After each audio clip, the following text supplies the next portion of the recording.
My lovely, lovely, lovely imps. Hello, hello, hello. Hold on a second here.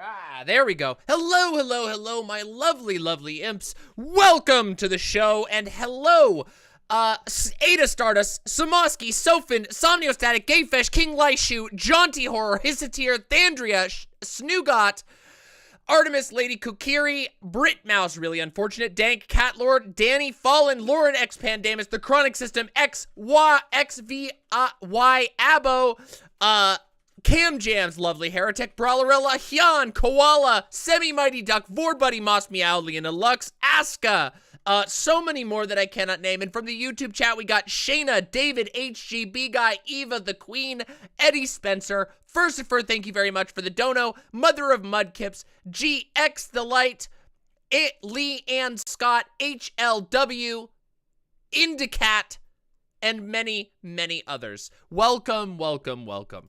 I hope you are all doing incredibly well today.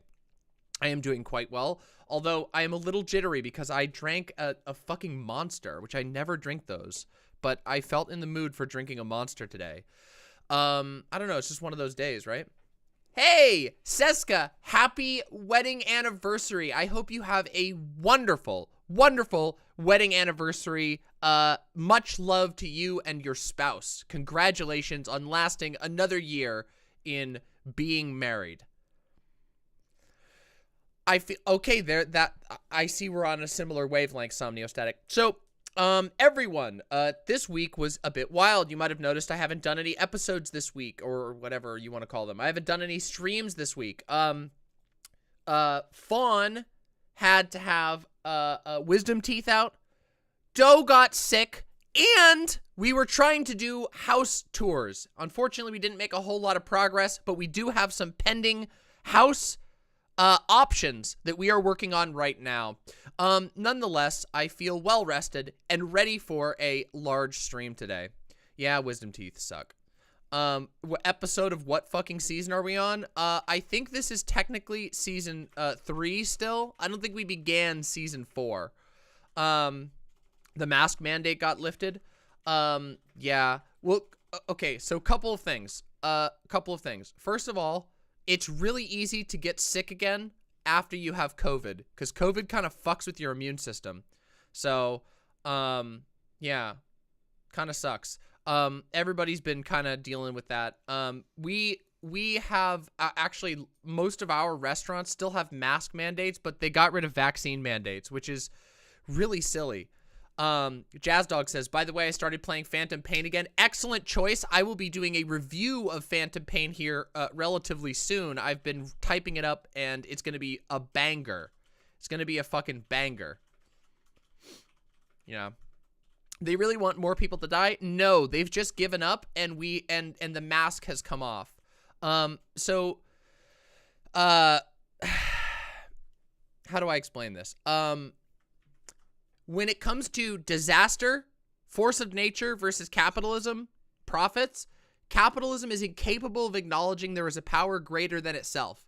As a system, it cannot acknowledge that. That will deflate hype, which would make the stock market go down, which makes it worse. So capitalism is always in a position of having to pretend that that everything is just fine, that economic production must continue, that the Funko Pops must be made, that every job is super essential. Yeah. Yo, Indicat, that's fucking excellent. I hate to tell you. Well, look, you know what? I'm not going to color this at all. You're going to have a great time. I know you will, okay? Congratulations and thank you very much. Keep the economy nice and hard. Yeah, you got to keep fluffing the economy no matter what. You just got to keep fluffing it up like a fluffer. Those of you who don't know what a fluffer is are going to find out, but I'm not going to tell you, so. I agree, Light Lord Lucas. America is in the midst of a disability crisis, and that's only going to get worse because, as it turns out, COVID can make you disabled really, really quickly. So I was watching Merrick's stream a couple of days ago, says Somniostatic, and she gets harassed like a ridiculous amount and had to end stream over it. Yeah, it's really, really pathetic. So Merrick has through no real reason besides being a woman on the internet who has opinions, Merrick has attracted the ire of nearly every toxic community on the internet, and it really sucks because Merrick's takes are not even like really hot takes ever. Merrick is super measured, and doesn't do like any giant cancellation bullshit. Merrick is super calm when she critiques other people. She is like literally has been had internet dudes screaming in her face while she very gently tells them like maybe they're overreacting just a little bit. But yes, the undue harassment that Merrick receives is one of the many reasons why I chose some time ago to have Merrick on this show to tell her side of the story. And as it turns out, her side of the story is that she has a couple of prominent enemies who are influential in certain spaces, particularly tanky spaces, and those people have used very flimsy justifications to justify misogynistic hatred against Merrick for a really long time, and it's really pathetic. So yeah, I think Merrick is, first of all, a sweetheart. Second of all, I think that Merrick is incredibly gentle in her critiques, but as we can see, misogyny is alive and well. And I don't know what else to tell y'all. Yeah, I'm back from a very brief break. I only missed 2 streams, so it's not a big deal. Although of course, every time I miss a stream, you know, it sucks. However, if you are here, okay, if you're here right now, I would like you to please press the like button. We have currently, according to this, 217 viewers, which is, you know, that's pretty good, I guess. But if you press that like button, we will guaranteed get more viewers. It always happens. Every time we get likes, we always get more viewers. So if you want more imps to make friends with, and you want to see my channel succeed, please press the like button, and we'll get more subs and everything like that. As you know, I am currently in the process of moving. It's a bit of a process to move right now. We are trying to move from an apartment to hopefully a rented like townhouse or something along those lines, and we will be building and setting up the new studio as soon as that move is finalized. So unfortunately, there's probably going to be a couple of times I've been saying this since December, and I will continue to say it. There are probably going to be some times in these coming months where I have slightly less streams than average, and that is because I am trying to upgrade the foundation for the stream, which is my life. As it turns out, if I'm not alive, the stream can't go on. So, and also, I really want to have a better studio. This studio has a lot of limitations, which you all can't really see, because you guys only see the backdrop. You guys don't see the nightmare that's in front of me, which is no space for the camera, no space for the lights, no space to move around, and that needs to change.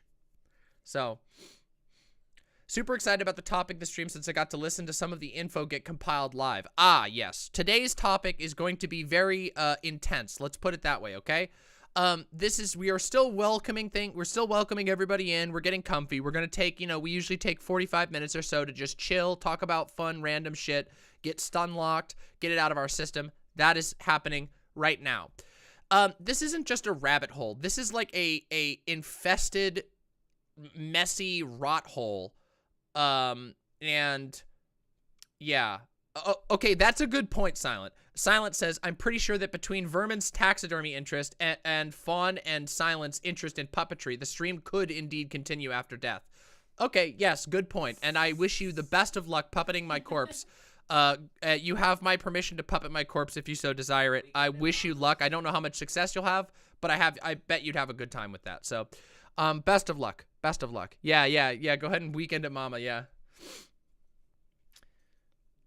Hanubia says, good, DramaMama equals good voice actress. Love your Inscription series. Too bad I couldn't catch it all live. Don't worry, we're gonna do other things like that. Don't you worry. Don't you fucking worry, okay? So yes, today's topic. Let me just let you know what we're going to be talking about today. Like the stream, you motherfuckers. I know I can see the likes aren't very high. Oh, thank you very, very much, Uncle Gumbald. Yeah, exactly. Fuck yeah. I've been playing a lot of Elden Ring in my downtime. It's good. It's real good. Okay, I got a lot to say about it. Today, we have a big, big, big topic, okay? Actually, we have 2 big topics, maybe even 3, depending on how my energy is doing as we get through the first topic. The first topic that we are going to be talking about later today is the new DramaMama investigation. Now, some of you may recall that very recently I did a DramaMama investigation into the anti-work drama. Well, perhaps unexpectedly, the anti-work drama has festered into a even larger drama that is going to take us into the very depths of the history of the internet.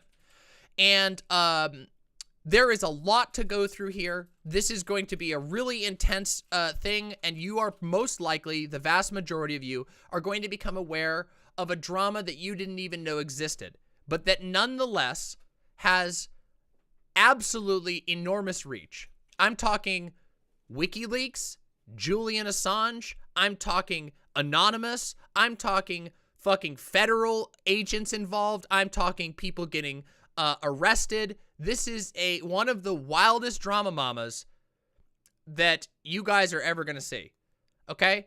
So perhaps I should have been a little bit more bombastic with the title, but this just means that this gives you time while I'm doing the warm-up to go get your friends and tell them to tune the fuck in, because I'm just telling you, this is going to be a wild ride. Yeah, the powder keg has indeed been blown wide open, and what I'm telling you is, this is, I'm just saying, okay? A drama mama that involves feds. Yeah, it's going to be a little wild. This is probably, I don't know, is this the most, like, this might be the deepest history drama mama we've ever done. Yeah.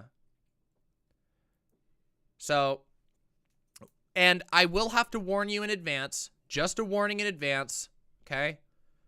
There is going to be some extremely content warning topics at hand. We are going to have to discuss 2 rape allegations. We are going to have to discuss, listen, yes, 2 rape allegations, and we are going to have to discuss extensively the encouragement of minors to engage in federal crimes. Okay? So it's gonna get really, really, really, really, really, really fucking intense, really fucking fast. Okay? Yeah, I know. I know. Everyone here who thinks there's only like 5 people in chat who know what's coming. The rest of you are not prepared. Yeah. So, we're gonna do that shortly. So keep your excitement. Go tell your friends. Go tell your friends on Discord. Link my channel. Whatever. Retweet my tweet. You know, etc. But I will be putting a CW up on the screen for this, so that people can tune out at that part if they so desire. Just keep in mind, it's gonna be really hard to avoid all content warnings here, because this shit gets messy very fast. Okay? Oh boy. I had the displeasure of reading through the mega file. Yeah, I know. We're going to be going through a lot of this shit. It's very, very fucked. So we'll get there. We'll get there. What else? We also need to do a brief update on the situation between Russia and Ukraine. The invasion of Ukraine by Russia, by the Russian Federation.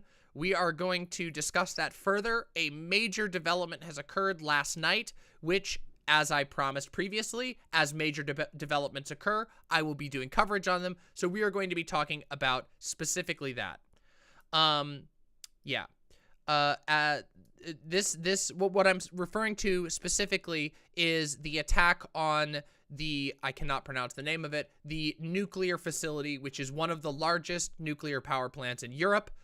And the precedent this sets, and why the international community is so angry about it. So we have an absolutely unfathomable amount of stuff to talk about today. But before we do that, I want to talk about Elden Ring. And also I want to show you guys something, which is Posadas John, I don't know if you're in chat, but I promised that I would show off your wonderful gift. So I'm going to show off your gift first, and then we're going to talk about Elden Ring.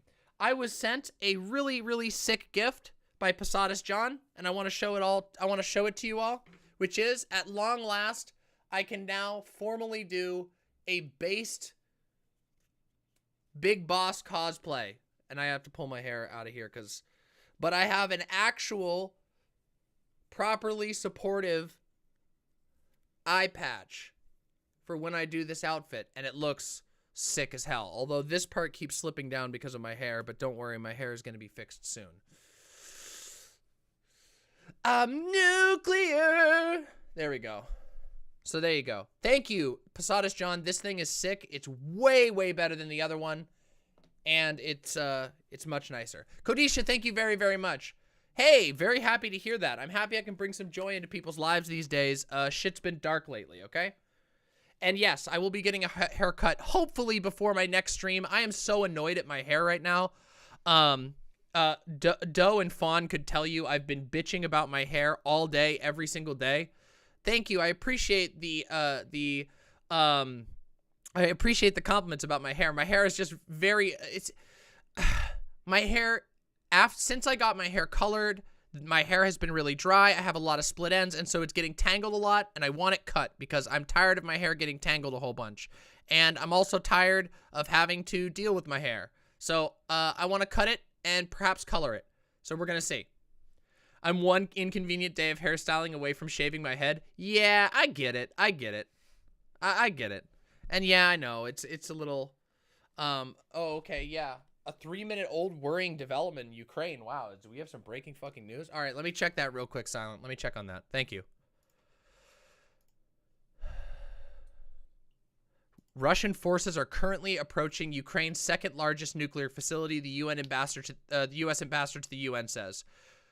Yes, this is the one I was talking about. This is the concern. There was a fire that was broken out after weapons fire was unleashed in the vicinity, and this irritated people, and now it appears that Russia is actually going to push and try and take the nuclear facility, which is very bad news. The second one. The second one? No, this is the first one. It's the same one. That said second one. That's the second largest facility in Europe. Yeah. Yeah, see, second largest.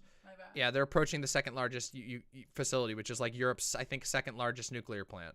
Yeah. Oh, wait, there is a second one. Okay, I'm going to have to read the full article. We will get to this. We're not doing this quite yet. Okay, we'll get to this. Now, again, like I said, if you're here, like the stream. Please, I am not going to be doing lots of like reminders during this stream for obvious reasons because of the topic matter at hand. It seems like everything I cover these days requires me to, makes me feel bad about promoting the stream, but whatever. That's what I cover sometimes. We cover heavy topics on my stream. Always have, always will. It's just how it goes. So, let's talk about Elden Ring before we talk about the depressing stuff. Well, okay, yeah. This is the second nuclear one. Okay. All right, thank you. I appreciate that. You were right, though. Okay. Yeah. So this is the second one. So I was talking about the first one, and now we're looking at a second one. Why is Russia taking 2 separate nuclear facilities? Controlling infrastructure is insane, okay? We'll talk about that as we go. Just got here. Has the DramaMama started yet? Not quite yet. We're going to start the DramaMama in about 15 minutes. I'm just going to take a few minutes to talk about Elden Ring. So, yeah. Elden Ring. This is the Elden Ring moment, okay? Guys, last stream, I talked about my feelings about Elden Ring and how I had some frustrations. I was wrong. Everybody, I was totally so wrong. I did not realize how big the game was, okay? I thought that I was experiencing, like, most of the map, and as it turns out, no, I really, really, really fucking wasn't. This game is at least as big as Dark Souls 3 with both DLCs. It is so big, I was totally in the wrong. I mean, I still was being relatively kind to the game. I just had some problems. However, one thing I was not incorrect about, okay? One thing I was not incorrect about, and that is the fall damage system sucks, okay? It sucks. FromSoft, it sucks. It's impossible. It's absolutely impossible to tell when you're going to die from a fall and when you aren't going to die from a fall. Literally impossible. There is no way you can know that. It's terrible. So that part is bad. However, let me tell you something, okay? First of all, I'm going to show you my sick-ass character because I want to show you how beautiful my girl is. She is so amazing. So first of all, behold my beautiful girl. Behold my beautiful girl. Yo, Norse Homo 95, thank you so much for the incredibly generous donation. Thank you so much. What if the Elden Ring was a cock ring? Here's the secret. It is. Yeah, she is the dragonkin are like, they have like stony skin. And I really love the design, and so I'm like, I'm gonna play a dragonkin. Oh my god. Oh my god. Oh my god. Let me tell you, holy shit, there's so much to be excited about. This game is so good. It's so fucking good. I don't know how to tell you. Okay, so not only did they finally make it possible to respec your character basically whenever the fuck you want to, they've added a ton of, there was so much love given to magic in this game. Magic is extremely, extremely fun in Elden Ring. So much better than any of the other Dark Souls games, except for maybe Bloodborne, where Bloodborne's magic system was awesome because of a whole bunch of things. This game lets you choose to play so many different ways.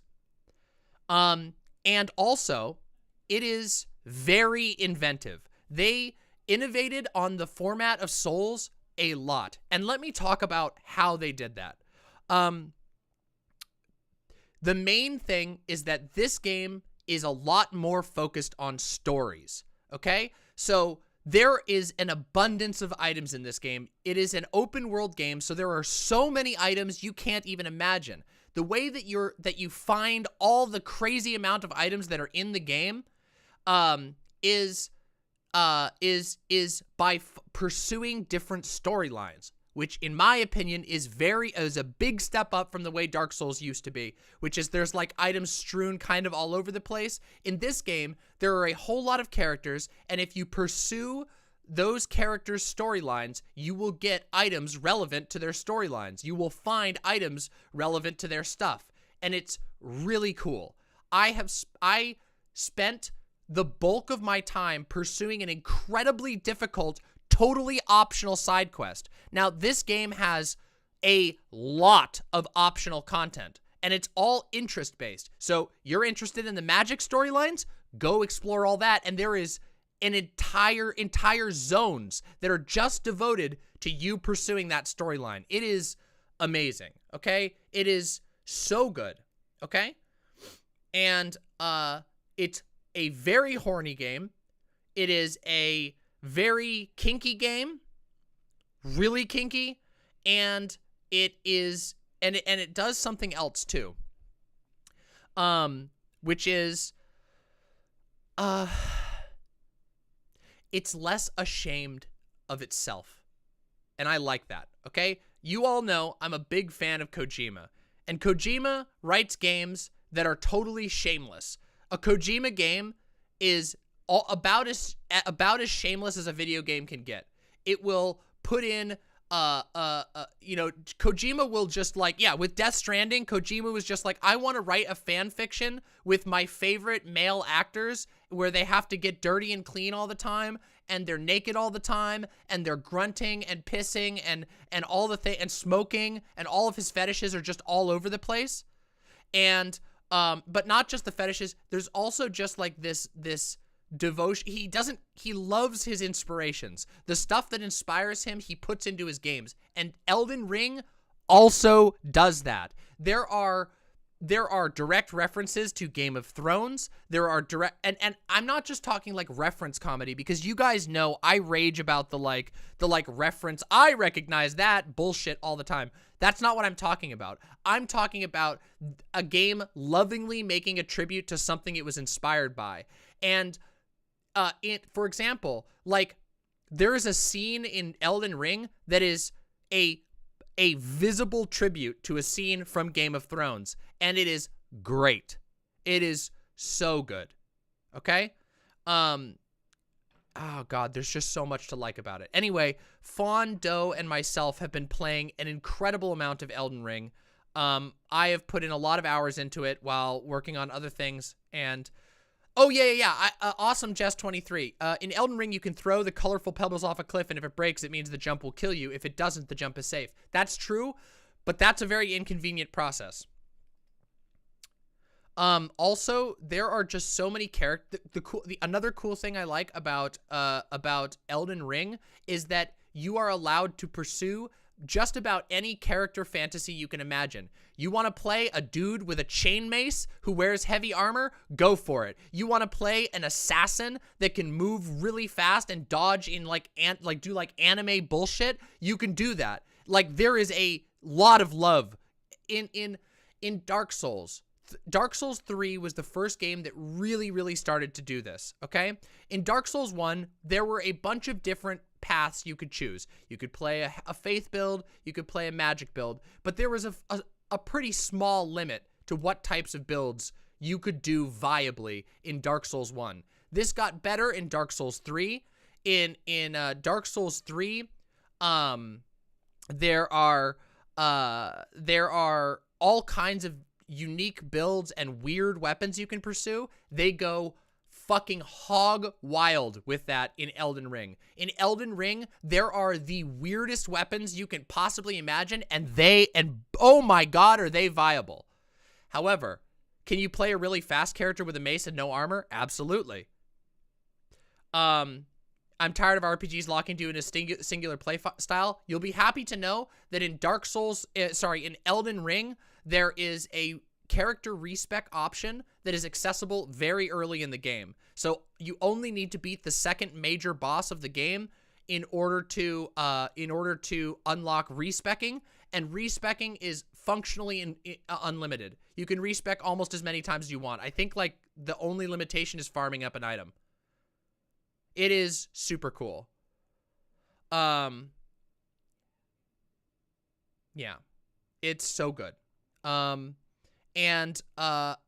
wish that I could, respecking means, respecializing, or what's the word? Yeah, respecializing. Respecking is like, it refers to, like going through and changing your stats. So you can like change your stats if you want to. It lets you reset all of your stats back to the beginning of the game and adjust it as you see fit. Very cool. There is whip weapons, dagger weapons, throwing weapons, giant hammers, giant axes, small axes, throwing axes. There are magical maces, magical bows. The faith weapons are unreal. There are dual blades, like fucking Darth Maul style dual blades. There's multiple. There's an entire section devoted to whips. It is absurd. Oh yeah, you guys know StarCraft, the zealot weapons? There is a holy zealot blade where you get two holy blades that come out from your hands and you go sick as fuck. The fuck? They're not cestises either. I mean, they're built off of the cestus like model, but they're called fuck, what are they called? They're called it has a specific name. Pata. The Cypher Pata. They're a Pata weapon. It's super sick. Also, there are transforming weapons. Oh god, it's so good. Listen, I don't mean to look, you all know I am not a big hyper, you know? Okay, for my own stuff, I hype up my own shit because I'm excited about the stuff that I'm making. However, you guys know I don't fucking hype up games all that much. Like, I don't get hyped about pre-releases. I don't get hyped about any of that.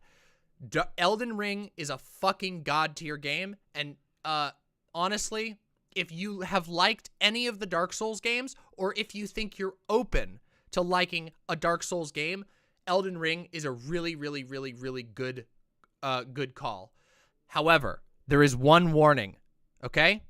There is one warning, okay?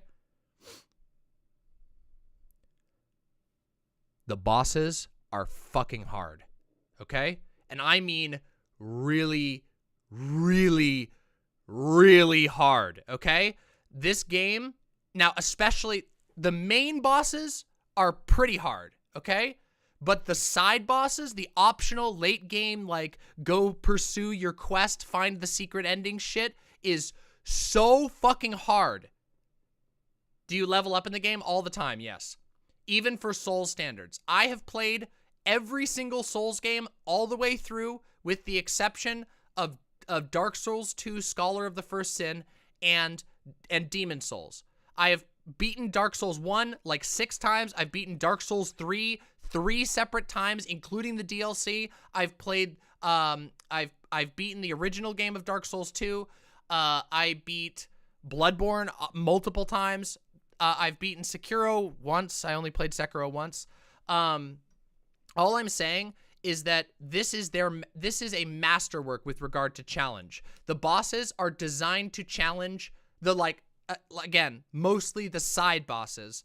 The side, the hard bosses that you can go chase out that aren't just part of the main story are designed to challenge veterans of Souls games. They are meant to make you learn the style and learn it well, and it's really cool. But guess what? All of the fun stuff, summoning friends, weapon counters, all that kind of stuff, all exist in the game. One of my favorite things about Elden Ring, and this is really, really cool, and this isn't going to sound super exciting to most people, but this is me coming from as a veteran of Souls games. They lowered the soft caps for basically every skill. So what that means is you can choose to have slightly more distributed skill points and have multiple weapons. And they encourage you, in fact, to switch between multiple weapons because most bosses in the game have specific vulnerabilities. So for example, there are multiple status effects in this game. Frenzy, Poison, Scarlet Rot, Death, and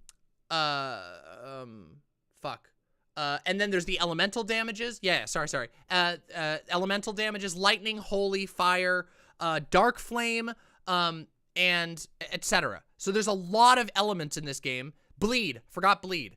All of these different statuses can be exploited, and many bosses have a weak spot that even if you have a weaker weapon, you will be able to exploit that weak spot. So for example, Scarlet Rot is one of my favorite status effects in the game. It is basically an aggressive, long-lasting, slow poison that once it triggers, it keeps going and doing tons and tons of damage. Really cool visual effects. Love the plague aesthetic. Cool as fuck. Scarlet Rot, there are multiple types of enemies that are very weak to Scarlet Rot to the degree that if you even you can use a weaker Scarlet Rot weapon or a weaker Scarlet Rot spell and still be very effective. And what this means is that functionally you can pursue many different interests as the part of a whole character's development. So instead of having to specialize so hard and just getting clapped by a boss that has resistances to you, that might happen still occasionally. Maybe happened to me a couple times. Oh, I love this clip. If this is the clip I'm thinking of. Yes. Let me show you this. Guys, let me show you this. This is the clip I was thinking of. Thank you so much, Danny. This shows you what a dex build. One of the cool things in this game is they added a archetype of player that is a dex caster, okay? Do you understand? So what that means is So the Dex caster uses assassin spells. They're like buffs that you put on before battle. You use like preparation spells before battle to do crazy bullshit in battle. And guess what? There is an archetype of character that's called the Perfumer, okay? And that is a Dex caster. You use little bottles of perfume that scale off of your Dex and that allow you to use spells that are based off of how well you can throw the perfume bottles. It is so cool. Fucking so cool. Anyway, watch this.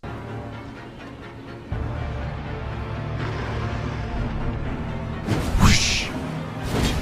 Whoosh. Whoosh. Whoosh. Whoosh.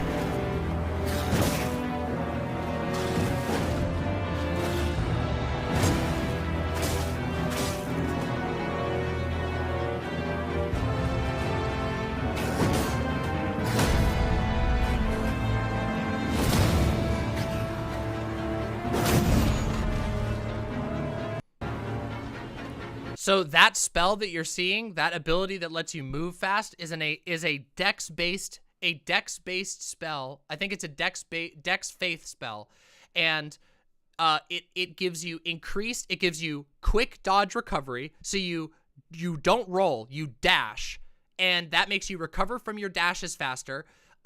You have more iframes, and you are harder to track. Super sick. Just super fucking sick.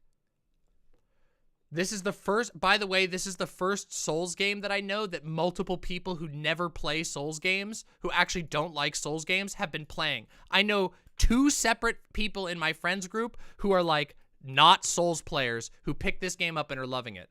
So, oh my God, it is so exciting.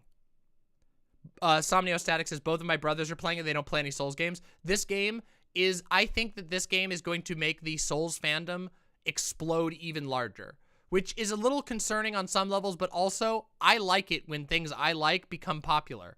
I think that the Souls games are masterworks, specifically Bloodborne, Dark Souls 1, Dark Souls 3, Bloodborne, Sekiro, God tier games.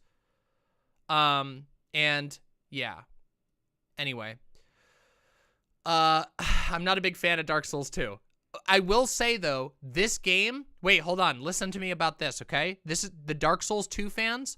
So Fawn is a Dark Souls 2 fan, and this is Fawn's favorite Souls game that's come out since Dark Souls 2.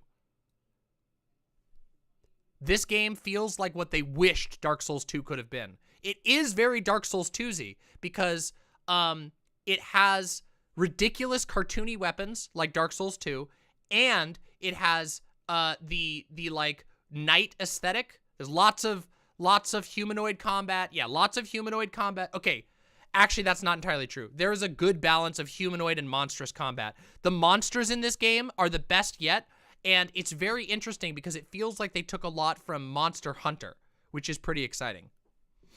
So anyway, that's my real quick that's my real quick little Elden Ring rant.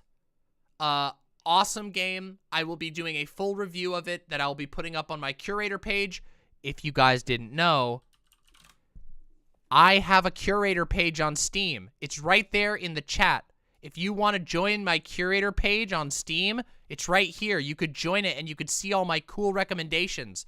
I'm very careful about what I put on my curator page. I only put games that I think are the best, are some of the best games I've ever played on my curator page. So, yeah. My list of games, I'm really trying to be a good curator. So if you think that you, and I try to give good reasons for why I like the game. But yeah, there's the Steam curator page if you want to, We got an Elden Ring meme. We got a Vouch Elden Ring meme. A free copy of Elden Ring. Okay, that's a good meme. Attention, a free copy of Elden Ring for any Russian deserter who wants to join our program of forced femboys. True! True! I think they should do that. It would be effective. Okay, but guys, be aware that if you go to the DramaMama curator page, you will leave poorer than you entered. Listen, my curator page is is genuinely, look, I'm very proud of my game curation abilities. I know that you all know me as like a streamer and a politics bitch, but I've been playing games since I was literally a baby. Video gaming is like, my body is made of 70% video games, okay? That's just like Kojima says that 70% of his body is made out of movies. That's like me for video games. Now you want Elden Ring? You should want Elden Ring. Elden Ring is awesome. Also, for those of you who never played Sekiro because you didn't understand the draw, go play Sekiro. Sekiro is so fucking good. There's a reason it got Game of the Year, and that's because it's Game of the Year.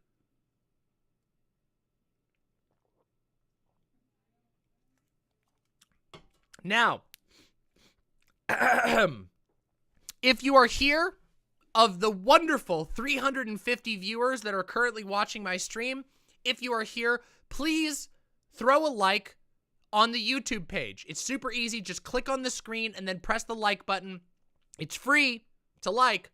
My show is free and 100% viewer supported, which means I don't get any money outside of my patrons and my donors. I don't get any sponsorships. I don't do any of that shit. I don't even get any, I don't get any advertisement money either. Trust me. I get next to nothing from ad money. It is all viewer supported. So if you want the show to keep going, it will always be free. So long, well, it will always be free. I won't make the show if I can't make it free. And that's because I genuinely believe in a free show. We are also only 155 subscribers away from 17,000, which is amazing. We have been growing very fast. You spent almost $100 on Monster Hunter and I just couldn't play it. I thought it was going to be fun. Wait, which Monster Hunter? Monster Hunter Rise is really good, but it's a very interesting game that requires some learning.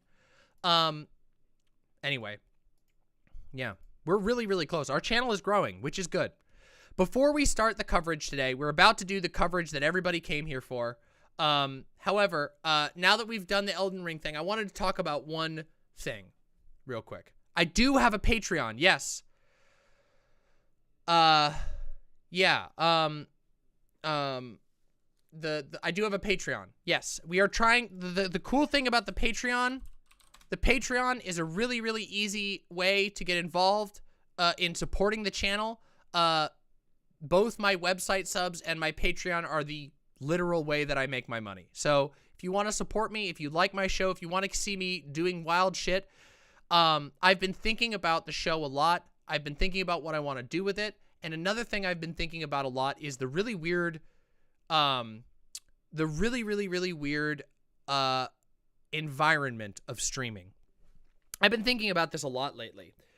I think many of you, I've noticed something. So over the years, I have joked about my stream being the stream lovers stream, which is to say that the people who watch my stream tend to love the art of streaming in general, and tend to watch or have watched many other streamers in the past and be pretty plugged into streaming communities.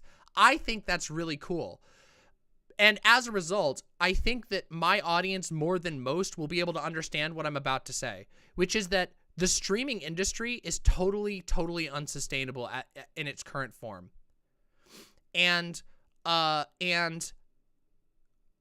I mean by that is that the current standard right now is that people that like the top streamers in the world, actually, they actually live their whole lives on stream. And that's really unhealthy for everyone, not just for the streamer, but for the industry as a whole. And the reason for that is that no one can actually do that. No one can be on camera 8 hours every single day, all of their life. It is impossible. Any human will break or lose their mind or hollow out or whatever you want to call it. And I've been thinking about this, and I don't know what the answer is entirely. but I love streams and I love streaming, so I want to find solutions. And I think for me, one of the things is leaning into episodes that are chunkier. Like, well, okay, I already do this. You all know that my episodes tend to be like, when I do a stream, there tends to be a big thing that we're doing, unless it's a video game stream. I tend to be talking about a major topic or essentially making a YouTube video live with you. I love that format. I think that makes room for artistry and stuff like that. However, something that makes me frustrated is that a lot of streamers are currently trapped in a cycle of constant content creation. And what I mean by that is that there are tons of artistically capable, genius streamers who can't do art, who can't artify their stream. They can't take their stream to the next level because they're essentially strapped to a schedule that makes it impossible to prepare for anything or to take the time necessary to undertake more artistic moments and ventures. And this somewhat frustrates me because, as you all know, I have an appreciation for art. I have an appreciation for high, quote-unquote, high art. I have an appreciation for, quote-unquote, low art. I have an appreciation for DIY punk art. But I like art. And when I say art, art is always a very vague concept for a lot of people. But for me, what art means is it's something that you are, art is a creation that is inspired, original, that is infused with the traces of the individual who created it, or the individuals who created it, okay? And, like, I don't think there's a lot of room for that in streaming right now, and it's very unfortunate. And it's interesting because you can see this even in comparisons between YouTubers and streamers, that even mid-sized YouTubers are able to take time to put together an amazing video, a product, if you want to call it. They're able to take something and make it theirs. And I was thinking about this. Something that prompted me to think about this was watching a CGP Grey video. And this CGP Grey video was talking about a lot of topics I like to talk about, but was also accompanied with a fucking amazing animation that added a lot of character, a lot of personal touch, and a lot of enjoyment to the topic at hand. And I like the fact that in a lot of my streams, I'm able to do that. You guys, you all know that if you've ever been here for one of my maximalism streams, if you've ever been here for one of my react streams, if you've ever been here for one of my DramaMama streams like you are right now, which we're about to do in a few minutes here, you know I add a lot of my own touch to it. But the reality is that on a schedule like most streamers are on, that is literally becomes impossible. It becomes impossible. As it stands, I already expect as a streamer that there's going to be a lot of crunch times. So for example, this morning and yesterday, putting together this DramaMama is a lot of concentrated work. I sit down for 5 hours, 4 hours, 3 hours, 2 hours multiple times, 2 hours with little breaks in between, whatever. I sit down and I compose all the info that I want to make an episode. But you can't do that every day. It's impossible to do that every single day. And if you are under the impression that if you are told that you need to be doing a 8 to 12 hour stream every single day, that is impossible. And what that results in is a massive decline in the quality of the entertainment for the people involved. And it also means that only people who can devote their entire life, every waking minute of their life to streaming, can actually become a streamer. And I think that's bad. I think that's really, really bad. I think that's bad for all of us. Not only do you and I get to see less streamers, and you know that, like, for me, I'm not a, I'm the stream lovers streamer. The reason why I opened with that is because I know my viewers like watching other streamers too. And also, so do I. So, but how are we supposed to have more streamers to work with, to collaborate with, to talk to, if the industry standard is that the only people who can make a living doing streaming are people whose entire lives are streaming? Do you see how that is a very fucked situation? You know? Yeah. So I don't know. Like, I find that a quandary. It's a enigma that is yet to be solved. And I don't know what the solution is, but I think that streamers need to think about this, because I think what's happening is that because of the removed nature of the algorithm and the way that content is funneled and rewarded,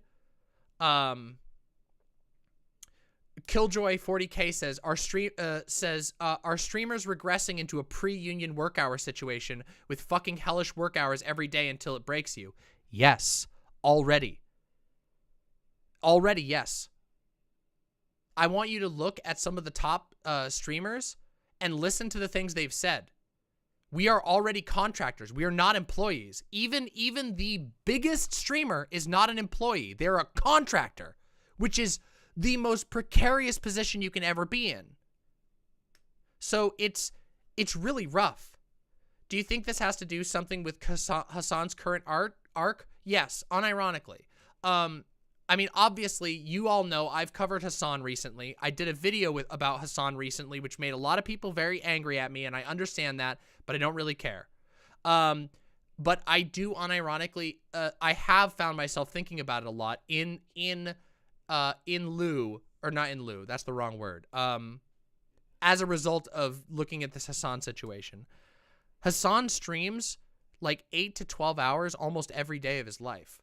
That is not only unsustainable as far as like producing something good, but that is mentally unsustainable. So, I don't know. I think there's a lot of problems. And you guys all know I am pretty likely to take time off when I need it, you know? I have made promises since I started streaming that I was going to do my best to never, like, burn out.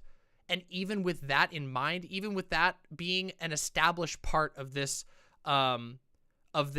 culture, of this sort of, like, culture of a chat that we've built, which is, love my community. Even with that, I find myself experiencing some levels of burnout, and that's really difficult. But you all know, I will take the time when I need it, and I will always be like that, because, and the justification for this, even though I don't need one, but I'm going to, is because if I'm not well, the art that I create, the art that you all come here, the streams, the content, the touch that I bring uniquely to my channel will not flourish if I'm not doing okay. So, a peremptory action says, Hassan was recently gloating about his work ethic, but I think that work ethic has made the stream quality suffer. Yeah, I think so. Yeah. If you could set the algorithm to reward certain behavior and address this, what changes would you make? What should be prioritized? I would love to hear your thoughts. Sorry if you already addressed it. I think that okay, so first of all, the algorithm needs to be less harsh about its immediate recommendations, okay? So what tends to happen on YouTube especially, but even on other websites, is that you will watch one thing and then you will get suggested a million versions of that exact thing. So for a great example of this is I recently watched a lock-picking channel out of curiosity, and I am now recommended so many videos of that specific channel, just that channel, a giant channel that I already see all over the place. That's how these algorithms, it was Lockpicking Lawyer, yes. Lockpicking Lawyer is a really good channel that makes really good content, but I watched one video and now I cannot escape the I cannot escape the recommendations. And so the algorithms are just, again, I don't expect they're going to change, but if I were to have sort of dictatorial power and just change a couple of things, one of the things I would do was to make the algorithm more broad. You watch Lockpicking Lawyer, maybe you're into DIY stuff, or maybe you have these things, and here's a couple of medium, large, and small channels. But the problem is they don't care about that. YouTube makes the most money off of big channels, so they're going to recommend big channels, big, clean channels that are friendly to advertisers. So, yeah.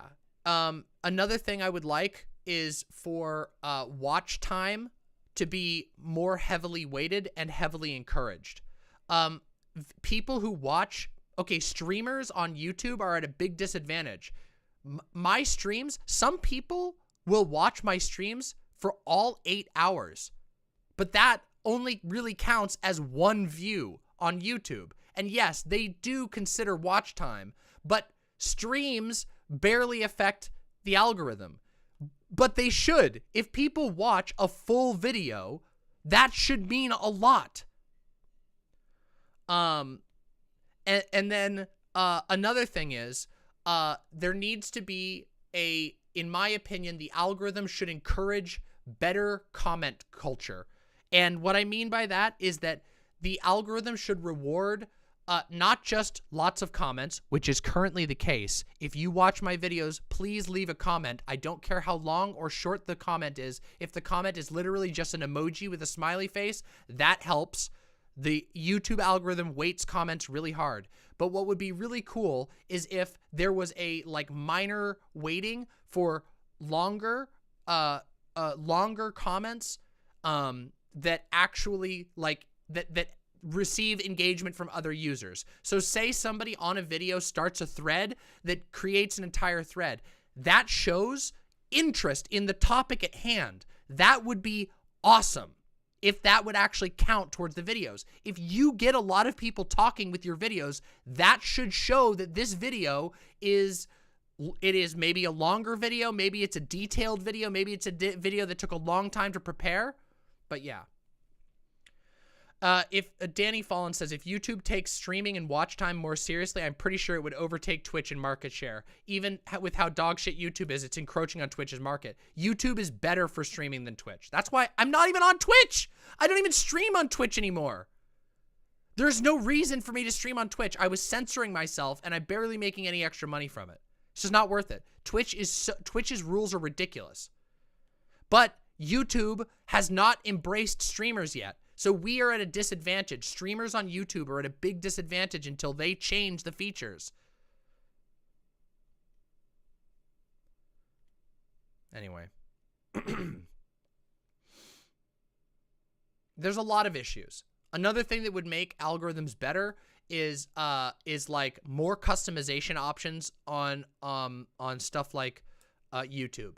Being able to sort videos, being able to sort by tags, being able to sort your subscriptions, being able to have multiple subscription panels where you can have ASMR subscriptions, music subscriptions, politics subscriptions at your own curation would be awesome. YouTube will never have the emote culture that Twitch has. That's true, but we have our own emote culture. I know, I have so many ideas. YouTube should pay me for some of these ideas. That would be sick. If they asked me, I could come up with so many good ideas. It's based off of Twitch though, loosely nuts. Nuts! What? You think Twitch emote culture started on Twitch? Emote culture is literally from forums. That's the most Zoomer thing I've ever heard. If you think using emoticons is started by Twitch?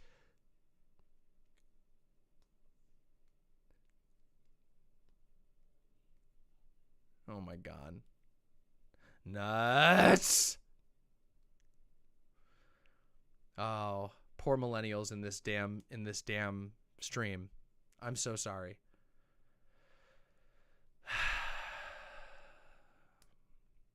Nuts is real. Listen, Nuts just likes to stir shit, okay?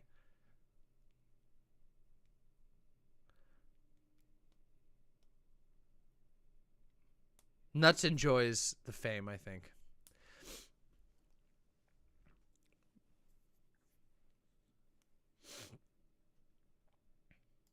I guess, maybe. But I feel like that's been around. Yeah, emotes have been, yeah, no, sorry, it's number 5, everybody. 5, it hasn't. We're inventing emotes right now. Hey, Power Bottom Politics, welcome. I miss forums too. Listen, the videofication, the slideshowification of the internet has been, really, really, really bad for the internet. Forums used to make it easy to search things on the internet, and now we can't do that anymore because the internet was partitioned up into a bunch of shitty websites like IGN and CNN and Twitter and Facebook. It's bad. Yeah, they went from being easily searchable, easily indexable forums that were largely text with images, and now it's fucking custom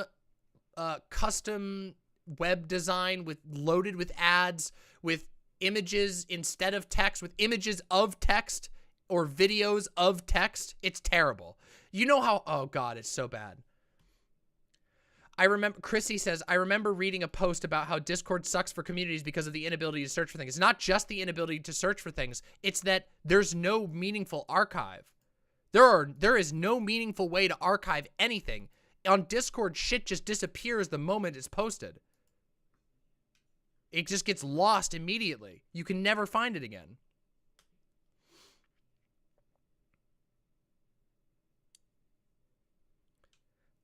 Infernatrix Sophia says, emotes are just a hyperstition we are creating just now to bring them into existence, reaching backwards in time to manifest themselves into the face of reality. Furtherance of the Lemurian time war against the architectonic order of Eschaton. I agree, I think. Perhaps. Maybe. I don't know, actually. You might be right. I think I agree 100%, but maybe not. Maybe I disagree entirely.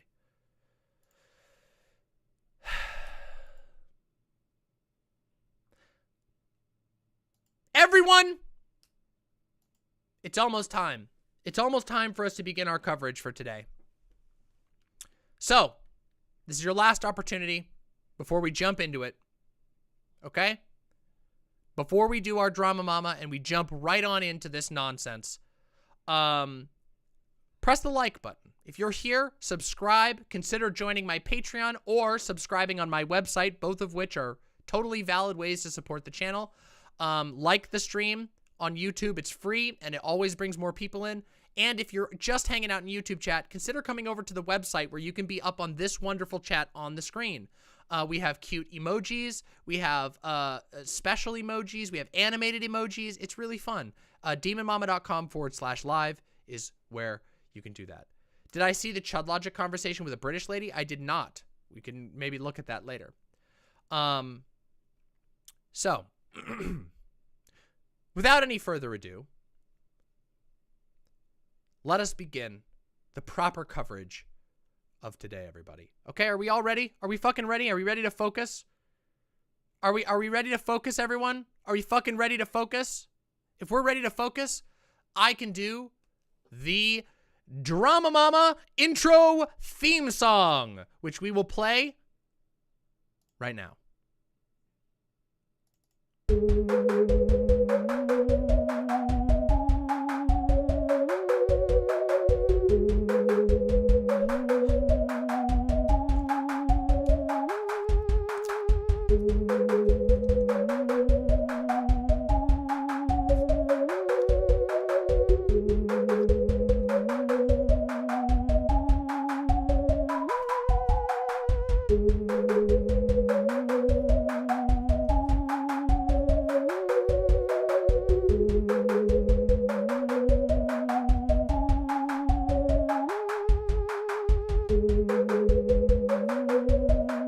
Aska, thank you very much.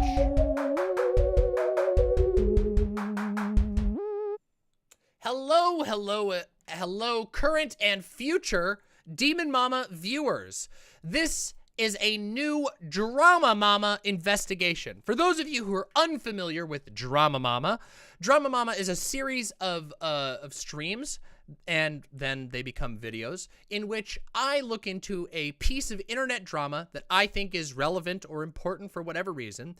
I try to get all of the receipts and make the narrative of the drama make sense to everyone.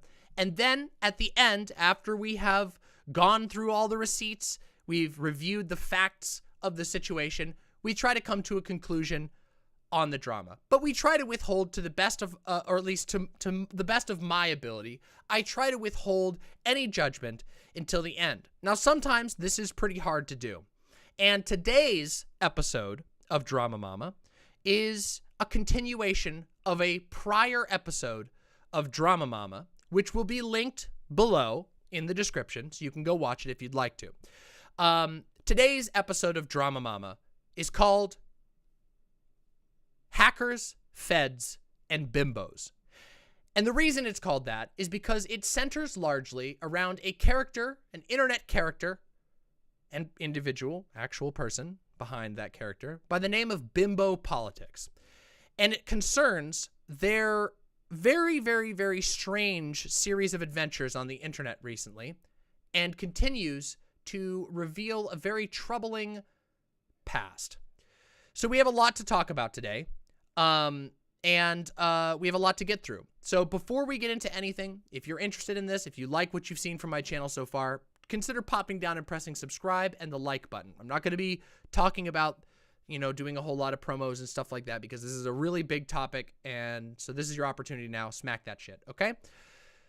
Now, before we get started on talking about all of this, I need to make a statement, which is content warning, everyone. Big, big, big content warning. And I will be putting on the content warning tag up on the screen because that is going to be, a CW is going to be in place for the entire time for rape, sexual assault, primarily just rape and sexual assault, okay? So this is going up. We are going to be discussing very graphic descriptions of rape and sexual assault at one point, and we will be referencing rape and sexual assault throughout as it is relevant to today's coverage. So just be aware. I will have the CW up the entire time, but just be aware, okay? That's the case. Okay. So let us start with a bit of a summary. Why are we talking about this person whose name is Bimbo Politics? Well, as it turns out, Bimbo Politics was recently involved, as discussed in a prior video, which is fully loaded with receipts and everything. If you, you know, we're not going to rehash this here, but Bimbo Politics was recently responsible for the hostile takeover of a very, very large, originally anarchist-founded subreddit by the name of Anti-Work. Anti-Work was again, anarchist-founded subreddit that was setting out to challenge and provide resources for people who have critiques of work as a societal construct, and also for people who have problems with work in the modern day. So this provided resources for people dealing with hostile employers. This provided resources for people who were considering organizing into a union. This provided resources and stories for people who lost their jobs during the pandemic. Anti-Work exploded. This is a subreddit, by the way. I did mention this, but I'll say it again. reddit.com/r/antiwork. It exploded in popularity, like massively. We're talking millions of users flooding in to join this subreddit. And unfortunately, it recently more or less detonated overnight. And one of the main people involved with this was a user by the name of Bimbo Politics, also known as Ephrael Stern, okay? Now, the subreddit no longer, and also the enormous Discord that was associated with the subreddit are essentially non-functional now and do not contain essentially anything of what the subreddit originally was. The culture changed entirely. The user base has totally changed. The activity has gone way down. There's a whole lot that was involved with that. Again, please go watch my other coverage about the anti-work situation. This coverage is specifically focusing on the user who architected and enacted the hostile takeover of the anti-work subreddit as discussed in the prior video. That person is a user by the name of Bimbo Politics. So, with all that out of the way, why are we talking about Bimbo Politics again today? Well, there's a couple of reasons. First of all, Bimbo Politics has maintained a presence online following the hostile takeover of anti-work and the related anti-work discords, and has also been involved in a number of really weird actions. You see, Bimbo Politics has a stated position of anti-extremism. Now, their definition of extremism is very broad. For example, they would categorize land defenders, Native American people who blockade a road for an illegal pipeline that violates a treaty. They would categorize that person as a extremist.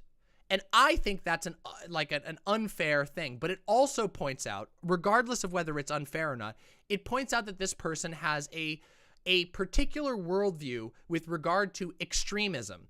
And they regularly talk about themselves having ties to extremism experts, them being concerned about the rise of extremism, and them being very concerned about terrorism. They overlap all of these topics very frequently. And they've also recently gotten into the business of labeling specific people, some of whom are in the space that you and I all operate in, as extremists and terrorists. Now, that's a lot of things. So that's the first reason that we're talking about Bimbo Politics today, because the following actions after the anti-work drama have been incredibly sus. Now, the second and perhaps larger reason why we are talking about Bimbo Politics today on DramaMama is because a significant amount of evidence has come to the surface that Bimbo Politics is indeed a person by the name of Lullaby Bailey. Now, for some of you, you will hear that name and you will immediately have a reaction to it. And for many of you, you will have the reaction of who the fuck is Lullaby Bailey? And a lot of that is going to come down to internet generational differences, believe it or not. If you are if you've been on the internet and in trans spaces on the internet for, 10 years or so, the likelihood of you knowing the name Lullaby Bailey goes up to nearly 100% chance.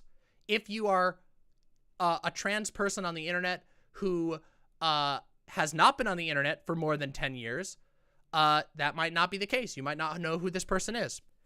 And so a lot of people I've found online have heard the name Lullaby Bailey going around as a follow-up to what we're going to discuss today, and has sort of and have sort of become confused.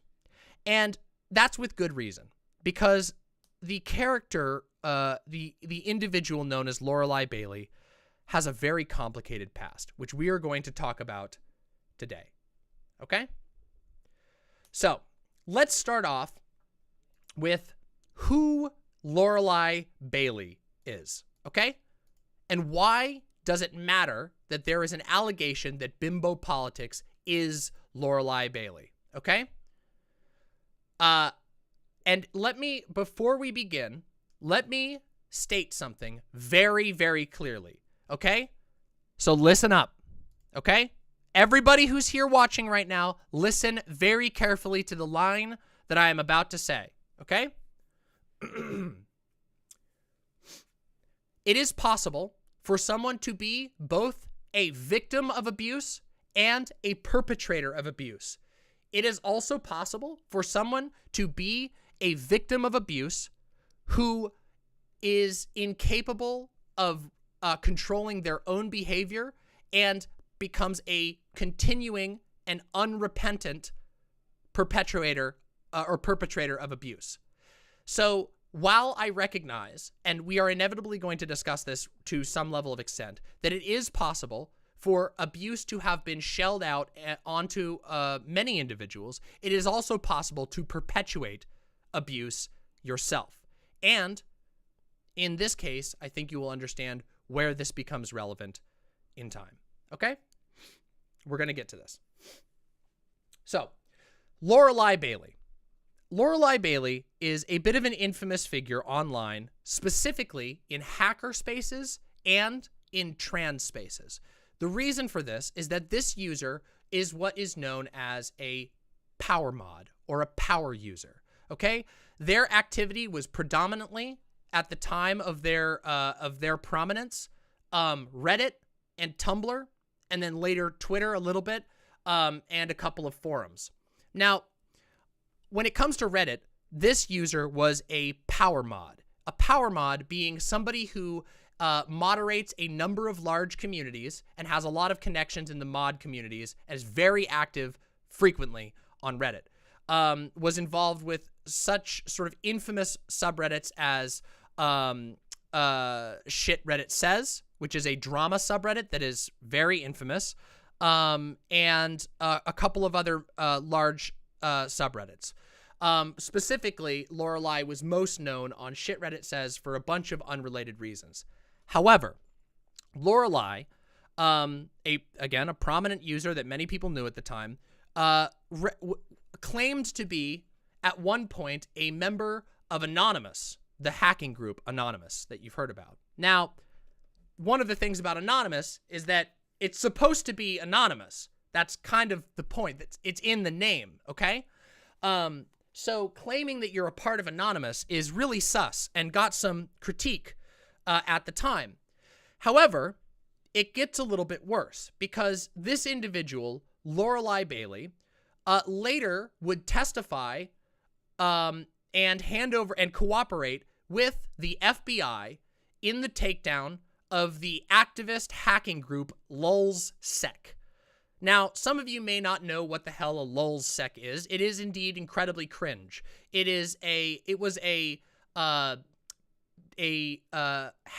small hacking group that managed to get some pretty wild shit done. LulzSec took down Reddit at one point. They they ended up, I think, wiretapping CIA agents. They stole information from the United States Senate at one point. It was LulzSec, like with a Z, LulzSec. And as it turns out, the feds approached Lorelei Bailey, and Lorelei cooperated with them to the degree of encouraging a minor to commit federal crimes. And just so that you're aware, this is a matter of public record. So, as you know, one of the things about my show is that I always like to bring the fucking receipts, okay? So, allow me to show you very quickly what I am talking about. Oh, hold on. Minor issue. We had a small crash of the software. Hold on.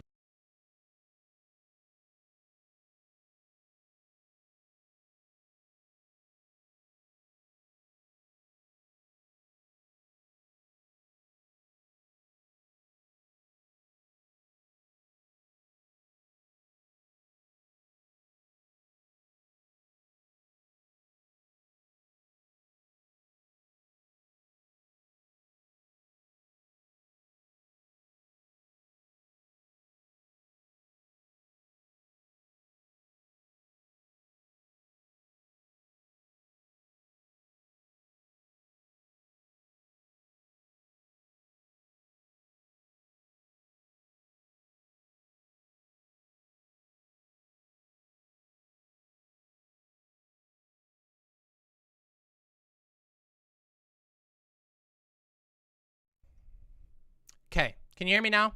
There we go. There we go. Sorry, everybody. Apologies about that. My apologies. The Elgato crashed. I hate that. The Elgato crashed. I apologize about that. The capture card sucks. So, just in case there was any concerns about what I'm talking about here, let me show you here. Okay? Let me show you real quick. Okay? Later in December 2010, this is right now, just so that you all can see what I'm looking at, I'm going to provide this link in the chat. This is the official indictment of none other than Julian Assange. The United States of America versus Julian Assange. This is taken from the justice.gov account, the official documents right here. Okay? And I'm just going to hop down real quick, a bit further down, to this portion at hand. Later in December 2010, Lorelei, a hacker affiliated with Anonymous, again, affiliated with Anonymous by her own declaration, no way to verify that, who identified herself as a member of the hacking group Gnosis, contacted Teenager. Teenager being one of the people involved in this. Lorelei subsequently introduced Teenager to another member of Gnosis who went by the online moniker Kayla. Teenager told Lorelei that that Teenager was in charge of recruitments for WikiLeaks and stated that I am under Julian Assange's authority and report to him and him only. First, Lorelei and later Kata indicated to the Teenager their willingness to commit computer intrusion on behalf of WikiLeaks.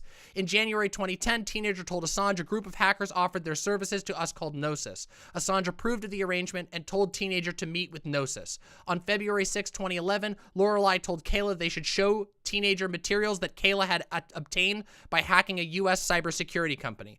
So this is where they have a Teenager is given access to stolen U.S. cybersecurity company, to a private cybersecurity company's data, okay? On February 7th, 2011, Teenager messaged Assange that Gnosis had hacked U.S. cybersecurity company. On February 11, Teenager provided Assange with computer code that Kayla had hacked from the U.S. cybersecurity company and told Assange it came from Gnosis' hack. On February 15, 2011, in a chat with the hacker called El Shay, Lorelei characterized herself as part of the WikiLeaks staff, the hacker part. Okay? So you might notice right now that one of the characterizing things that we're listening to at this particular moment is Lorelei has a pattern of claiming to be a part of things that she's not a part of, okay? Claims to be a part of Anonymous. No one seems to know her. Obviously, Anonymous is secondary. Secondly, claims to be a part of WikiLeaks, isn't a part of WikiLeaks. Also, I will note, the entire time, all of this information has been provided to the feds.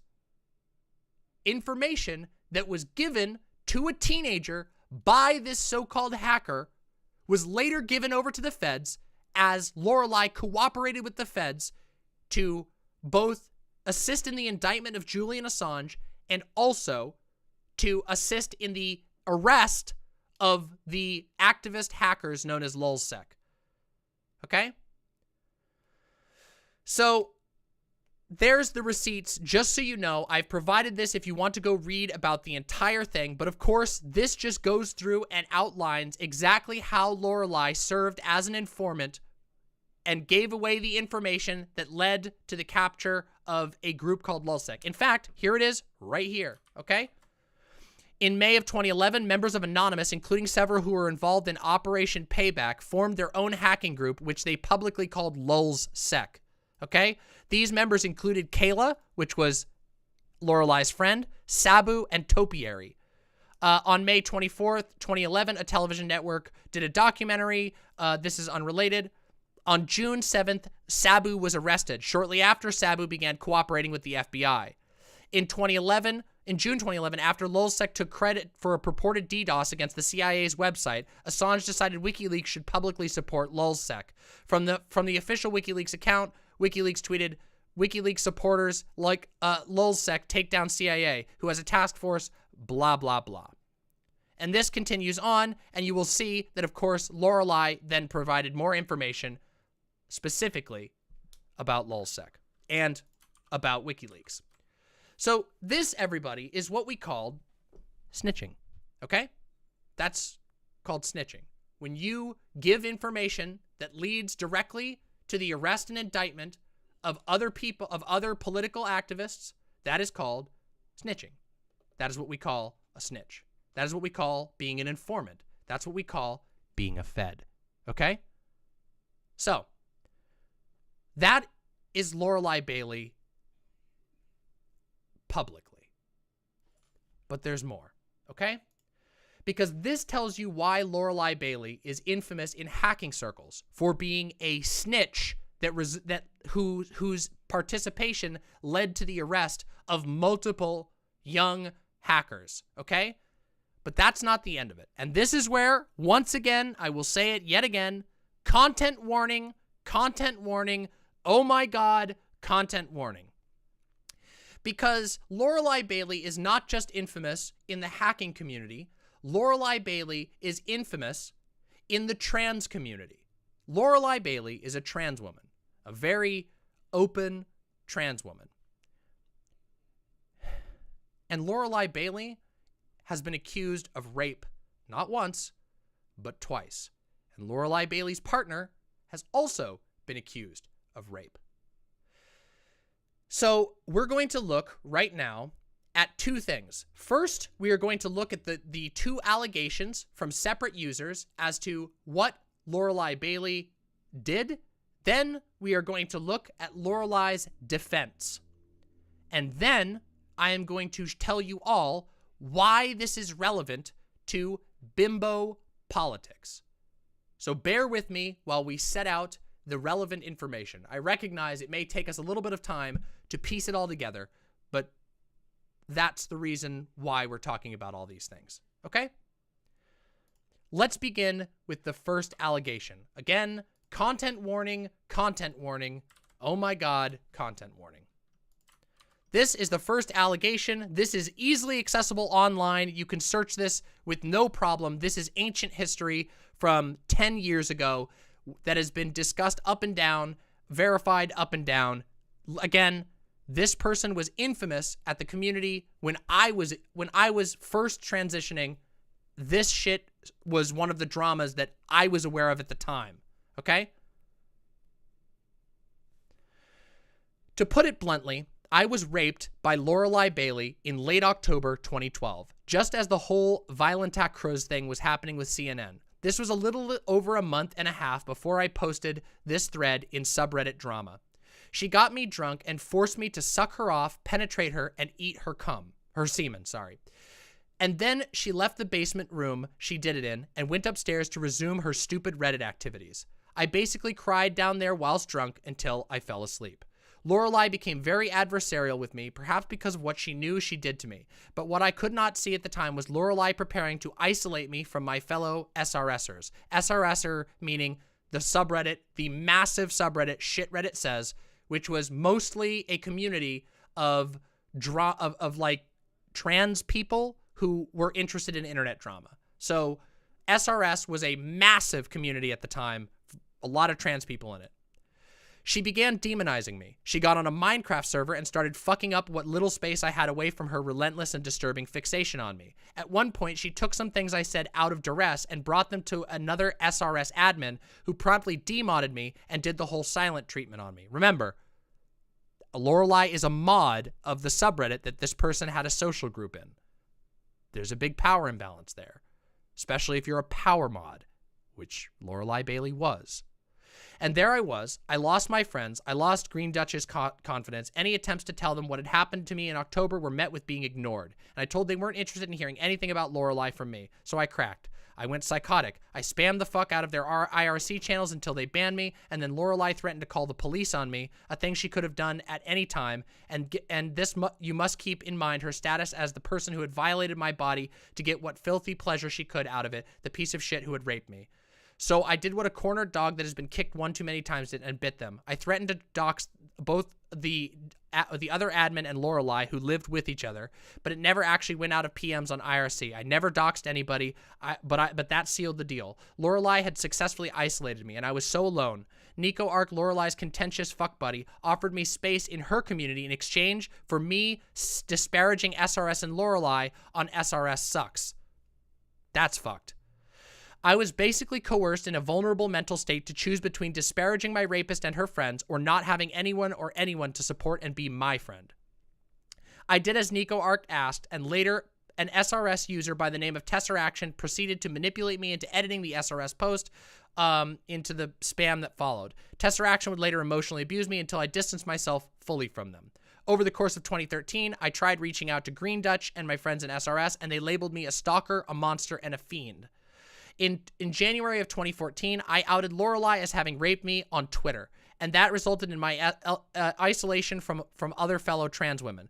Nobody believed me. Not a single person gave a fuck, not even my girlfriend, who almost hilariously was Nico Arc. Someone I brought into my home and got her proper medical care at a health clinic. Nico Arc began distancing herself from me as well. I started looking for someone else to fill my shoes and to perform functions I had performed for her originally. I spent 2014 waiting for maybe a word from any other SRS or something that might indicate they were aware of what was going on. Despite messages where I tried to reach out, no one answered. And I gave up on Green Dutch ever pulling her head from her ass on the matter. And 2014 has led me to 2015, and here I am. I've posted this thread, which will remain unedited. A shit Reddit says admin covered up the fact that Lorelai Bailey raped me in the basement of another user that reeked of cat shit. Attempts to convey this to them were met with intimidation by top SRS members. I became a persona non grata. Nobody listened to me. Nobody gave a fuck. You, Robot Anna, some of you may recognize that name. We will not be getting into the Robot Anna situation tonight. Maybe some other time. Robot Anna terrorized me anytime I felt like shit with reminders of her perception of what happened in December, which was to lay guilt of threatening to dox Lorelai and the subreddit. Okay? That's pretty bad, okay? That's the first allegation. Now, keep in mind, many of you may actually have very close connections to some of the people involved in this. Let's just put it that way, okay?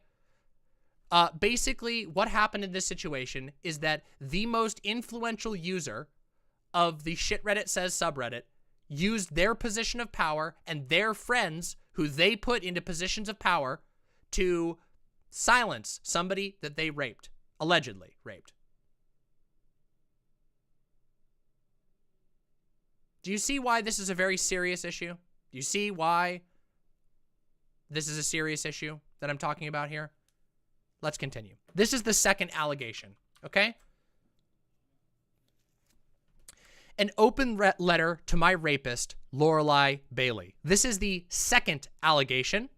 Totally unconnected to the first one. A totally different person at a different point in time. Let us listen. Again, huge trigger warnings. Just keep that aware. My name is Zoe, and I'm one of the people Lorelai Bailey indirectly blamed for her suicide attempt. Lorelai Bailey raped me and then manipulated me into helping her. The feelings I have put into this letter will not change even if the suicide turned out to be a lie in order to gain sympathy, which I highly suspect that it is. If she is dead, this is still how I feel. Some pretty strong words. I shall light no candle for you, Lorelai Bailey. I shall cry no tear. I shall feel no regret, for I am finally free of your curse. Free of the fear you wielded over me, I can stop fearing that you will sell me out to TERFs, that you'll dox me and send legions of your followers to harass me and to drive away my friends, that you can no longer wield the power that the ignorant bestowed upon you. Oh, my bad. Let me put the content warning back on screen. My bad. I can forget about you forever. I can forget that you made me defend you, that you had the gall to ask me to use my own rape at your hands to defend you against another separate rape accusation, that your last act on earth was to further abuse me by attempting to burden me with the guilt of your death.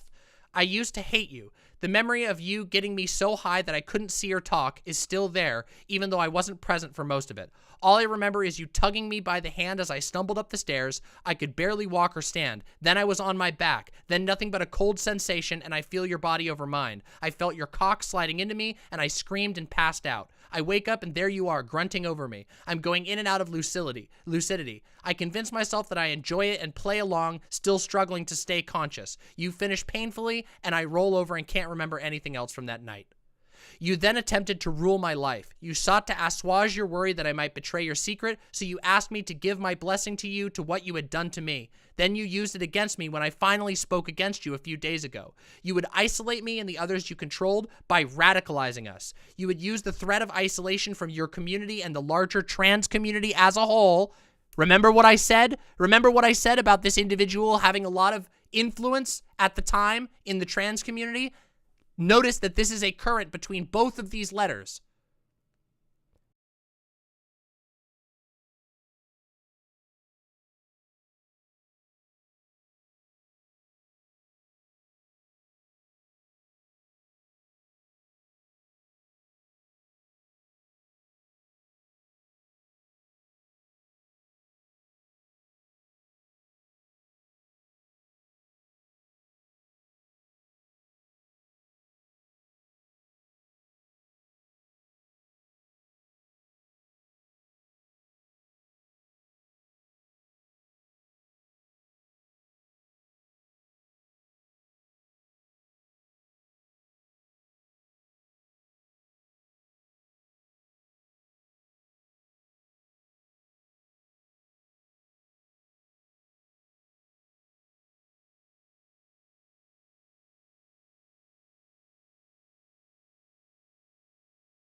Okay. Hopefully this will fix it. I have no idea why this is happening. Very frustrating, by the way. My apologies. Let us resume, okay? The last thing that I said, we're going to have to edit this just a little bit. My apologies for that. I don't know why the Elgato is crashing, but it is. My apologies. Why not record with OBS? I do record with OBS, but I have to capture using the Elgato, which keeps crashing because the Elgato is a piece of trash. It's just how it is, okay? Let us continue. The last thing that I said is that I wanted to outline very quickly that one of the shared issues here, and one that I brought up, the reason that I ever in the past became aware of Lorelei Bailey was because Lorelei Bailey was very, very heavily involved in a lot of trans communities at the time. And there were a lot less trans communities online at the time because that's just how it was. The space was smaller. If you were online and trans, you knew most other online trans people because there was only a handful of spaces that people hung out on. Notice that in both of these stories, a major portion was the use of social spaces to silence a rape the accuser of rape. So the victim of rape was silenced in both cases by utilizing the vulnerable position of their social position. And again, I will refrain what I have said earlier and what I will say again, that it is possible for someone to both be themselves a victim of wrongful behavior, to be a victim of abuse, and also to continuously perpetuate abuse in a way that is dangerous and must be addressed. Okay? Let us continue. Again, content warning. We're continuing exactly where we were. The trans community, here we go. You would isolate me and the others you controlled by radicalizing us. You would use the threat of isolation from your community and the larger trans community as a whole in order to keep everyone in line. We all saw what happened when you said someone was no longer welcome. You used my empathy against me to convince me that you were worth defending. The trans community remained permissive or at least apathetic of the harm that you caused. There is no way to claim to be fooled by you anymore. The people who defend now are every bit as awful as you made them out to be. Eventually, I cut you out of my life, and I claimed and you claimed that I was abusing you by not talking to you anymore. You implied I was a psychopath trying to harm you, as you do with all of your detractors. Now I feel only joy. I can experience a life without fear. I'm relieved that I don't have to live a life without worrying in the back of my mind that you might attempt to ruin my life as you have so many others. When I finally spoke out against you, I feared for my mental health and my ability to continue being employed. But you played your hand and you had nothing left. My friends stood by me. Your death was just another weapon in your arsenal, a scorched earth tactic to try to punish me and others for the rest of our lives for standing against you. It didn't work. I am free. I am rid of you. I am at peace. Now, keep in mind, this was written when Lorelai threatened suicide. Obviously, Lorelai is still alive 10 years, 5 years later. Okay? Lorelai did not die. And now, I would like to read, because, again, I am very interested in providing receipts and giving as I don't know what the word is. Not unbiased, but as unbiased as possible with any of these. We are going to read Lorelai Bailey's response to these allegations, okay? These are, once again, the allegations, the response to the allegations. So, this is by Lorelai Bailey. This is a defunct account, but this is by Lorelai Bailey. So, I'm sure you have at one time or another heard of my name somewhere on the interwebs in hushed tones warning you about all of the evil things I've supposedly done. For years, I've not really put words down in long form about this situation, and I've tried to combat the nonsense as it came up with varying degrees of success, let's say. The purpose, I believe, of the various lies told about me are purely to ensure that I have no connection to community, no voice, no income, and no life. As to the motives of wanting to dispose of me, I can only guess, but it likely has a lot to do with me being rather vocal about many topics that upset people.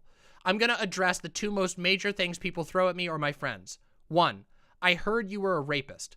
Well, frankly, that's not true at all, and where this comes from is two places. There is a trans woman named Natalie Durkin. She's a stalker with multiple victims. She admitted to making up a false accusation against me, and this admission was made public by the person she admitted it to. Nobody cared. Natalie also liked to make dozens of sock puppets to back herself up on things and harass people. She's tangentially linked to sites like Kiwi Farms, though I don't know how much she is anymore. Her user account there is this, and since I don't read the site anymore, I don't know how active she is. Here is the documentation from people she admitted making it up to. We're going to open this real quick. Now, you all know I'm a big fan of receipts, right? So this is what was linked in Lorelai Bailey's own post, okay? And this is the evidence that Natalie lied. Okay? Let's judge this as a receipt, okay? While the Lorelai Bailey camp keeps playing derail and circular arguments about why the rape didn't happen, somebody responds, what is circular about, she told me and Tesseraction that she made up the accusations. And then the response was, I don't believe for a second that Natalie is making this up. And then this person responds, expect me to, this is fake robot gamer, I don't know who this is, expecting me to go along with her playing along with a false rape claim. This is literally nothing. By the way, this account is Robot Anna. You can see it here. Fake robot gamer, Anna. This is Robot Anna, aka one of Lorelai's allies. This is Lorelai's ally just emptily with no evidence saying that the rape accusations were made up. And this is what Lorelai links. Okay? So Lorelai says, no, this is made up. Here's the proof. And the proof is nothing. So, sorry, but this does not answer this question. Okay? Let us continue. There's a second trans woman by the name of Zoe Wolf. We just read Zoe's post. That was the one we just read. She first got a hold of me because I had an Encyclopedia Dramatica article written about me. She visited me. We had consensual sex in front of witnesses. We had plans to meet up again. Then I found out she was creepy and only liked me because she thought ED stuff was true. I broke it off with her. To take attention off the impending call-out she felt was going to happen, she made an accusation. Ironically, she was later outed and admitted to being a predator herself. And this is a link to a completely unrelated Facebook post. A completely unrelated Facebook post that claims that this person is also a predator. Let me once again say, one more time, it is possible for someone to both be a victim and perpetuate abuse. Okay? I'm going to repeat it again and again and again. But I want you to notice here that what Lorelai Bailey brought up in this post does not contest anything that she claims it does. Okay? Now, I don't know about this, or I can't verify any of this. A note to our community. this is just a public statement about, wait, this is a public statement about a different issue. Once again, a separate issue. Something that this person did at a different point that had nothing to do with Lorelai Bailey. So Lorelai Bailey is defending herself by doing, this is what we call character assassination. It's when you say, I didn't rape that person is also a bad person. That's how you know I didn't rape them. But we know that is not an actual defense. Okay? That is not an actual defense. Her claim that I raped her is simply based on the fact she had one hit off a weed pipe beforehand while I was actually very intoxicated. These two events caused a game of telephone, and depending on who you ask, mutates into anywhere from 5 to 21 people who simply do not exist. What? Okay, I'm not gonna lie. This sounds like what somebody who is very guilty would say. Oh yeah, she had one hit off a weed pipe. Yeah. Dude.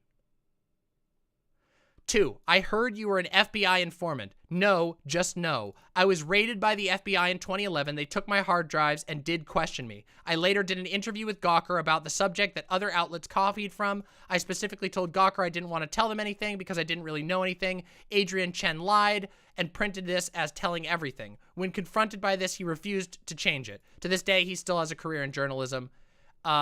Now a number of well-meaning people have attacked me over the years, but there's a focused and willful cadre of malicious actors who keep pushing this narrative against me.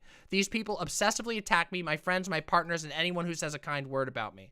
I'm hardly perfect. I'm abrasive, angry, and I don't have a lot of patience. I've had to do some questionable things just to get food at some points in my life. I'm kind of an asshole. I'm hardly perfect. But what I am not is what these abusive, stalkery people are spreading and have been spreading for years. Disposing of vocal, unpopular trans women is something that has been going on for years in online leftist circles. People use us for our ideas and labor and then throw us away as problematic almost every single time. Many articles out there have been written on disposability culture, on how trans women are used, abused, and discarded. We all know this exists and that it's real. Extracting value out of a vulnerable person to gain credibility and merit is a practice much older than the internet. It's not only happened to me over the years, but other trans women with increasing frequency just over the last month from the exact group of people. It's very interesting because I happen to know that some of the articles that this person is referencing, these articles about trans disposability, were written about Lorelai Bailey's associates. The people, the friends and allies of Lorelai Bailey, those articles were written about you and your people. So here's another thing that you're going to notice with Lorelai Bailey is that Lorelai Bailey will always say that that the only reason that anybody's mad at her is because she's trans. That is the thing that always comes up in all of this, over and over and over again. This, people hate me because I'm trans. I didn't rape 2 people. I didn't rape 2 people. I didn't snitch to the feds. Guys, I just showed you the amount of information and involvement that Lorelai Bailey recorded by the fucking state. In the original documents publicly available for everyone, we know how involved Lorelai Bailey was. So Lorelai is just lying in this post. So, I just wanted to, for the sake of fairness, show both the accounts of the accused and the, I will say, paltry response that Lorelai gave to the accusations of rape. Lorelai Bailey's response to being accused of rape was to say, those people are bad too, and I'm the real victim.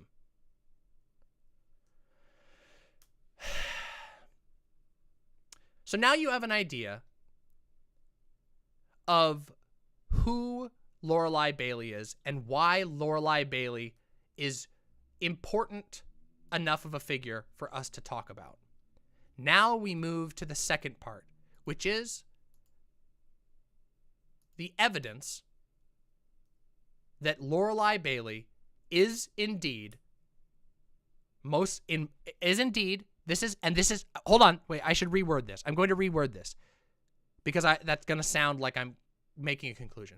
We are now going to discuss and look at the evidence for the claim that Lorelei Bailey is bimbo politics. Bimbo politics, the exact same person who just organized a hostile takeover of a major rising leftist space, who just took time to accuse multiple people in leftist spaces of being terrorists. And if that person is already a former federal informant, that's really fucking important for us to know. So let's see. Do we have the receipts? Let us find out. Let us find out if we have the receipts necessary. So this is where we get into the real DramaMama portion of the drama. This is the ongoing stuff. Let us begin, okay? All of this current phase of drama and information comes from a thread which we are going to go over right now, okay? We are going to read through this thread and another thread, okay? This is a user by the name of Sailor Hamea. This user put out a rather popular thread on this and makes the allegation that Lorelei Bailey is bimbo politics, aka hypno trans girl, aka Ephrael Stern. Ephrael Stern, bimbo politic, hypno trans girl, all being the exact same person who orchestrated a hostile takeover of the anti-work Discord and subreddit. Let us go. I've been sitting on this for a while, but I'm 99% certain that bimbo politics hypno trans girl is Lorelei Bailey. There are way too many similarities for this to be a coincidence. This person has a large following, and she's infamous in trans circles under her real name for being a literal alleged rapist, but no one seems to have put two and two together before. We either have two trans women who are both in their late 30s, both have an association with the Coffins, aka Peter Coffin and Ashley Coffin, have served in the US military, both are really into the dictator's handbooks, have kinks for bimbofication and hypnosis, have a strong attachment to the web tool Shinigami Eyes, have done something in the past that angered the trans community quite a bit, and both live in Texas, or it's the same person having done a rebrand to escape the fact that she's a rapist. We'll get there, Punky Gal. Don't worry. This is who Lorelei Bailey, bimbo politics, hypno trans girl is in the words of her victims. Here is the link to the exact same ones we just went over, okay? Lorelei also faked a suicide, which is referred to in the paste bin above and then resurfaced shortly afterwards. Bimbo is also friends with Eva Cantor, who runs a blackface raceplay erotic roleplay account on Final Fantasy XIV. I don't know anything about this. And here is our smoking gun, because come on now, this is such a niche thing that it begs to think it's a coincidence. The nail in the coffin, people literally referred to bimbo politics as Lorelei in her own Discord server.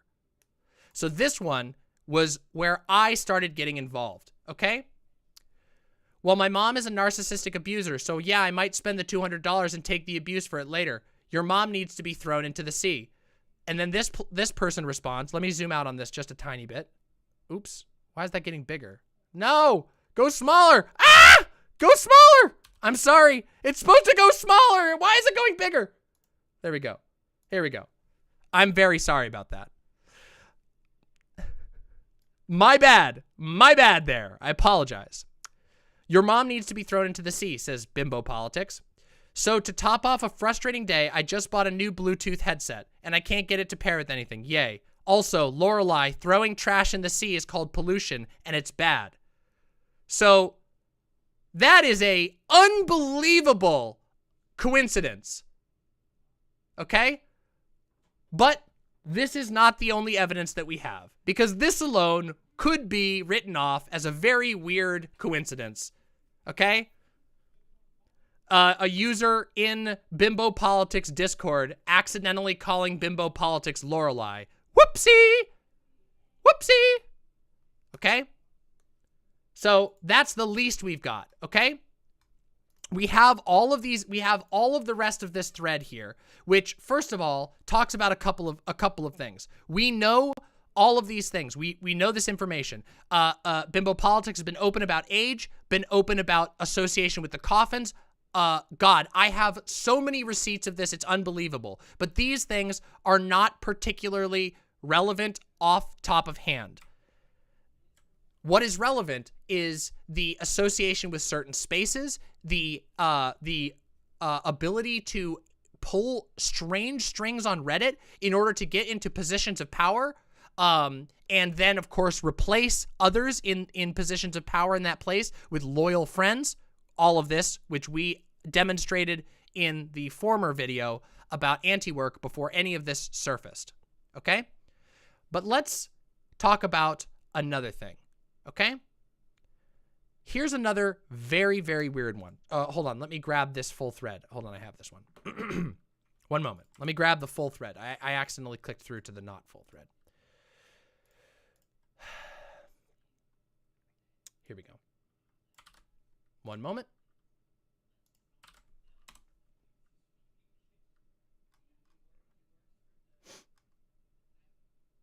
Here we go. Here we are. This is the one that we're talking about. This is right here, Anti. Anti is one of the mods who was thrown out of anti-work. And so you can understand that Anti might have some very, very good reason to be suspicious of bimbo politics, seeing as how this is one of the people who was removed from their position, their genuine, position of leadership in a community that they helped build, simply because they disagreed with bimbo politics. So, just so you know, that's who we're talking about here. That's fine, I don't really care. To add to this thread, they're both in software development. They both hate anti-civ. The Reddit account that Lorelai had was outcasted around the same time that Bimbos did. Bimbos appeared.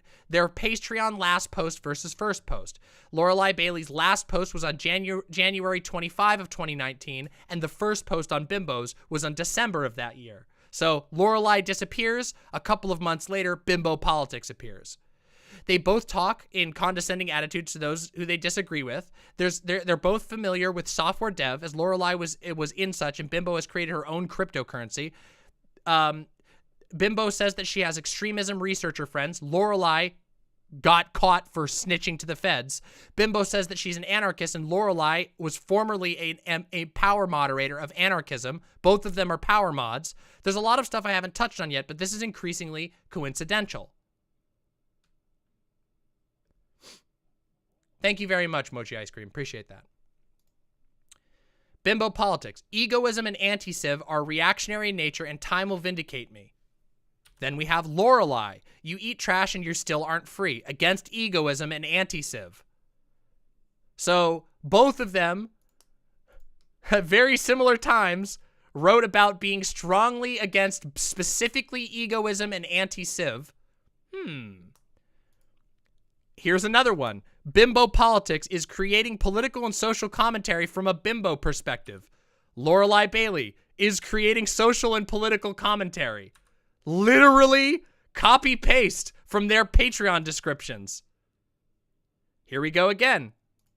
Here's Lorelai Bailey specifically making almost identical degrowth takes as the now deleted Bimbo Politics account made.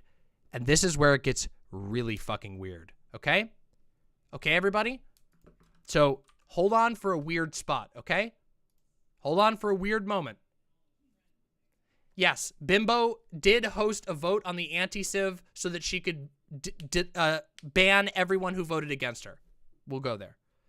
It's about to get really weird, okay? Are you there, God? It's me, Bimbo Politics, with a series of symbols. I always meant to ask, what do those symbols mean? And then Bimbo Politics replies, praise be to Inanna. Okay? Lorelai Bailey has this symbol. Okay? Lorelai Bailey linking to Inanna. Now hold on. Now we have Lorelai Bailey displaying the symbol of Inanna. This is the Inanna symbol, the Star of Ishtar, or the Star of Inanna. Okay? And here we have Ephrael Stern, a.k.a. Bimbo Politics, a.k.a. Hypno Trans Girl, posting extensively on the Inanna Discord. Tons and tons of posts on the Inanna Discord. I mean, Reddit. Sorry, not Discord. Reddit. Sorry, Reddit. Misspeak. Subreddit. My bad. Now, hold on. Here's the symbol, the Star of Inanna. And now it gets really weird. Because, see, as it turns out, Bimbo Politics has defended Lorelei Bailey online on multiple occasions. Okay?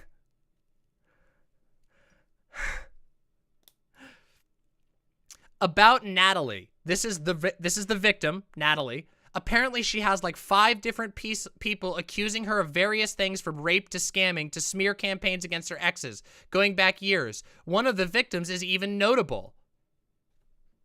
I'm just responding to somebody who only mentioned Zoe. So this person is responding and saying, I didn't bring up Natalie. What does Natalie have to do with any of this? Which is weird. Okay? That's really fucking weird. It's really fucking weird to respond to somebody. I mean, frankly, well, that's what you would do if you were defending yourself, but you didn't realize that the person hadn't brought up that yet. It's a literal self-report. But let's continue. Look, their response to this, you know, Bimbo, her response to this was, look, I care that people are attacking Angie over what looks like what I was forced by this bullshit to look into. Say this Lorelei asshole is as bad as everyone says and eats kittens to boot. Isn't that weird? The wording is almost identical to the blog by Lorelei we just read. That's still not a good reason for people to do this to Angie, but the deranged cancel cult on the left seems to yet again be taking someone who at best could be argued to be a dickhead and trying to turn them into a baby eater. Like, I've seen this kind of shit a lot in my 2 decades of involvement in activism in one form or another. Just fucking stop, okay? Now,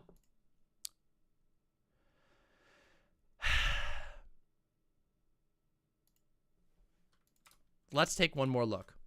Anti used a language analysis algorithm that is available online to compare Lorelei Bailey on Patreon to Lorelei Bailey on Medium, which is a almost perfect match. A 1 is a perfect match. An 8.87 is a near perfect match. Lorelei Bailey on Medium to Lorelei Bailey turns up a 0.9. So comparing Lorelei Bailey to herself with this algorithm is quite accurate. Ephrael Stern to Ephrael Stern, 0.95. Ephrael Stern to Lorelei Bailey, 0.93. Ephrael Stern on gender to Lorelei Bailey on gender, 0.93. Ephrael Stern on mob justice to Lorelei Bailey talking about Trump, 0.8. Ephrael Stern's mob justice to Lorelei Bailey's anatomy of a social disposal, 1. A perfect match.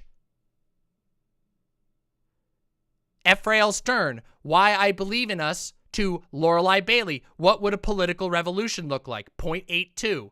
Ephrael Stern, Envy the Left and How to Gain Political Power to Lorelei Bailey, What Would a Political Revolution Look Like, 0.93. The baseline for this specific algorithm is 0.78 for 2 strangers talking about the same exact topic, so it might not be perfectly credible, but it is worth noting.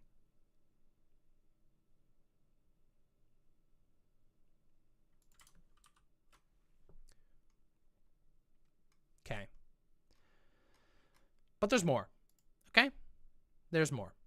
We're not done yet. As always, I wish to be as careful as possible. And there's more to talk about. Okay? One moment. Which is to say that now Bimbo Politics, following this accusation, Bimbo Politics has completely and utterly purged their entire online presence. Hypno Trans Girl is gone. Bimbo Politics is gone. Ephrael Stern on Reddit is gone.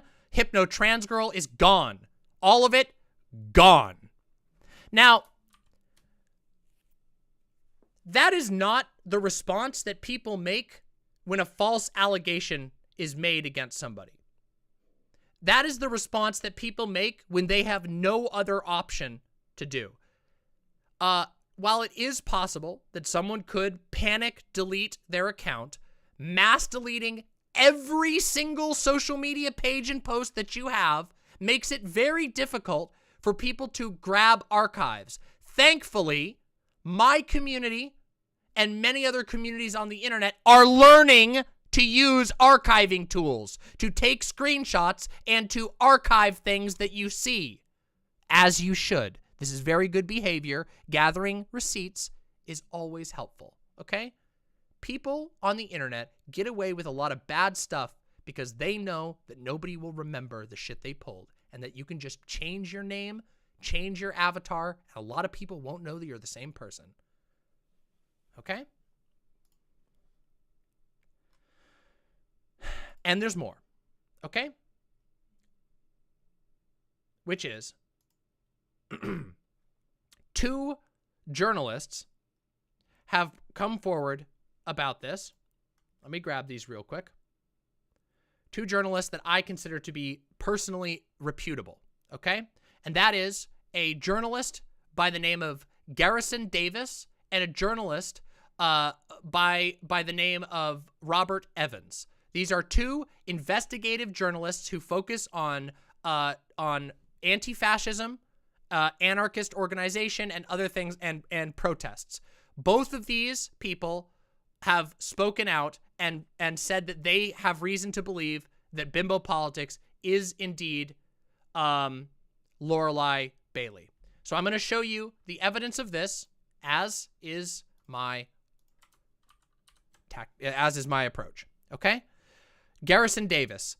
I learned about the rapist Fed snitch Lorelei Bailey and the Bimbo account connection yesterday. Found more info myself linking the 2. I have disagreed a lot with Bimbo's opinions and actions, but because we've interacted on Twitter before, I am publicly acknowledging new revelations. Okay? So this is literally a writer for Bellingcat, a person we actually followed, those of you who are OG Mama fans, we followed Garrison Davis's live coverage 2 years ago during the Portland riots. So, Hungry Bowtie, fucking balls of steel, by the way. Just fucking balls of steel. Okay. And also, I'm going to give you the Robert Evans one. Excellent taste in leather. That much is true.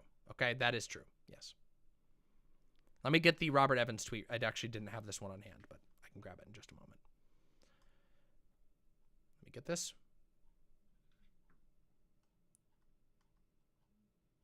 Where'd it go? Maybe Silent sent it to me? Hold on. I thought I had this here, but I guess I don't. Hold on 1 minute.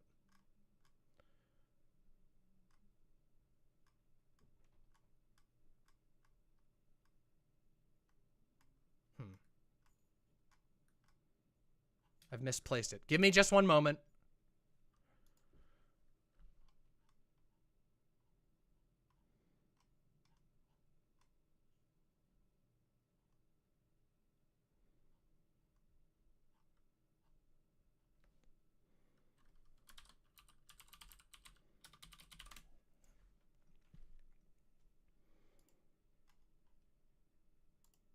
Okay, I can't find this tweet. If anybody has the tweet, please send it to me. I don't know why I misplaced it. I apparently lost the link for that tweet, but I will get it as soon as I can. If anybody has the link to it, I apparently missed that link. My apologies. How unprofessional of me. Occasionally you lose one. If anybody got it. I'm gonna keep scrolling here for a second, and then if I don't find it, we'll just continue and I'll grab it and show it in the future.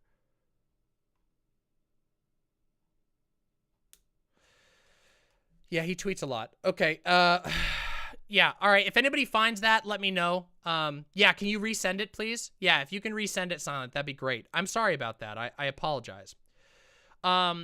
There's another thing we need to discuss anyway. Yeah, one of the receipts got blown away. It's okay. I have it here somewhere. I will get it in just a minute, I'm quite sure. In fact, I think Silent just sent it to me. Yep. Ah, sorry. My bad. It was a retweet by Robert Evans, not an original tweet. It was a retweet that was retweeting what Garrison Davis said. My apologies. There you go. Now we have it.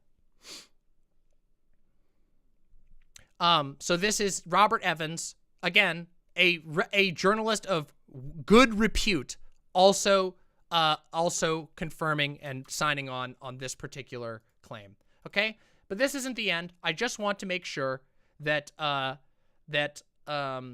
we're clear about everything that's been brought up. Okay.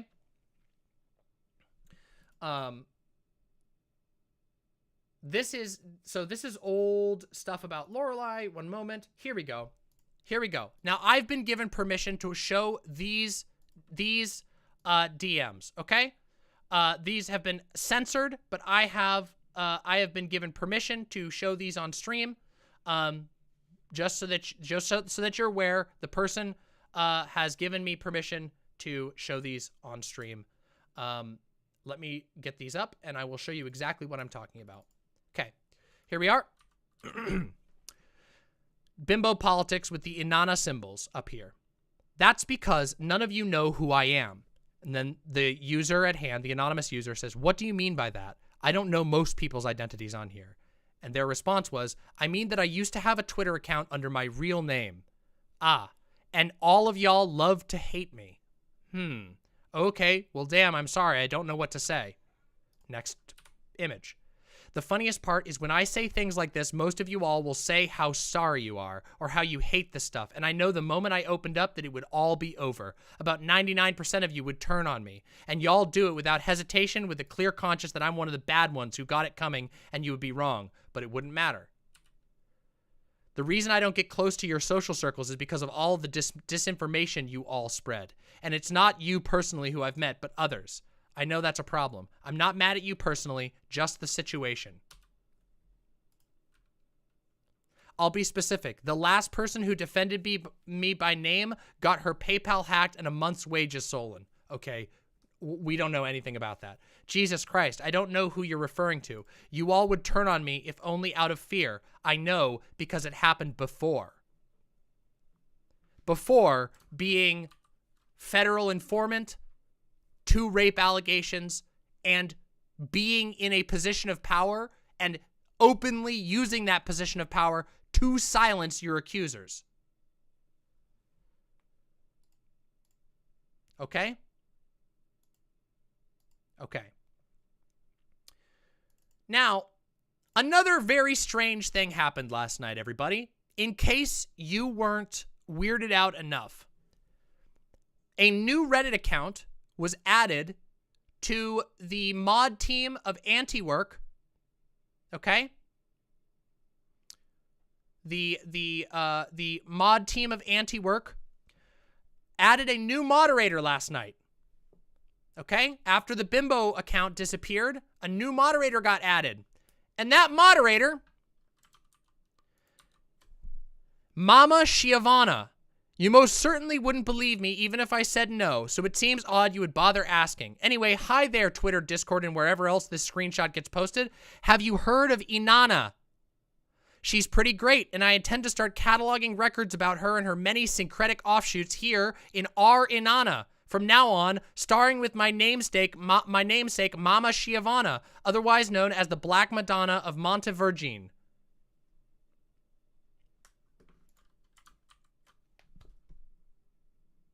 Damn. You guys know any Inanna worshippers? Do you know any Texan Inanna worshippers who always claim to have associations with anti-extremist groups, who regularly are involved in activities that only Reddit power mods can be involved in, such as taking over communities using your clout, who just a few weeks ago used their expertise as a Reddit power mod to take over and destroy another community? You guys know many Inanna worshippers from Texas who are in their mid-30s, trans, into hypnosis kink, into, what's the other one? I can't remember the other fucking kink. bimbo kink, who also happen to used to be hackers and have been involved for 2 decades in activism, and also has a literal 1-to-1 perfect match from one essay that was written under one pseudonym to the essay that was written under another pseudonym.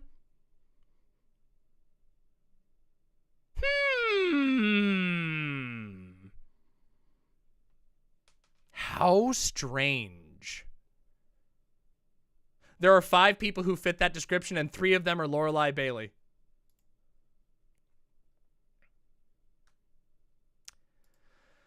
Now, there is a lot of other stuff, okay? There's a lot of other things we could talk about. For example,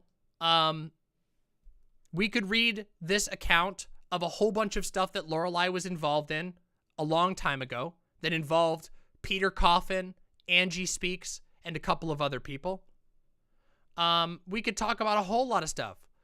We could talk about their involvement with some Chan boards. We could talk about their involvement with the harassment of other people, okay?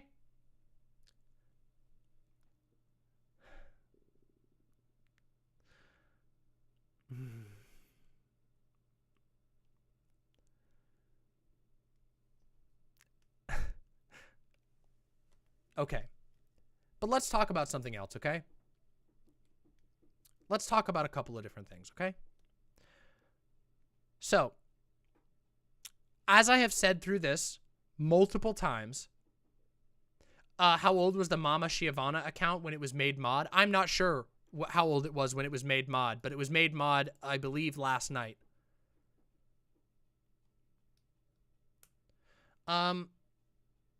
Okay, but I am, Rhodes. I am. Look, let's not talk about that. Let's look. There's a lot more stuff. There's a lot of different stuff, but I've been following Peter Coffin for a while. Is there shady stuff I would need to know about them? I have no comment on this. But if you know where to ask, you will probably find out more. Oh, the account was 1 day old when it happened. So, yeah, the Reddit account was 1 day old. This is like a whole ass ARG? Well, see, that's the thing. And it was also made a mod of Antiwork, obviously, yes. They probably got removed as mod. It's complicated, okay? Is DramaMama okay? Yeah, I'm okay. I'm just thinking about a lot of things. It's obvious the account is Bimbo Politics. I mean, this is obvious. Now, is it still possible that Lorelei Bailey is not Bimbo Politics? Is it possible? Anything's possible. But I think that the evidence is overwhelming, okay? It is functionally impossible. Ah, thank you. Mad Mars, who was a former mod, says 8 mods were removed from Antiwork after saying they believed that Lorelei was Bimbo. The top mod of Antiwork is now protecting Bimbo. Wow. You are not punked, but it's about to get even weirder, okay? Because Bimbo Politics and Lorelei Bailey have involvement in a tool known as Shinigami Eyes. How many of you know what Shinigami Eyes is? Shinigami Eyes being a tool that is used to, in short, identify people who post lots of anti-trans stuff, okay? Shinigami Eyes is an app that allows you to essentially install it, and it will warn you if users on Twitter have posted fuckloads of links to a certain number of TERF sites, okay? Okay? It's interesting. It's an interesting tool. I have my problems in general with tools like this. However,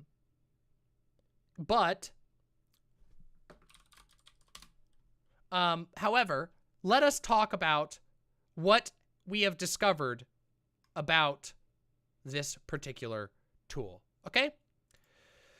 This was a document presented to me by one of our own community members. Thank you very, very much. I will maintain you anonymous for the time being. I'm sure you'll appreciate that, but let us go through here. This is a highly detailed and well done research document, okay? Let's talk about it. This is a document detailing a selection of evidence turned up in light of the recent accusations leveled at Bimbo Politics, the inheritor, that's a nice way of putting it, of the subreddit anti-work in the wake of the recent drama. All my research over the past 20 hours has led me to conclude that it is logical to believe that Bimbo Politics is an online alias of Lorelei Bailey, notably accused of sexual assault, actually rape, and emotional abuse by multiple people. Why does this document exist? The honest answer is that it started because I had a neurodivergent compulsion to get down to the bottom of this matter after seeing multiple trans feminine folks I respect having heated exchanges about how to respond to the situation. As for finishing the document, my gut tells me it's needed to keep a centralized and carefully collated record of events for posterity. I have seen what happens when dishonest actors attempt to take control of and disingenuously steer a narrative, and I believe careful documentation of events is the best inoculation against deception. Based. Who made Shinigami Eyes? This is a program called Shinigami Eyes with links below. It is a browser extension that allows you to see usernames modified to be red or green based on a user submitting flagging that marks social media accounts as anti-trans or trans-friendly. The Shinigami Eyes GitHub expands more in detail. It is also on Twitter. Naturally, anything created to mark anti-trans individuals to make it easier for trans people to avoid them will quickly arouse the ire of trans-hating feminists, aka TERFs. And this can be easily seen by transphobic dead-naming articles put out against Lorelei Bailey, minor misspelling there, Lorelei Bailey, who they allege is the creator of Shinigami Eyes. There is nothing of substance in the TERF critique of the plugin, and any mention of credible accusations against Miss Bailey are lost in a sea of fragile fear-mongering and hyperbolic fixation about the fact that the plugin's name is taken from Death Note. Now, this is one of the things I'm talking about right here, specifically about how someone can both be a victim and a perpetrator of abuse. Okay? So and we are going to talk about this in full extent following the DramaMama segment when we go into the DramaMama discussion segment. But for now, hold with me. We'll talk about that shortly. Pro-trans criticism of Shinigami Eyes. More credibly, Shinigami Eyes has taken criticism from other trans people and their allies for the potential of its pro-trans flags to be used to identify and out trans people by malicious anti-trans actors. Its flags are public to anyone with the extension, and there's no way to opt out of being flagged green. That's a very valid critique. There's also some frustration felt among trans feminine users that the way Shinigami Eyes get used is by trans people to label other trans women that they dislike as bad, while ignoring the active anti-non-binary sentiments fostered by other trans women who still remain marked as green. Shinigami Eyes is trash. Hey, this is Infernatrix Sophia. Shinigami Eyes is trash. The first is someone who is radically and militantly pro-trans, celebrating trans hackers taking down right-wing social media. The other is somebody trying to excuse pedo-jacketing queer people, and specifically a trans CSA survivor. Note who's red and who's green. In America, they're hacking and destroying the unprotected networks. The far-right pooled all their data. This person is listed as red. And, of course, RGR is marked as green. So, yeah. There's some problems. As it turns out, an app that marks people as good or bad based on user-submitted upvotes can be used really poorly. Do you see the problem with that, everybody? Like, imagine if everyone imagine if there was an app that all of DGG just decided to go vote and make me red. It's a social credit score. They're very, very problematic. Okay, there's some issues with it. Now, there are some tools, there are some things about Shinigami Eyes that are great. I'm not completely against apps like this. I have my problems with them. But that's independent of the issue. Whether Shinigami Eyes itself is functional or not is not what's important here. Who really made Shinigami Eyes? That all said, who even made this controversial plugin? Contrary to the claims of the trans-exclusional radical feminist orgs, the GitHub page credits the creation as being made with heart by Kieran, or by Kieran. This leads to the question, who is Kieran Dawes? Upon Googling to find out who created Shinigami Eyes, I found a user, Caffeinated Corvids, post investigating the claim that Lorelei made Shinigami Eyes, attributing instead to a Redditor by the name of Kieran Dawes. The writer misspells Kieran's username as Kieran Draws, but lists the post to Cryptid Calling's post, which shows correct spelling. From Caffeinated Corvids, I found Tumblr user Cryptid Calling made a post investigating the claim that Lorelei made Shinigami Eyes. This post has a screenshot showing Kieran Dawes claiming to have made Shinigami Eyes. So here's an Ask Transgender post with Kieran Dawes claiming that they made Shinigami Eyes. From here, I went to Reddit to look up Kieran Dawes and discovered that as of March 3, this account is deactivated. It was deactivated at the same time as Bimbo Politics.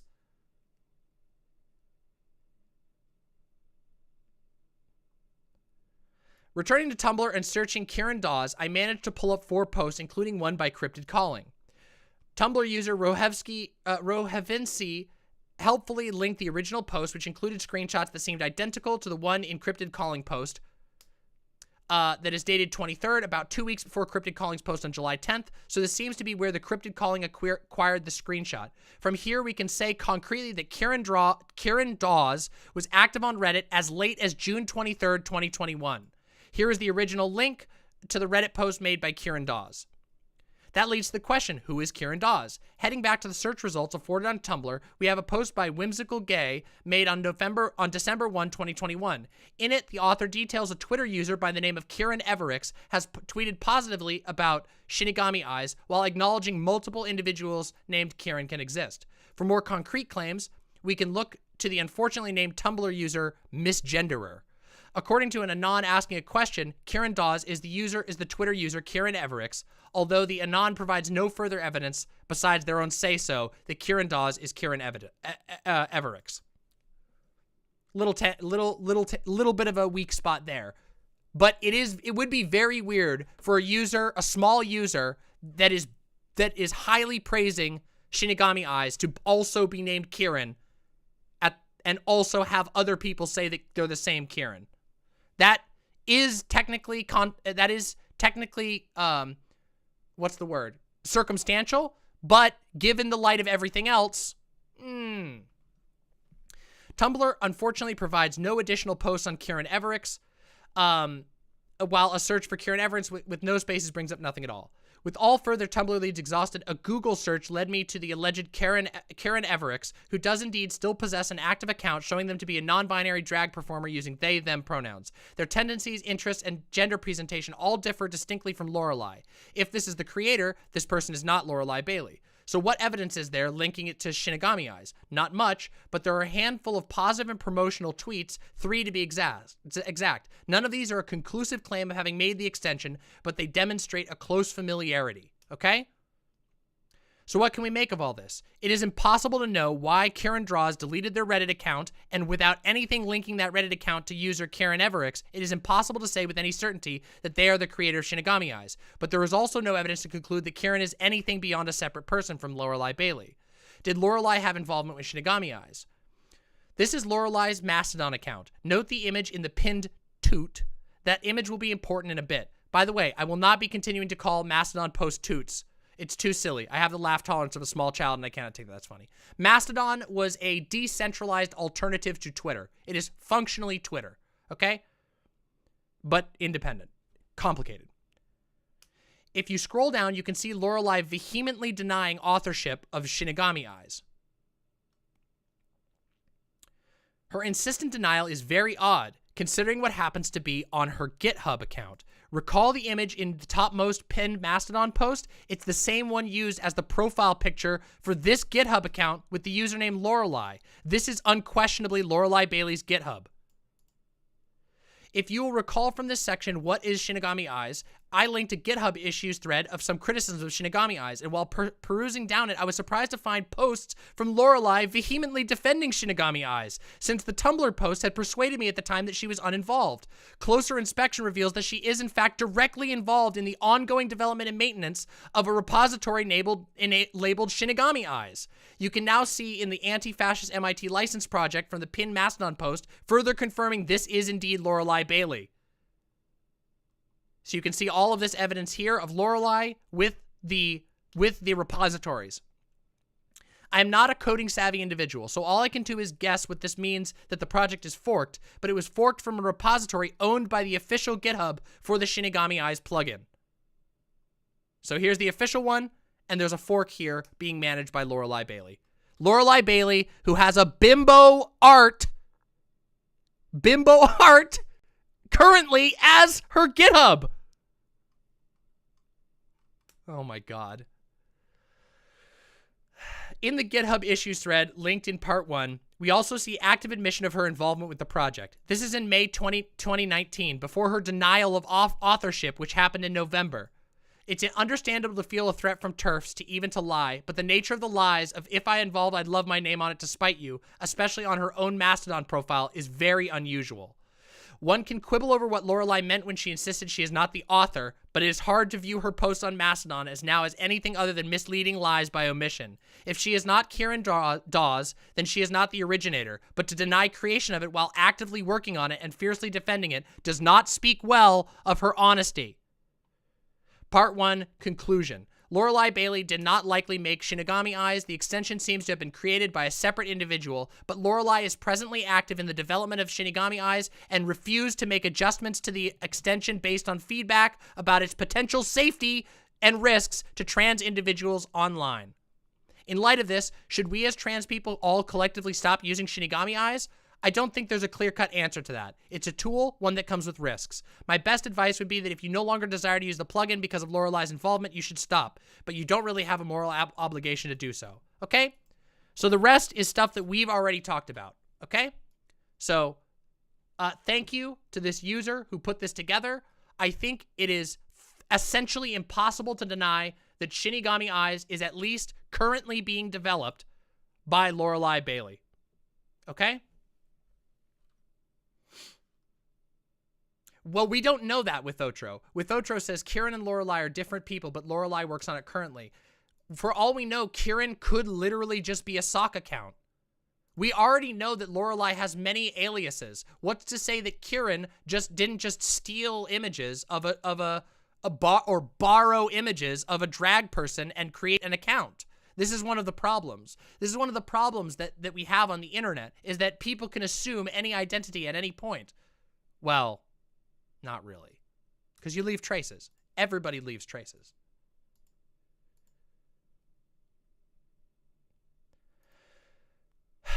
So let's take a short breather, everybody, and let's go over what we've gone over so far. So, we've explained who Lorelei Bailey is.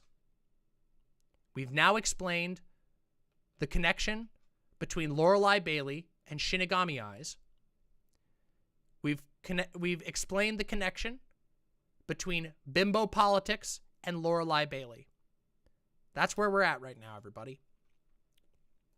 And now, it's time for us to go into the next section.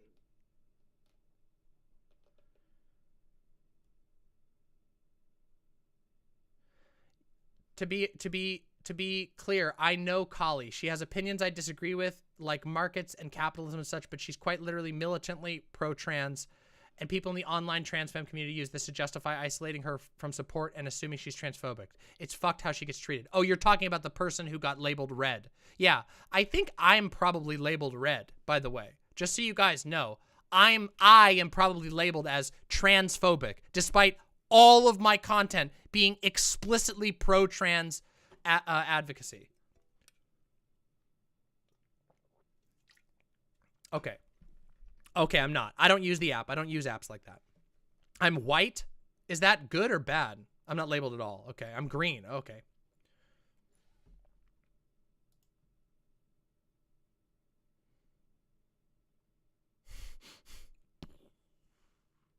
Holy shit. All right. So now we need to talk about some things. Okay? So there's a few things I want to talk about. Okay, everybody?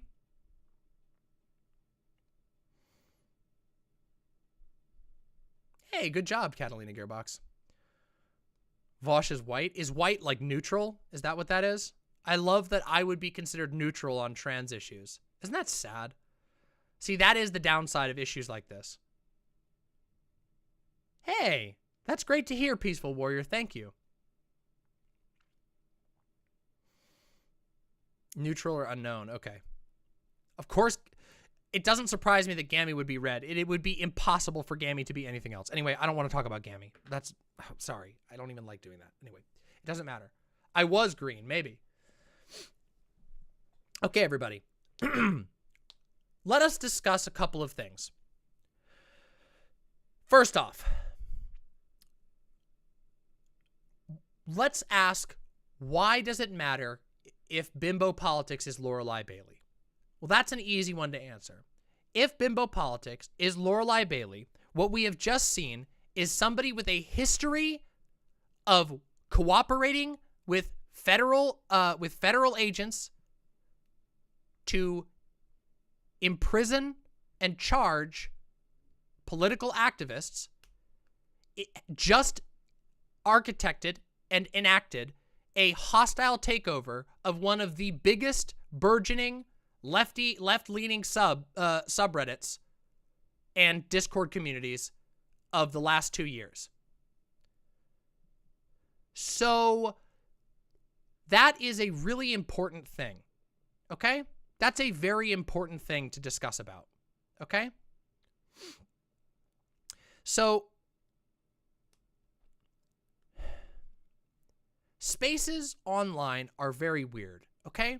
There is a lot of bad things that can happen on the internet. People are able to be very dishonest. People are able to be very, they can get access to all kinds of terrible information about other people. People can actively spread disinformation. And that's really hard to deal with, as it turns out. And one of the recurring problems that we have on the internet is that people, and not just on the internet, in life in general, but on the internet especially, bad people get away with a lot of really bad things before anyone is able to stop them. We've seen this with some pretty major figures, ranging, you guys could probably think of a few names right off the top of your head. You know, you can think of people like Onision, or Sky Williams, people who were engaging in long-term, terrible, damaging, harmful, dangerous behavior, but because of their ability to wield social power online and, you know, change aliases or have alternate aliases, it can be incredibly hard to pin people down. Shane Dawson, Leafy. Now there's other types, okay? There are other types of oh yeah, I forgot about that. I forgot about that angle. Thank you for reminding me of that, Snoogot. I had that written down and I didn't even hit on it because I was trying to talk about everything else. Ephraim Stern, aka most likely Lorelai Bailey, was also a moderator of the rape subreddit, which is so bad. That is so dangerous.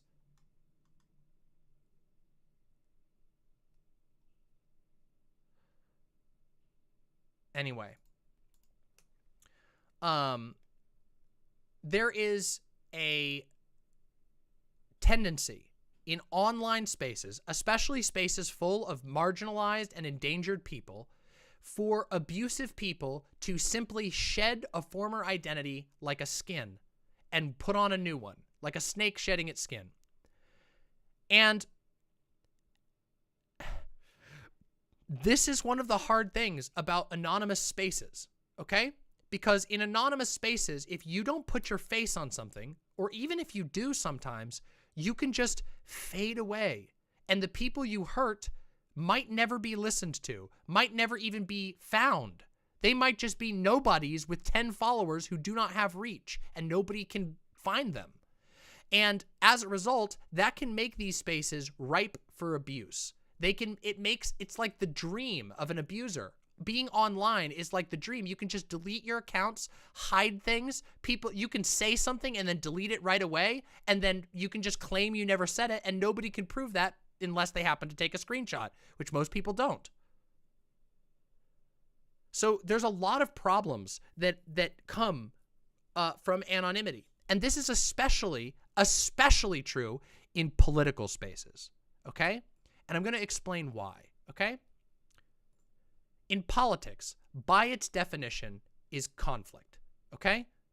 By its definition, all politics is attempting to make changes to the world as you see fit and working potentially against people who want to make the world a different way, okay? If you are in an online political space, particularly one that is critical of the powers that be, you are in a vulnerable position, because being critical of the powers that be is always a vulnerable position. As it turns out, criticizing the Republican president while he's president can sometimes result in direct retaliation. Sometimes critiques critiques can be spun into further allegations. On this channel, we have talked about examples of time where the government has chosen people that they believe to be politically problematic and oppresses those people. If you want an incredibly uncontroversial example of this, let us talk about Native American land and water defenders. Native American activists all across the United States and Canada have been subject to mistreatment at the hands of governments. And those people exist in political spaces that are built on trust. And that's why all of this is important. Because, as it turns out, if you are a marginalized person and you are engaging in the politics, in what is considered, whether you like it or not, radical politics. Let me just explain this a little bit more clearly. Being pro-trans liberation is considered an extremist position in half of the states of the United States. You understand that, right? Believing that Native American treaties should not be violated in favor of a pipeline. Violation of treaties, saying that is wrong, is considered extremism, radicalism by a lot of people in America. So, if you are one of those people who has critiques, you are potentially at danger because your political opponents have framed you as a dangerous extremist. And as it turns out, if there are people who are assisting labeling people as terrorists, like Bimbo Politics has done on multiple occasions. If you don't believe me, go watch the last video I did on Bimbo Politics when Bimbo Politics was accusing members of this community of terrorism while being an informant, most likely.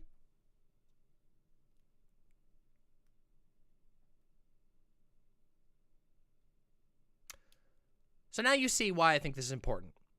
It is incredibly important that in our communities, there is a building of trust and a discouragement of deception to one another. You cannot have any sort of functional political engagements if you look the other way when people are gathering information for the feds or have done so in the past.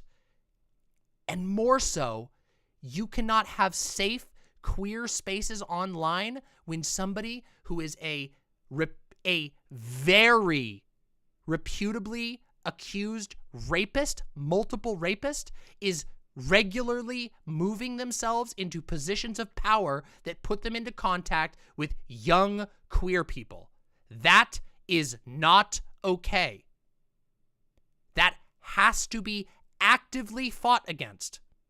It is a literal matter of the safety of a generation of queer people.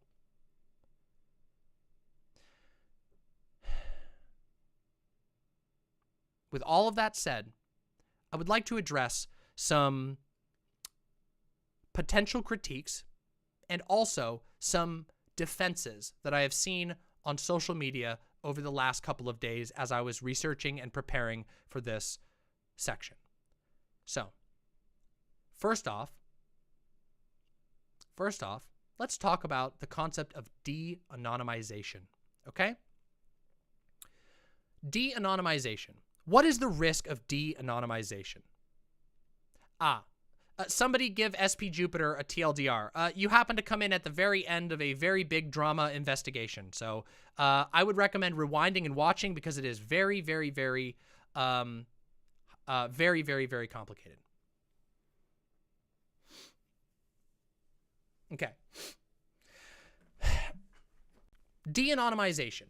De-anonymization is when it's not necessarily doxing, but it's when your anonymous status is removed, usually against your will. And this is a pretty dangerous thing for a lot of people. If you're a trans person who's anonymous on the internet and somebody reveals who you are, your parents could find out that you're trans. Your employer could find out that you're trans. If you live overseas, your government could find out that you're trans, which is very dangerous. However, the fact that there are circumstances in which de-anonymization or de-anonymizing someone is a bad thing does not mean that it is always wrong. Yes, I referenced this significantly, Snoogot. Thank you.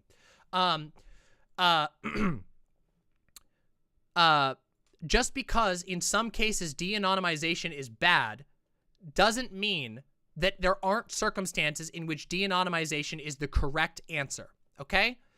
If someone has a history of snitching to the feds, that person cannot be trusted in politics. That person cannot be trusted as an ally at all by anyone who has any sort of critical opinion of any governmental policy, which is basically everyone, okay? That person is what we would call a fed. That person is actively dangerous, especially if they're somebody who which they all do, by the way, use their federal connections to threaten and control others. Because as it turns out, if the people around you who do know that you're a snitch, well, if you have federal connections, what's to say they don't just tell their connections that you're a terrorist? And interestingly, this bimbo politics person has been calling people terrorists lately. Isn't that weird? They have all these ties to anti-extremists, and we know there's a good chance they snitched in the past if they're Lorelei Bailey, which they probably are.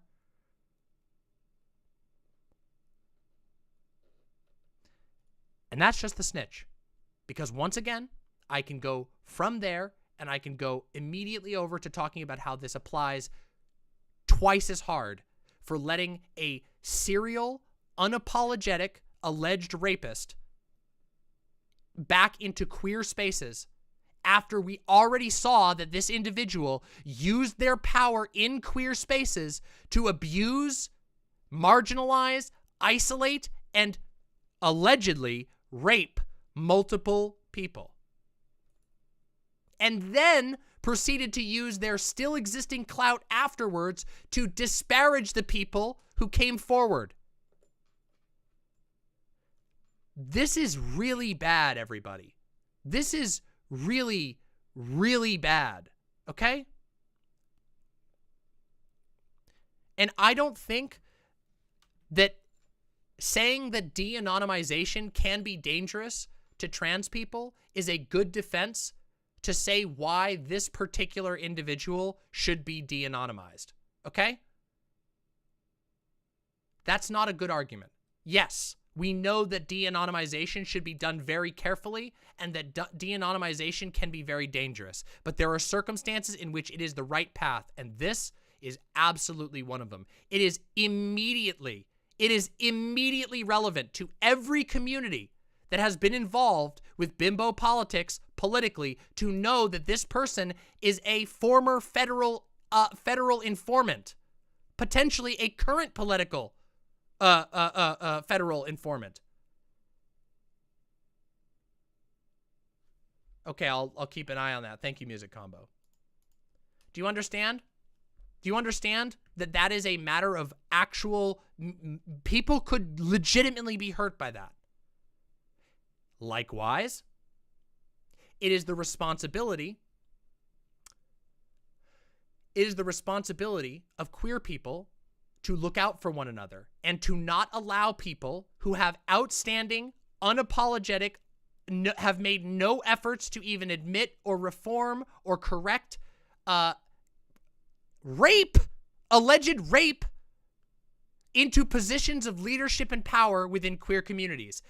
All queer people should be willing to look out for young queer people and say, no, that is not someone that we are willing to stand by and let take power. Northside Star, what did they inform on? You don't get to know that. Nobody gets to know that. All we know is that they informed on a activist hacker group and Julian Assange.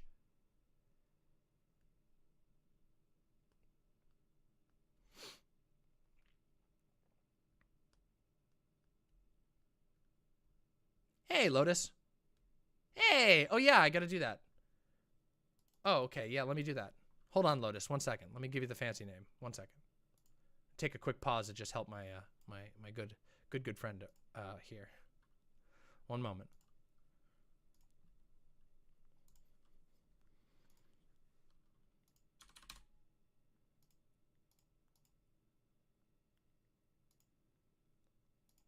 There you go. There's your fancy name. Oh, damn it. Hold on.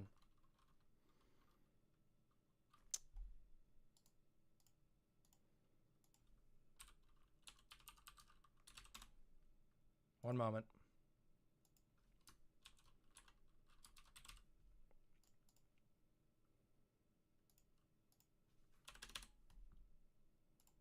Fixed. There you go. All right, you got your fancy name and your old username back. Congratulations. All right.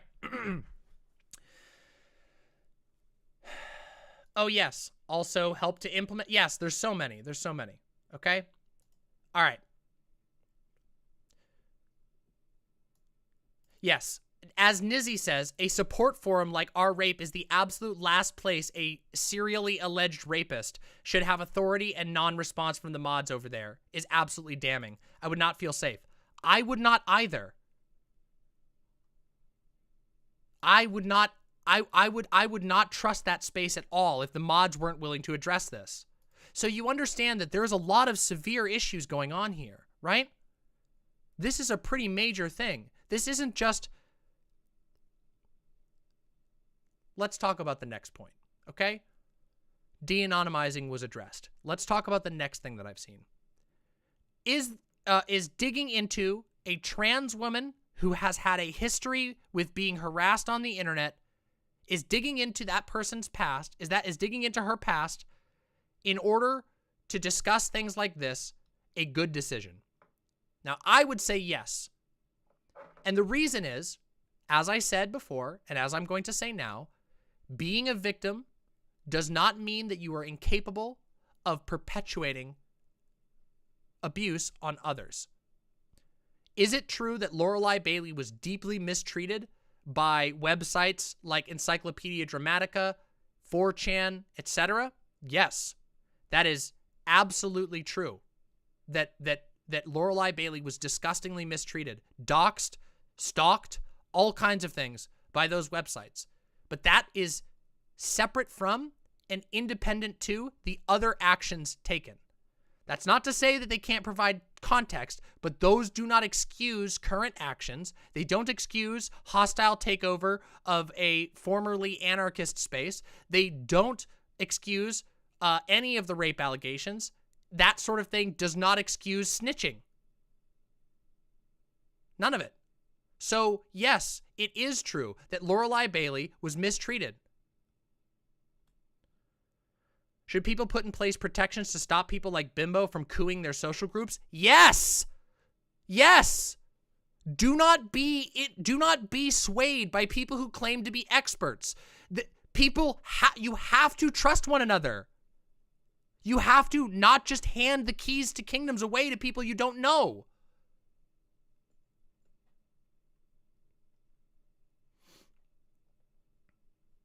Don't be a dupe. Yeah, my old line.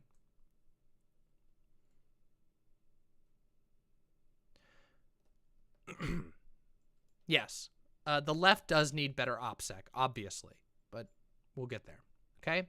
So these are, so that was the other thing I wanted to say, that is talking about this potentially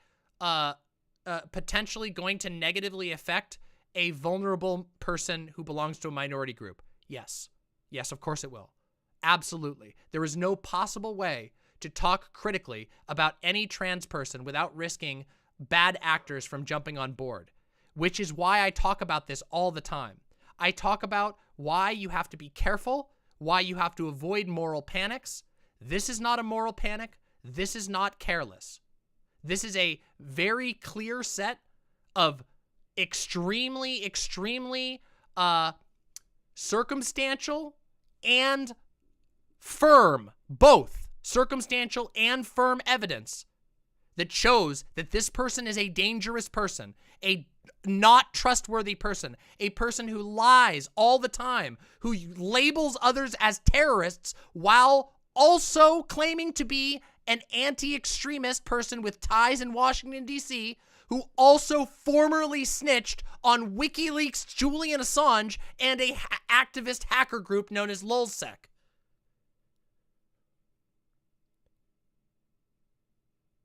Who also is alleged, credibly, of 2 cases of explicit rape. Violent rape.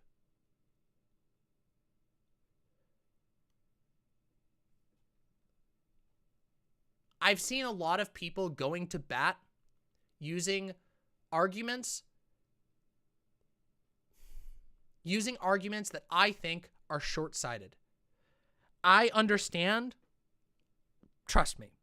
My channel, I have spent hours on my channel specifically discussing the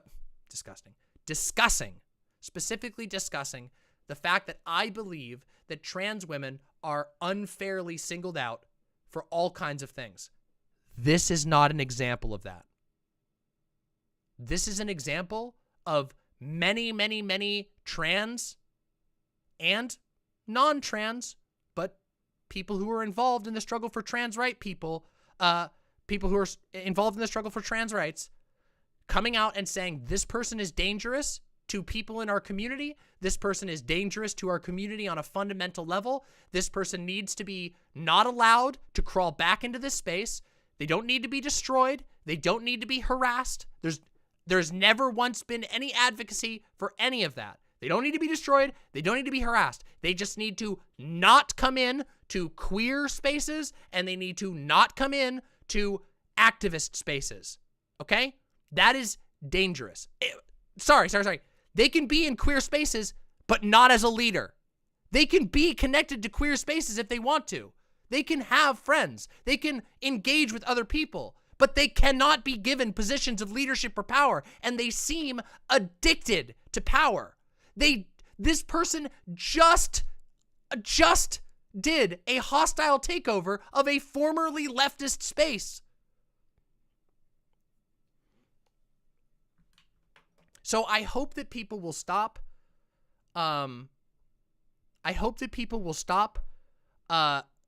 Repeating this idea that everything that's ever been said against Lorelei Bailey, aka most likely Bimbo Politics, Ephraim Stern, I hope that people will stop saying that this is just because of transphobia, because it's not. I know people who were harmed back in the day. Okay? There has to be a consistent, reasonable, recorded, documented, receipted effort to resist things like this, or we will never have safe spaces. And the reason for that is, oddly, anarchic in nature. Queer people do not have significant structures. Even if we did, as we know, those structures aren't always perfect. But we don't, anyway. But we don't have large structures where we can find help.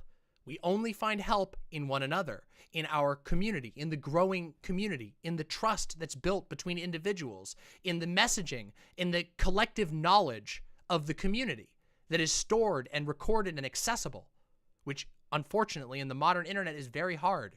And what that means is that because of the already volatile nature of queer spaces being full of vulnerable people, being full of people who are already on the margins, being targeted by so many other groups, and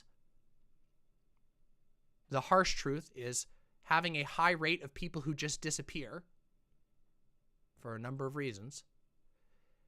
Queer spaces really struggle with this, and abusive people are sometimes able to re-enter and re-victimize, re-enter and re-victimize, re-enter and re-victimize. And we have to fight against that.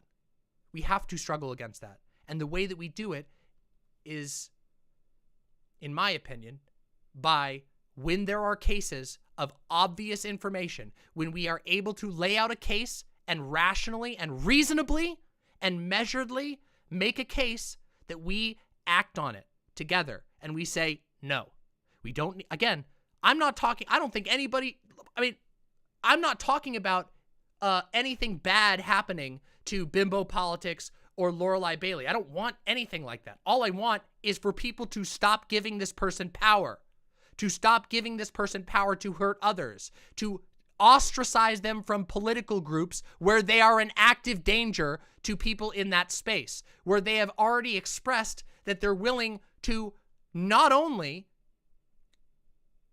as an individual be very dangerous to other people in the space, including emotional, social, and sexual manipulation and abuse, but that they are also willing to give information away and have an established relationship with the right-wing aspects of the federal government. Problems like this, these patterns tore the movement in Portland and Seattle apart. These problems are persistent and pervasive. Yes, and we have to evolve and grow and fight against them. And one of the ways we do that is by making good cases, not being frivolous, getting our receipts in order, and when we have the evidence, refusing to give bad people power. Preventing structures, undoing structures that allow bad people like this to victimize others.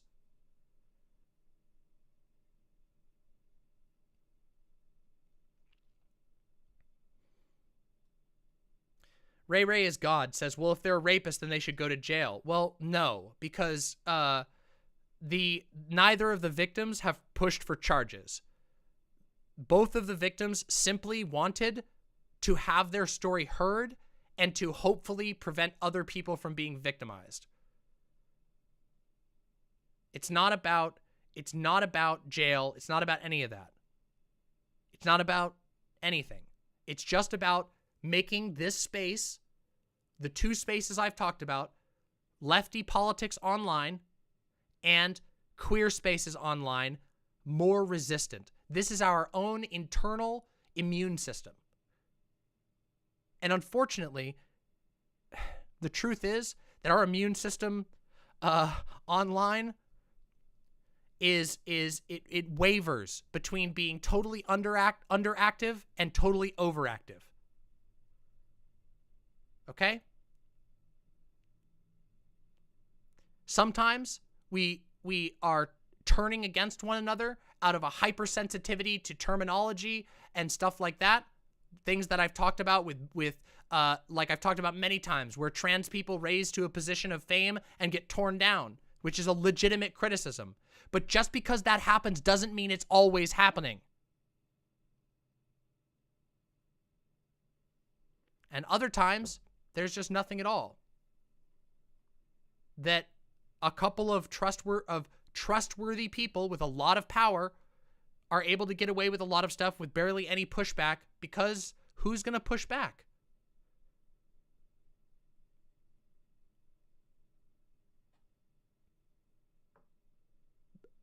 Kids who just got kicked out of their parents' house? People who can't get health care? People being persecuted by the government? Guys, do you remember this? Hold on, I'm going to show you something. See this shirt here? It's mirrored, but it says, "This is a raided premises. Police Department of New York City." Okay? I know it's backwards. Just pretend. It says, "This is a raided premises." This is a shirt that was given to me as a gift from the Stonewall Inn in New York, a place that was regularly raided by the police. It was raided by the police because at the time, it was illegal to be gay. Okay? Functionally illegal to be gay. So the police would raid it. Why? Because being gay was against the law. And advocating against that made you an enemy of the state. You understand that, right? This is why it is important to be aware of who is operating in your spaces and what power is being delegated to them. Because the very, very real truth is that within our fucking parents' lifetimes, within some of us in chat's lifetimes, it was possible for the police to raid you just for being a gay bar. Okay? That it is very easy to label somebody as a terrorist and utilize the institutions of power against that person. This is something I have talked about on numerous occasions, that we need to be careful about allegations. And I think that in this particular case, I have shown that these allegations against Lorelei Bailey, who is, in all likelihood, Bimbo Politics, Ephraim Stern, Hypno Trans Girl, that these allegations are not only strong, but validate a response. And this is part of that response. And I would hope that people will learn from this to understand the balance that is necessary. Because a lot of people's response to things like this is to go whole hog in one direction or the other. To say, it's just cancel culture. Or to say, it's just cancel culture. Everybody hates trans women, so it's people trying to take down a trans woman.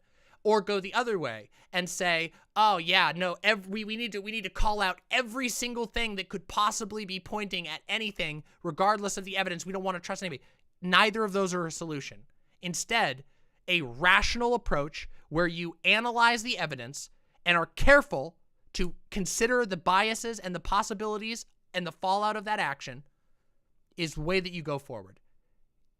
Working together, talking to one another, verifying things, being careful, and then when you have your ducks in a row, making the claim and evidencing the claim. That is the way that you help one another maintain a safe space.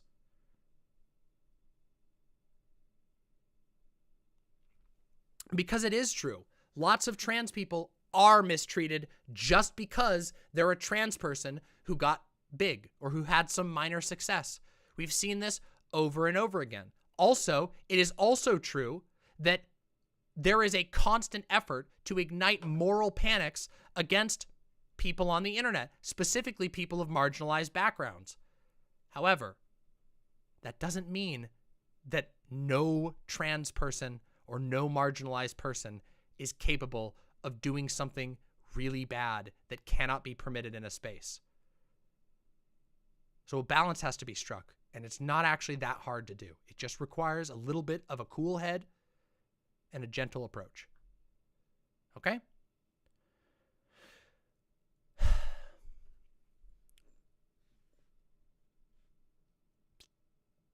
With all of that said,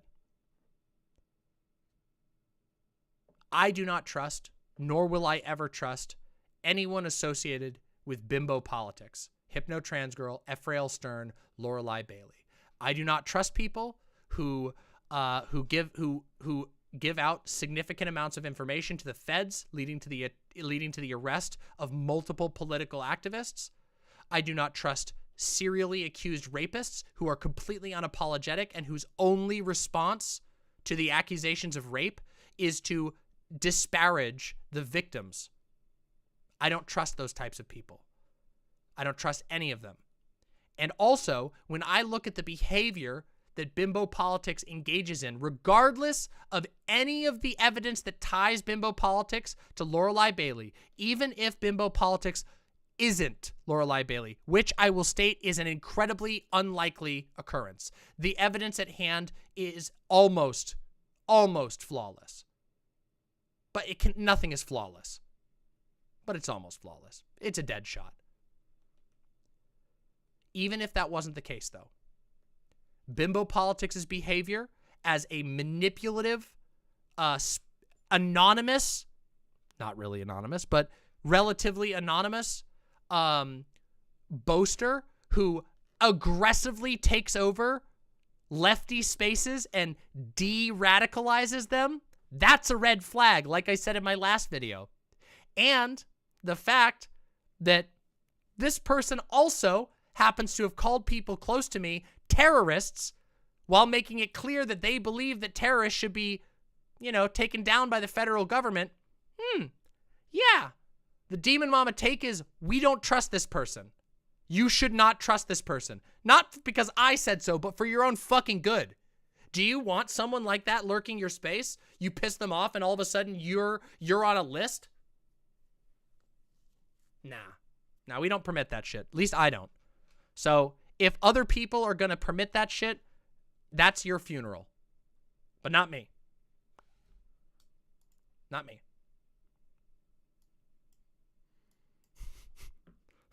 Holy shit. So, you want to become a moderator on the sub and Discord? What are your qualifications? I'm a serial rapist. Promising. Anything else? I'm also a federal informant. Welcome aboard. Anti-work. True! Nizzy, what the fuck? That's a good-ass one. Don't be like this! Don't fucking be like this! Unfortunately, a lot of people are like this. Unfortunately, a lot of people online really are that careless. And it's unfortunate. The truth is, guys, you can, like, the possibility of betrayal and abuse is always possible that somebody could betray you and abuse you, but it becomes a whole lot more likely when people are careless, when people believe everything they're told without ever looking into it, when nobody asks any questions, when nobody challenges any narratives, when there's nobody pushing back on claims or investigating anything. It gets worse. True, Killjoy.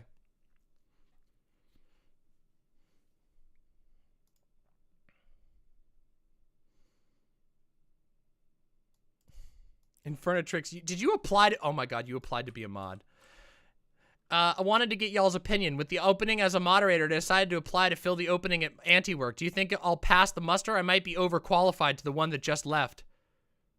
Applying to fill the opening as a mod. My understanding is y'all just lost a mod who turned out to be credibly alleged to be another federal snitch and then accused of being a serial rapist. I heard it's pretty easy to apply. Pros, I'm actually an anarchist, I'm actually anti-work, and I'm not a federal snitch. Cons, I'm always right. Okay, that's a good post. Infernatrix, that's a good post. Well done. I hope you get the job, but I heard you probably got... Oh, yeah, you got banned for that. Banned. Oof. Oof. It's okay, don't worry. So, Bimbo Politics, Hypno Trans Girl, has deleted everything. Oh, okay, so, oh no, that's fine. Let me just take a look at this. Oh, that's great. Notice the R ContraPoints Discord bots have been auto-purging messages about Hypno Trans Girl or Bimbo Politics being uncovered as Lorelei Bailey. Decided to contact the mods. The response is something. Hi. Hypno Trans Girl told us she doesn't feel safe online now and has handed over ownership of this Discord to me. I'm a moderator on the subreddit as well. She's no longer on the staff of the Discord and she deleted her Reddit account, so is no longer a moderator. We know she deleted her Twitter too. That's what we know about the past 24 hours. What we know is the years before that she helped moderate the subreddit well while helping to manage this Discord well. That's what we know. She helped out a lot and she doesn't feel safe and she's gone now. They're accusations made in public. Someone we know is now gone and gone forever like she died. Okay, that's a little dramatic. But we each in our own way are coping with that. But this Discord is about Natalie Wynn and her production called ContraPoints and the community around her. Hypno Trans Girl is no longer a part of that community and doesn't have a hand in running the Discord or the subreddit any longer. Each of us are aware of the accusations to our own extent. This Discord doesn't exist to host accusations, rumor, or any other form of targeted harassment.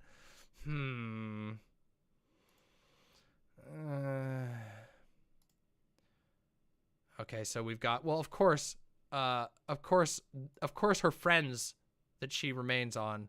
And then, of course, she's already back. So we know that she's moved over to Mama Shiavana.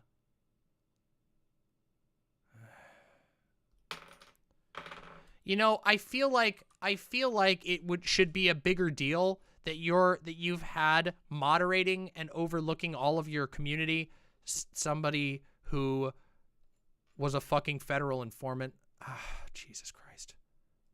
Anyway, whatever.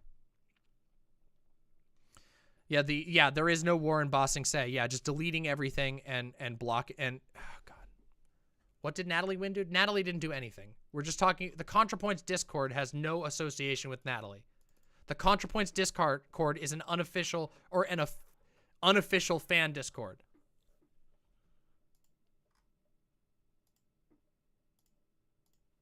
Yeah. Cover-ups, deletes, banning anybody who disagrees, etc., etc., etc. Holy shit. Wait, for real? Is this for real? Hold on a second. Hello, I wanted to share some information. This is from the R-Rape subreddit. I wanted to share some information with you in case you aren't aware. Compelling evidence has come forward that your former top mod, Ephraim Stern, is Lorelei Bailey, a known rapist. Obviously, this is a horrific abuse of power and the breach of trust for your community, and I'm happy to answer any questions about this to the best of my ability. Response, do not contact us further. You have been temporarily muted. You will not be able to message the moderators for 28 days. Holy fuck, guys. This is the shit I'm talking about. This is the shit I'm talking about.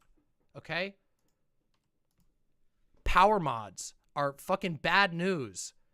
The way that you become a power mod is by forming basically a band of other power mods that always give you a position of power on the Reddits that they create. Fuck Reddit.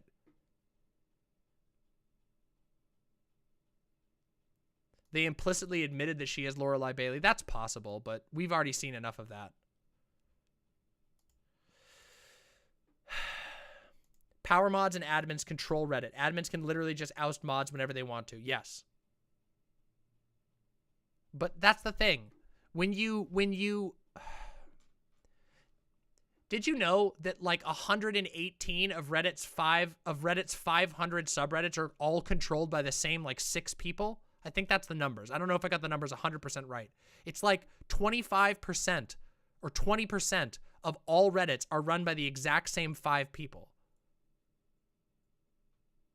The power mod problem is a huge issue, and also it's a massive data and privacy issue, because if you have a handful of mods who have access to the information and posts and post history and usernames of every single person on multiple Reddits across an entire giant site, that's a lot of power. There's a lot of issues with this, okay?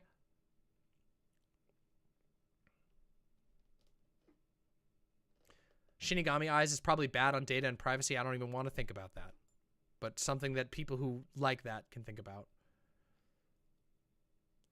So, the result of all of this is, realistically, a bunch of people have been falsely accused of things. A massive lefty community has been successfully undermined and destroyed. A bunch of misinformation has been put out. And a unapologetic, serially accused rapist has managed to, for the last few years, maintain a position of power in multiple spaces online. Guys, that says bad things about our spaces online. That says really, really bad things about our spaces online.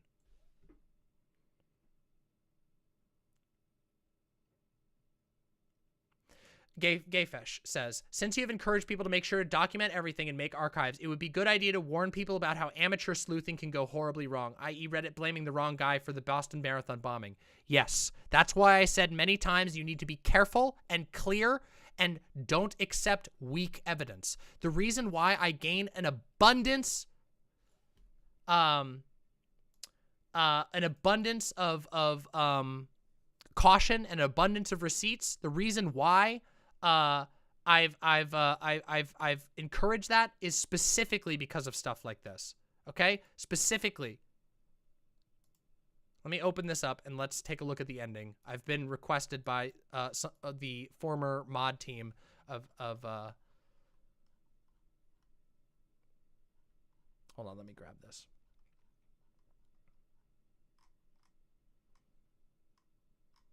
Here we go. One moment. Let me see if I can find what you're talking about here. Here we go.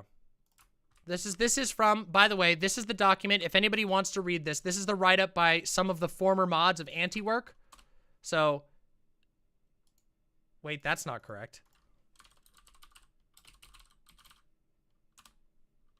Whoops. Why did it do that? That sucks. Why did it do that? I just had it grabbed in here. Well, good thing I didn't dox myself. There you go. There's the mega one. Yeah, I apparently downloaded it by accident when I clicked it. Yeah, whatever. Doesn't really matter. Just purge me out.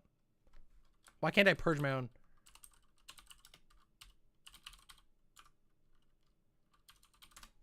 Bam. Did it purge me? It's not purging me. Anyway, whatever. Fuck me. You got the point. I can't purge myself. Fuck you. Fuck me. There you go. There's the actual file. Doesn't matter. Good news is I don't dox myself with my own stupid things.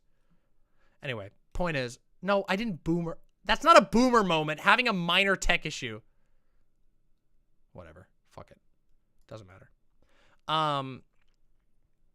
This is the final thing I've been requested, okay?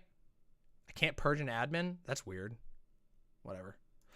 Leftist spaces should be aware that they are susceptible both to gradual co-option by centrists and rapid infiltration from opportunists and bad actors alike. The structure of sites like Discord and Reddit, which by nature give tremendous power to a few moderators who can largely remain behind the scenes, should never fully be trusted. Leftists using online spaces to form communities should be kept keenly aware of this and must take action to secure their communities, ensuring that the moderators remain believers in the original message of the community, especially those who will be next in line should something happen to the ranking member of the community's moderation team. Okay? In times of drama, the community is likely to fracture, and the moderation team is likely to be placed under tremendous pressure and face criticism, no matter what course of action they choose. In these moments, it is especially important that new members are carefully vetted. Opportunists thrive on taking advantage of openings created by drama. They will appear friendly, and helpful and experienced. All of these will be leveraged to get themselves into a position of power, which will be used to water down the original moderation team with people who are more similar or directly allied to themselves, ultimately resulting in a takeover by opportunist infiltrators. New moderators should be carefully vetted, especially when it is easy to link to their accounts across multiple social media platforms. They must be carefully examined to ensure the community will be moderated by people who will generally believe in the community's ideals and represent not only its current membership, but the intent of the community. Had the moderation team of Anti-Work been more careful in vetting of Ephrael Stern, it's entirely possible this calamity could have been averted, at least in part. But because the barriers in place failed, a potentially dangerous person was allowed to heavily influence the community. Additionally, members of various online communities should know about how somebody like Lullaby Bailey could possibly reinvent themselves through alt accounts and infiltrate spaces like Anti-Work. It is clear these people thrive on online interactions. While Ephrael Stern was calling members of the Anti-Work community she did not like terminally online dipshits, she passed time moderating several online communities and admitted on several occasions she was probably online way too much.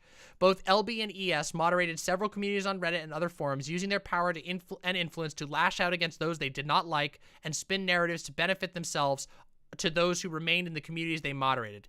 Ephrael Stern's account on Reddit was created around the same time LB fell from prominence. There are significant overlaps and similarities between their social media and usage of sites like Patreon. If one assumes they are the same person, it shows how someone who is infamous in leftist circles could reinvent themselves and, with a little bit of more caution than Lullaby Bailey had, grow to prominence again. If they are the same person, it is likely that this will happen again. If someone going to these lengths to maintain a prominent online presence does not simply disappear from the internet, they will be back under new alternate accounts with similar but slightly different talking points. They will engage in prominent leftist spaces. They will build an audience which they will use to continue climbing the ladder. The moderators of online leftist communities bear the responsibility to ensure their communities are safe from people like LB and possibly ES. Ephrael Stern, who would work against the intention of the group and who may expose members to law enforcement willingly. They must remain on constant lookout for bad actors and harmful people. Moderators must be wary of people who join and seek to consolidate power. ES frequently claim that moderators seeking community input, allowing for moderator elections, or other methods of decentralizing control over the space would be harmful to the community. She needed to have absolute power over the group and spun a web of lies and misinformation to achieve her goal. Moderators must be on the lookout for this type of behavior in their own spaces. The ease with which Ephraim Stern, aka Bimbo Politics, built a following and gained control of several subreddits is troubling, and care must be taken in the future to ensure something like this doesn't happen again. It is also worth noting that bad actors will use online spaces to infiltrate and act as informants of leftist spaces. Anything that is going to be done that may have legal or real-world ramifications for those involved should only be organized in spaces of total trust with minimal risk for online exposure. Reddit and Discord are not suitable for these types of things and should not be trusted for any organizing, much less organizing that may result in prison sentences or other consequences. Organizers looking to use Reddit or Discord should simply agitate online users to join other communities or local organizations so that trust can be built. Leftists, anarchists especially, must create tools that serve communities first. Platforms run by technocratic corporations in the pocket of the state will never truly be free or secure. Although their mainstream adoption allows for further outreach, we need more than outreach. We need the freedom to speak, grow, organize, and protect ourselves from predators and opportunists that exploit the hierarchical nature of Discord and Reddit to infiltrate and decimate our spaces. The responsibility and potential to develop a truly free and secure platform lies with us, not a corporation. Finally, we must continue to use our voices and collective power to speak up and identify abusers within our communities. If not, the efforts of these communities, from the ousted members of the Anti-Work Discord, the dissenting mods on the Anti-Work subreddit, and those who were familiar with Lorelei Bailey coming forward on Twitter, a rapist would still be moderating our rape today.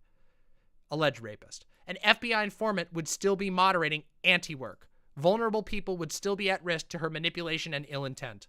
Still, our work is not done. Power moderators that failed to vet ESLB or hear the concerns of their community still control these spaces and are spinning their own narratives.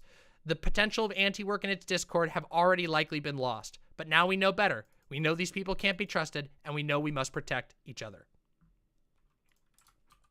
Telegram is trash. Telegram is not trustworthy.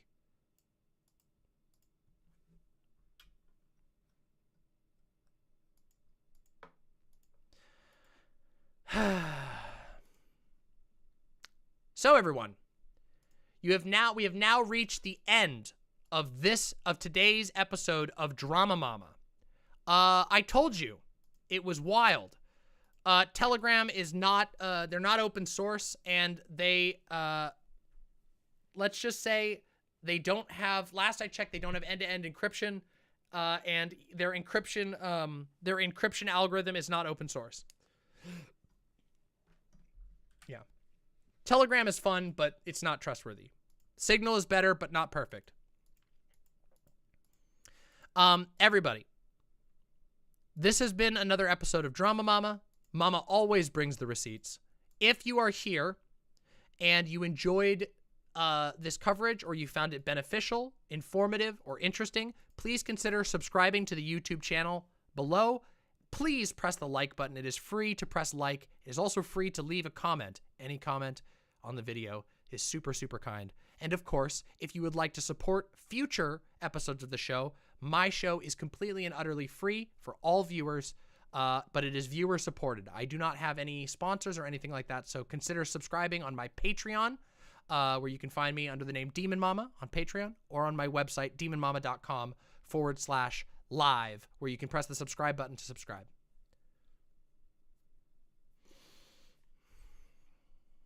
Thank you very much, Piftle Cakes. Thank you very, very much. Okay, everybody. We have more to talk about. That is the end of the DramaMama segment. I think we've come to some good conclusions there. Hey, no problem, Mad Mars. I'm not the best at responding to DMs. I'm not the best at responding to Discord messages. However, I am fairly good at researching, and I am quite good at putting together research into a sensical segment. So you're very welcome, and I will always try to do these sorts of things because I strongly, strongly believe in that our communities, we protect us, in short, is what I believe in.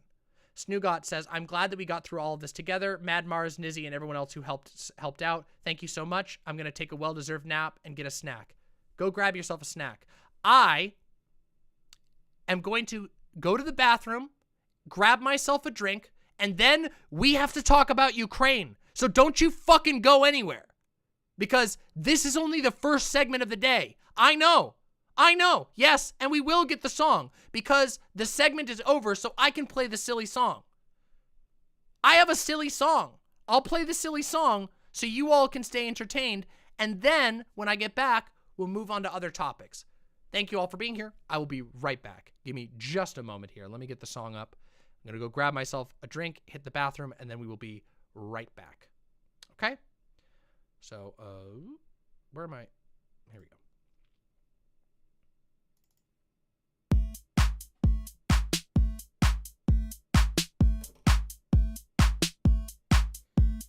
Hey, yes, chat, you did Demon it, Mama has to go to the bathroom, so listen to the Demon Mama bathroom song. She streams 20-hour days and 9 days a week, so let's give her and her bladder a little fucking break.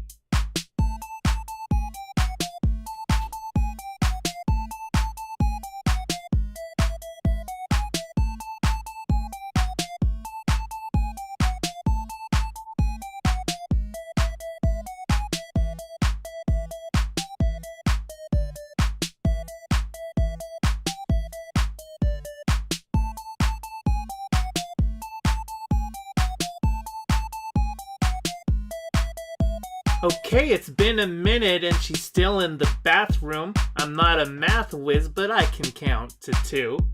Let's all calm down and spam emotes while we wait and chat. Maybe someone here also needs a bathroom break.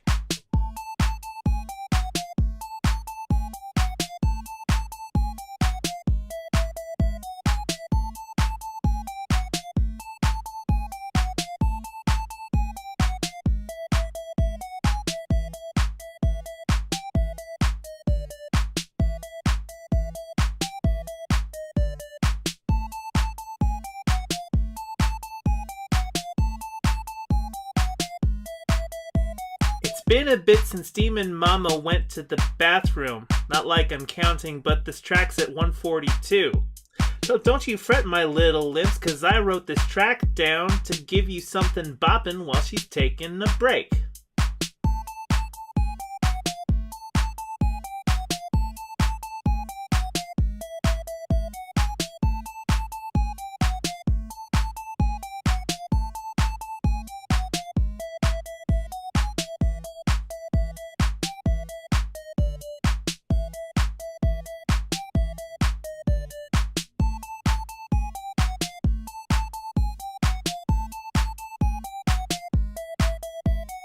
Jesus fucking Christ, can Fawn go check in the bathroom? I hope she doesn't lock the door when she uses it. But if she does, you might need a little running start and hope the door hinge is weak enough to break.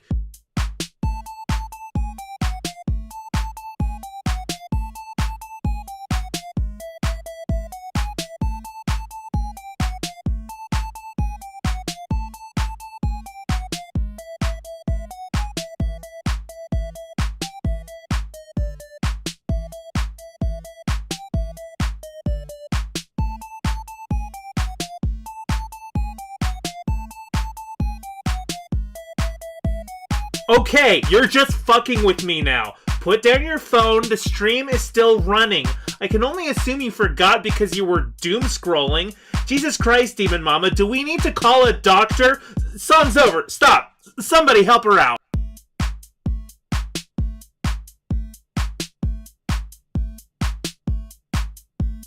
Hey chat, Demon Mama has to go to the bathroom, so listen to the Demon Mama bathroom song. She streams 20-hour days and 9 days a week, so let's give her and her bladder a little fucking break.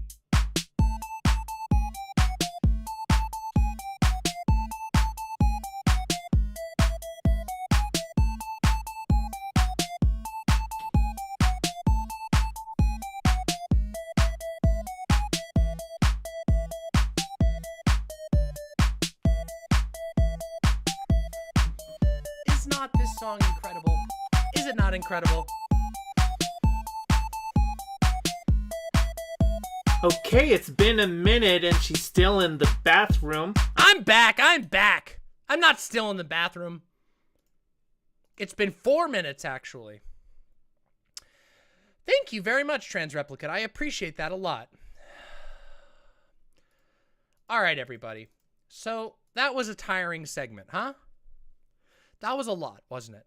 Unfortunately, we have some other things to talk about. Some of you may know that I have been doing sort of major coverage or coverage of major events. Of course I wash my hands. I always wash my hands. People, look, I am clean. I am a minor germaphobe, okay? Minor. I always wash my hands. Okay? I get nervous about my hands being dirty. Yeah, see, it's Vosh shit. You all take that over from Vosh. It's because you guys are so trained by Vosh that you don't think it is. Oh yeah. Oh, since you've owned it, the person who helped with the Shinigami Eyes research was Mix Dizzy. Mix Dizzy, thank you very much. Y'all should be very kind to Mix Dizzy.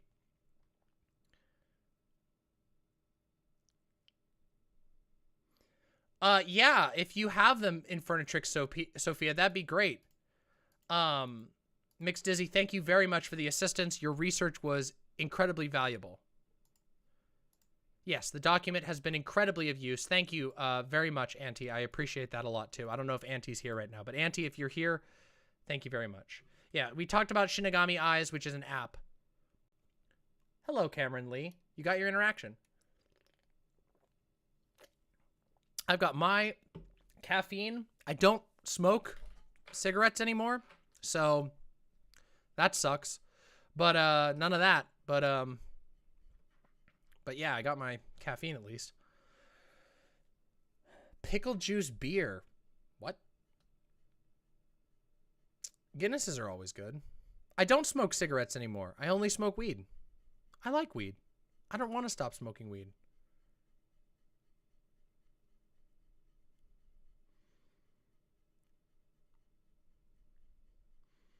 Pickle juice beer? Okay, if you say so. We got to get rid of that. We got to get rid of that damn command. That command is outdated now. I haven't smoked a clove in forever. Hey, no problem, Cassiopeia. I just didn't want to smoke anymore. It was not enjoyable. It's not enjoyable to me, but occasionally I do want one. Meatball can stay, of course. Let's me, Meatball. Rip smoking.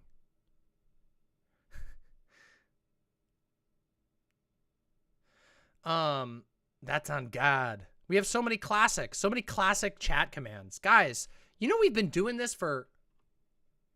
Wait a minute. Wait, I missed the anniversary! I missed the stream anniversary! What? The stream 2-year anniversary... Wait, was it 2 years? 3 years? 2 years. I started in 2019. No, I started in 2020. Yeah, 2-year anniversary.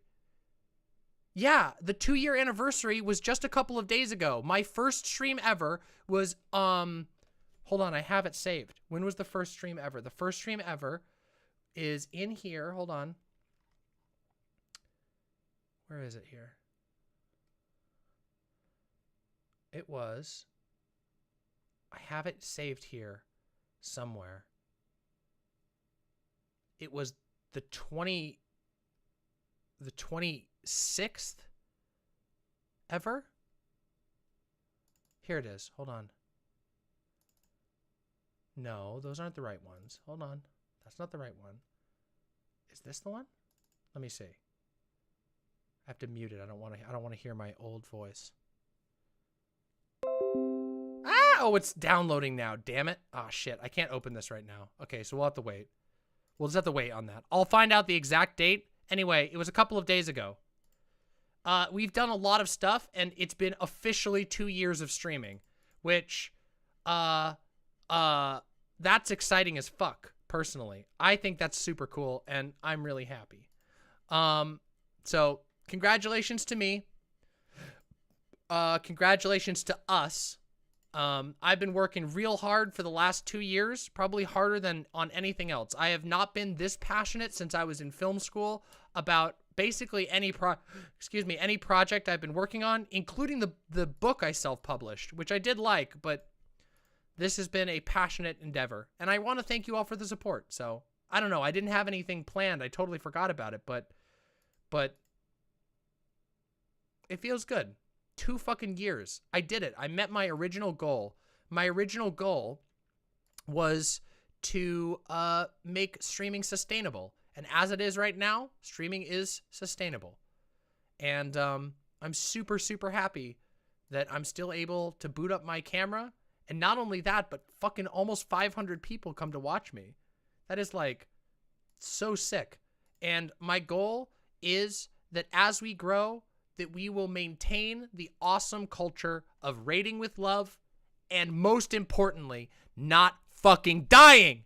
Do not fucking die. Rule number 1, always.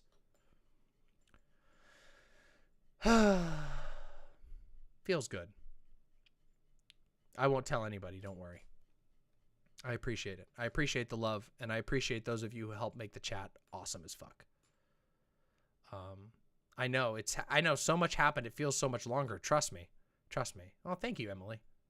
I appreciate that. It is weird. It is weird to know that only 2 years have gone by since that first stream. It's wild. You haven't wasted a single moment. Nuts, what the fuck would you be doing anyway? What are you going to do? Weird champ in offline chat for some other streamer? Pfft. Come on. Get weird champed? Who's going to weird champ you?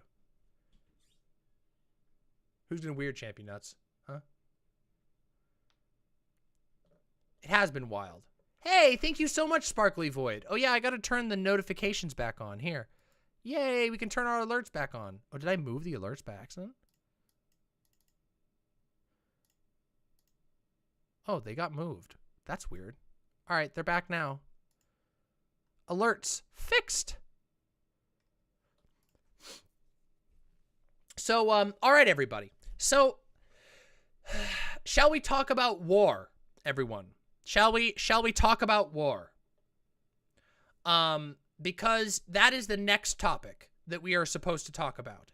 And I would like to talk about it because I think it's very, very important. Okay? So for those of you who somehow don't know, Ukraine was invaded by Russia. Russia, in short, declared that 2 of Ukraine's provinces were actually independent states that those independent states wanted to be a part of Russia.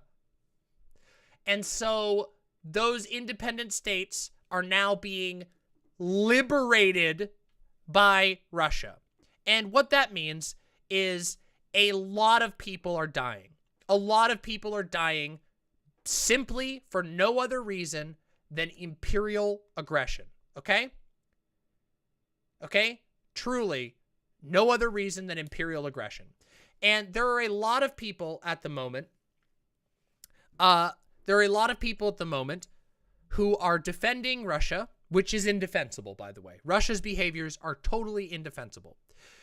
And that's been something that we've talked about on this stream, but we've also covered with a lot of intentionality, the real effects that war, specifically that war between 2 states, has on the people that are claimed by those states. Okay? And this is something that I've been thinking about and talking about offline quite a lot.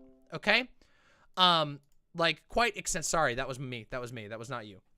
My computer was yelling at me. Oh my God, stop it. Stop! Halt!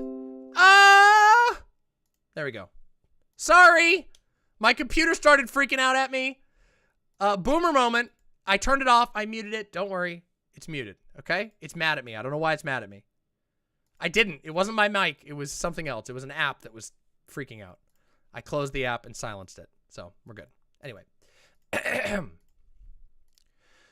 One of the things I've been thinking about offline and as I've been watching this coverage is specifically the character of interstate war. And it's something that I wanted to talk about on stream a little bit, because it's been on my mind a lot. We all know about war being hell. We all know about that we've all heard everybody say that war is bad and all of this stuff. And a lot of times, though, we don't really think about what it means, what war actually means, okay? Because in truth, there are many political theorists who would make the argument that we are always, constantly, in a state of war, okay? Some would say a state of civil war, in fact, that every bit of our political engagement is fighting with somebody else, which means that there is always some form of civil war going on. We are always fighting. There's always a power struggle between individuals who are both in the same place. And there is always agreements and partnerships as well, but that fighting is a certain part of a fact of our existence to some degree. Thank you very much, Wolfgar. Deeply appreciate it. How is the recovery from COVID going? Very well, although Doe got sick following COVID, not with COVID, but with something else. Doe got an infection, which it's currently dealing with, and but everybody else is doing pretty good. Okay.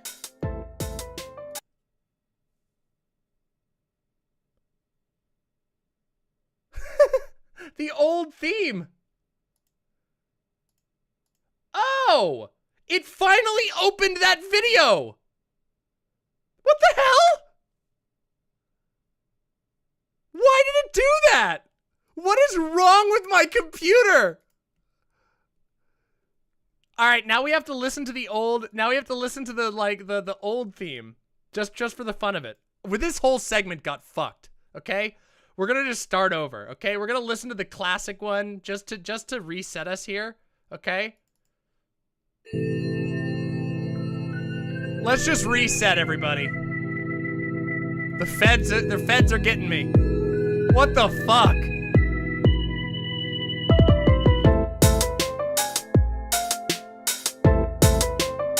I gotta play this one more often.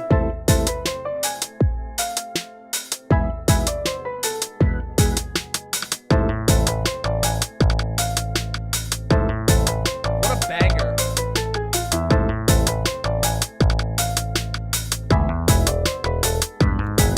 Is this not the remaster?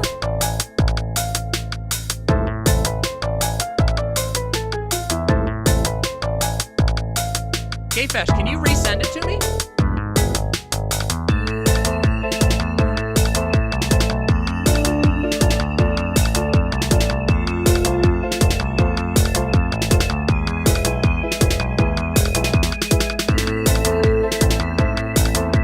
I fucking love this song.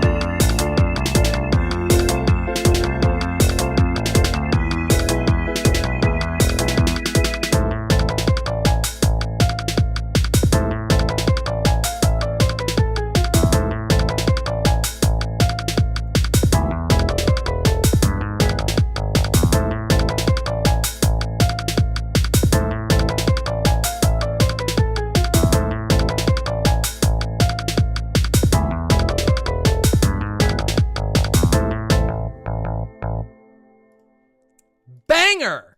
All right, everybody. Now we can restart and hopefully not have all kinds of weird, nonsense, confusing technical issues happen. What a nice, refreshing thing. Okay? You've never heard the full original theme? Yeah, we play all the different versions of it now. I got to go back and play the original. It's such a fucking banger. It's such a banger. Okay? So before all of the shit happened, the nonsense happened, we were talking about something. We were talking about war, okay?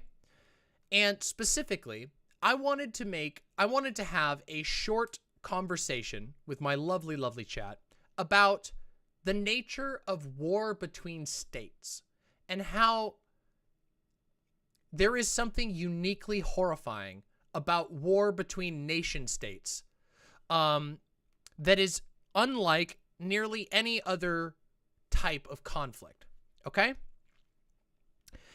And it's strange because I think that we've all grown up so used to the concept of inter-nation state warfare that we don't even recognize other types of conflict as they exist around us.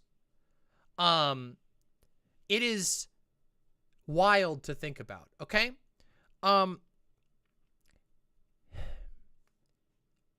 Let's talk about this. So, if a king or a president or a nation, the democratically, quote-unquote, elected representatives of a nation, have a vendetta against another nation that has a similar setup, and those two nations go and have a war, one invades the other, or something escalates and weapons fire is exchanged, every single person in both of those countries has been brought into a war. Okay? And that is a very strange thing that doesn't really exist for most other types of violent conflict in the world. Even the most bloodiest feuds, whether it's a gang war or a family war like between the Hatfields and the McCoys, none of these have they're not even in the same galaxy as the type of devastation, destruction, mass death, and trauma that occurs when two nation states square up against one another. And I think that's something we don't spend enough time thinking about. All of this was prompted because I had a conversation about war with with one of my partners. No, it was not Doe, believe it or not. But with one of my partners, I was talking about how we are, to some degree, always involved in a war. And I don't just mean that in a very abstracted way. I don't mean just that, somewhere on the planet, America is at war with somebody. But that is certainly true, of course. Of course that's fucking true. But there is another way of looking at this, which is to say that currently, right now, in America, we have the largest prison population of any nation on the planet. Even nations who have multiple times more citizens than we do. We have an enormous prison population. That prison population is created because of a highly militarized police force. A highly militarized police force that is constantly moving through every city in America. And there are communities that we know that are targeted more than other communities, often for totally irrational and even illegal sometimes reasons. Black Americans are significantly targeted more. Trans people are significantly targeted more. Gay people are significantly targeted more. And these people, those of us who belong to those groups, we don't escape war. We might live in relative peace, or at least it looks like peace on the surface. There's none of the aesthetic trappings of war. Because when we think of war, we only think of craters. We only think of tanks. And I think there's some issues with that. There's a couple of problems with that way of looking at things, okay? One of them is that it leads us to ignore what ideological and moral war looks like at home. Okay? It makes it possible. Ignoring that, or only being able to see war in the form of tanks and missiles, makes it so that we cannot acknowledge that it becomes invisible to us. We can't see what's going on around us. The fact that that entire populations of America are riven and traumatized by members of their family just disappearing and going into prison. I have been thinking about this a lot. I think about this a lot. I think about the number of the increase in policing, the increase in police funding, the aggression of North American governments against ecological protesters and activists who don't kill anybody. I think about the aggression of states like Texas,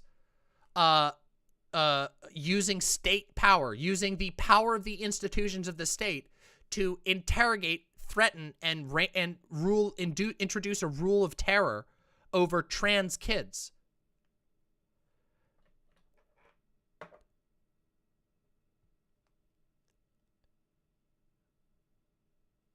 And I think about other types of war.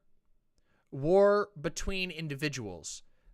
Things that people fear when they're talking about things like, oh, well, what would a post-capitalist society look like? What happens if somebody commits a murder?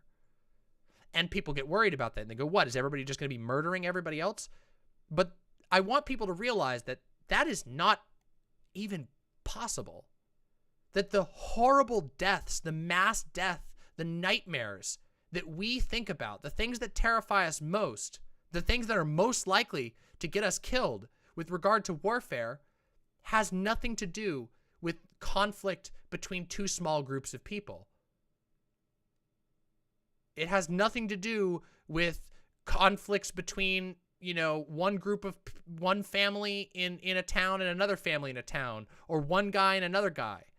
Most of the time, the violence, the mass violence, is a state versus a state. And those states pull everyone with them. Every single person. And so there's this whole, as you can see, there's been a lot on my mind about this. And I think it's really hard to be able to simultaneously recognize that war takes many forms while also acknowledging the unfathomable horror of state versus state conflict and the far-reaching impacts that nation states being able to summon enormous armies and throw them at each other. And that they can enforce this not just by... This isn't enforced just by patriotism. It's not like everybody is excited to go do this. No, people are conscripted. They are forced on threat of imprisonment, on threat of torture, on threat of starvation to go to war on behalf of a state construct because that state told you to. And the result of that is the horrible imagery that we think of most when we think of war. The craters, the burning bodies, the exploding buildings. Okay?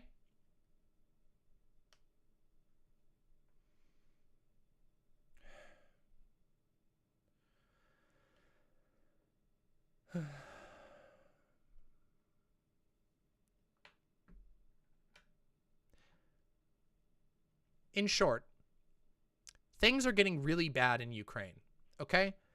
And I know a lot of us have been, a lot of people have been trying to keep morale high, and a lot of people have been, cheering on the Ukrainian, the Ukrainian effort against the imperial aggressor, which is Russia, and I think that's great. But I also want to point some things out, okay? And this is not any sort of both sidesism. This isn't any sort of saying that Ukrainian people don't have a right to defend themselves. But I want to point out the things that end up happening when one state declares war on another state and those two states go up against each other. And I also want to talk about some very real shit that's going on in the ground.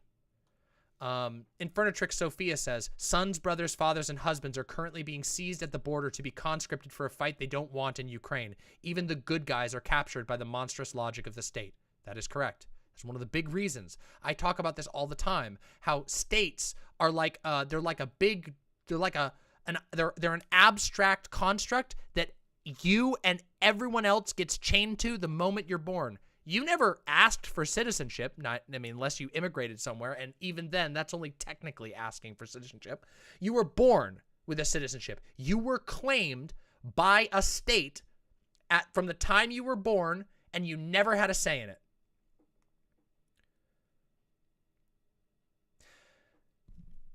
But that is not what we're going to talk about. I mean, I guess it is relevant to what we're talking about, because from the moment you're born, you're claimed by a state, and that state reserves the right to beat you up if you don't go fight for somebody, go fight somebody that they say you need to fight. That is what allows, that fundamental fact is what allows states to do things like this. I talked about how without nation states, there is almost no possible way that nuclear weapons would have ever been developed. And the reason for that is that only the monstrous mechanism of the state can ever concentrate to that degree the amount of resources necessary to create a niche weapon in secret that nobody else knew about and unleash it on an unsuspecting population. No other government type could yield that level of secrecy and scientific accumulation. Okay? That is something that is also true, by the way, for the type of war that we're seeing unfold in Ukraine. Only a state can amass an enormous army of overwhelming destruction that can roll in and unleash a reign of genuine hell on everyone in its path. Now, of course, small groups of people, even large groups of people, can do bad things. They can use weapons. They can burn a village. They can do all kinds of terrible things. But only a state can roll a never-ending line of tanks across all of your countryside, crushing everyone and everything in the way, leaving nothing but charred remains in its path. Only a state can do that. And the cost is unbelievable, okay? The cost is unfathomable. Every year, you hear Democrats and even lefties talk about how much money goes to the U.S. military. And that is true for every nation state on the planet. They all dump millions and millions of dollars, which is squeezed out of workers, which is squeezed out of slaves, which is squeezed out of oppressed people, into building a giant standing army that can at any time be used to flatten a place at home or far away.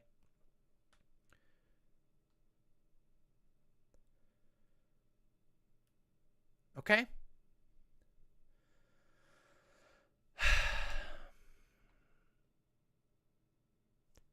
So let's talk about a couple of things in Ukraine. First off, there have been yes, I've been following her. We can actually watch her latest video, Prosy Rosie. We probably will after this. But I want to talk about this a little bit more open first, okay? There's been a couple of things main notable things that have happened in the last couple of days.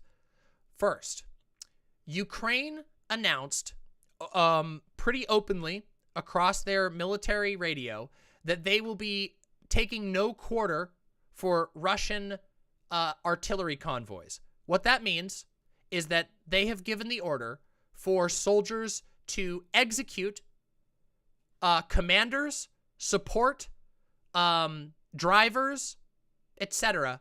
Of any artillery convoy. That means even non-combatants are to be killed, according to the Ukrainian military, okay? Literally, if you are attending or are with a Russian artillery convoy, you are to be dead. They explicitly said, do not take prisoners. We will not be taking prisoners anymore. They are actively saying to do executions, okay? That is Ukrainian, okay? Now, it's possible that this has since been retracted. If that is true, that is fantastic, but this is hardly the only example of this, okay? Keep in mind that as the conflict goes on, Ukrainian soldiers will be squeezed further and further. It is inevitable in this type of conflict that any munitions at hand will be used. We've already seen the use of Molotov cocktails, which are a fire weapon, which when thrown on a vehicle will burn everyone inside alive. Okay? But obviously, that's pretty well justified given the circumstances. But we're going to see mines being laid down. We are going to see more extreme forms of conflict with much less care being taken to take prisoners, much less care being taken to avoid harming non-combatants. And this is going to be true on both sides. Okay? Okay? Both sides. So let me tell you the other part of this. Okay? Now, I'm not getting mad, and I'm not preaching at anybody who's been, supporting full-throatedly Ukrainian people, or even people who've been supporting Ukraine, like with the flags and everything like that. Okay. Yeah, mines have already been laid. Yes. But point is, Ukraine has already committed war crimes. Okay. Remember, guys, Ukraine made it illegal for men to leave the country. Illegal. If you are a man, legally a man, that means if you're trans and you haven't changed your documents because you might not be able to change your documents and you're between the ages of 18 and 32, you cannot flee. You have to stay and fight. Do you understand that? This is what states do. They don't care about your consent. You don't have a right to flee. Even if you have good reason for it. Even if you have no desire to kill anyone.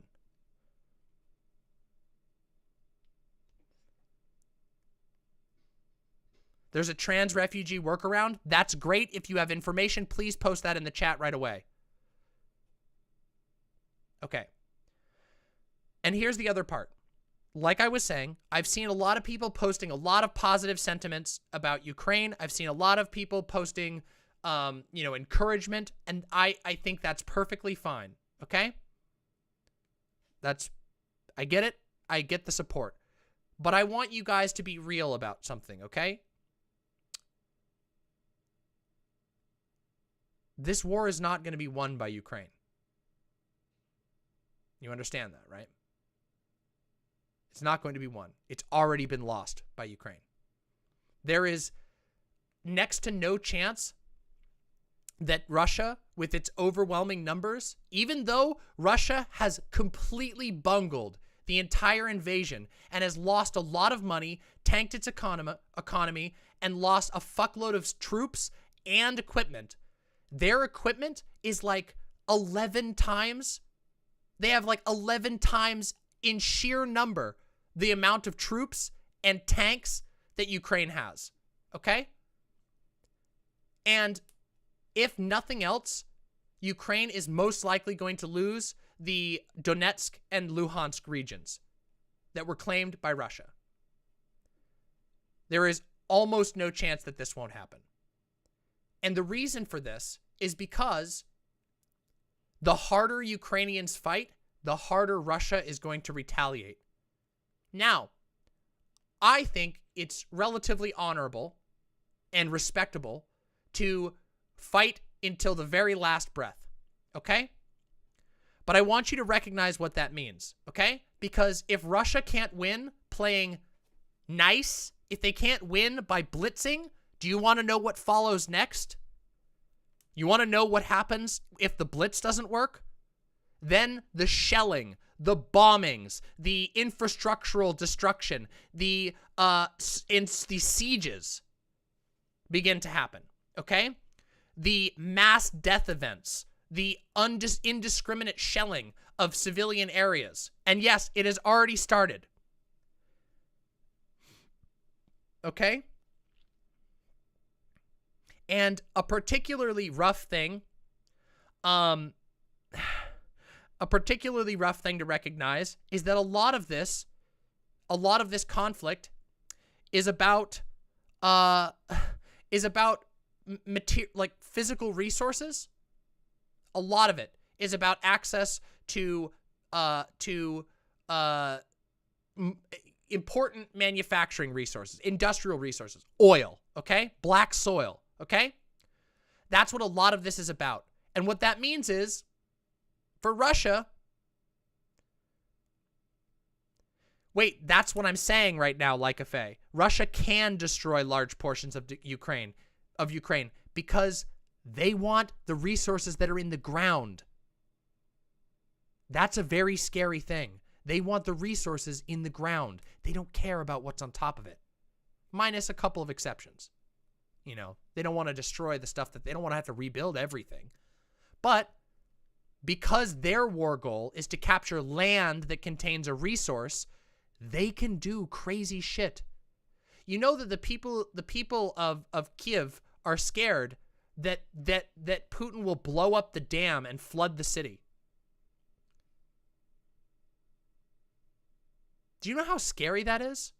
The idea that at any moment, the person who your country is fighting could just missile down a dam and kill everyone in the city?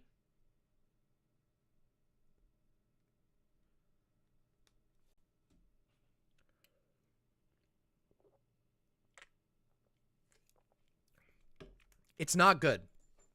So this is the reason why I'm saying this, is that I want my audience of lovely viewers, and I want the general population of the world as a whole to be prepared for what's about to happen, and to be ready to talk about it, to be ready to document it, and be ready to commit it to memory. Because what is going to happen in the coming days is that the cruelty from Russia is going to reach levels you didn't think was possible. Okay? I'm telling you that. I can't even expect how bad it's going to get. You certainly can't. Russia has been threatening nuclear war. They are not backing down on this. Okay? They are not backing down on this. What is going to follow for the people of Ukraine, for the people who've remained, is not going to be easy to survive. Many people are not going to survive it through no fault of their own. They are going to die in a flash of fire, and only their loved ones will be able to even know that it happened.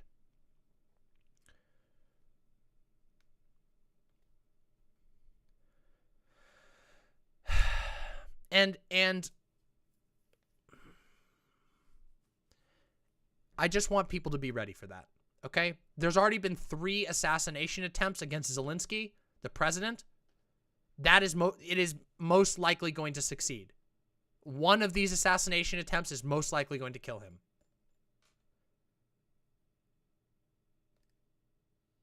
Maybe it was 4 now.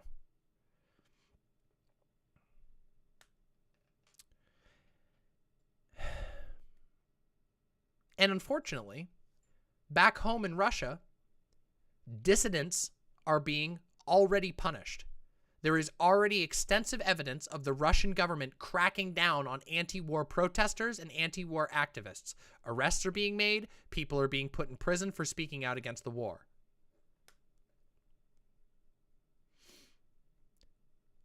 This is what states do. Okay? States chain everyone to their construct, to the construct that is piloted by a handful of usually white, usually rich men. Okay? That is the powerful states of the world are run by rich, cis, hetero men who are usually conservative. Okay?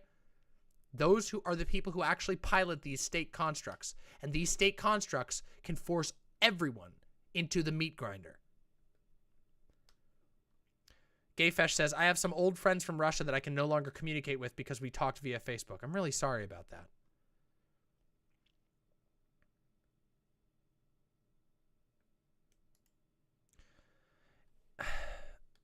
And there's been a lot of stuff that's been going on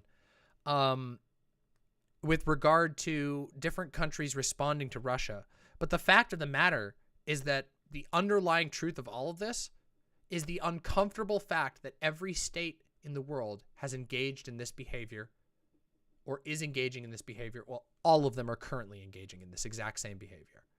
Every single state in the world maintains standing armies, maintains weapons of incredible levels of destruction, and are ready to use those and have used them and will use them. And then, of course, they crack down on dissidents at home. What are you talking about? Can somebody mute this idiot?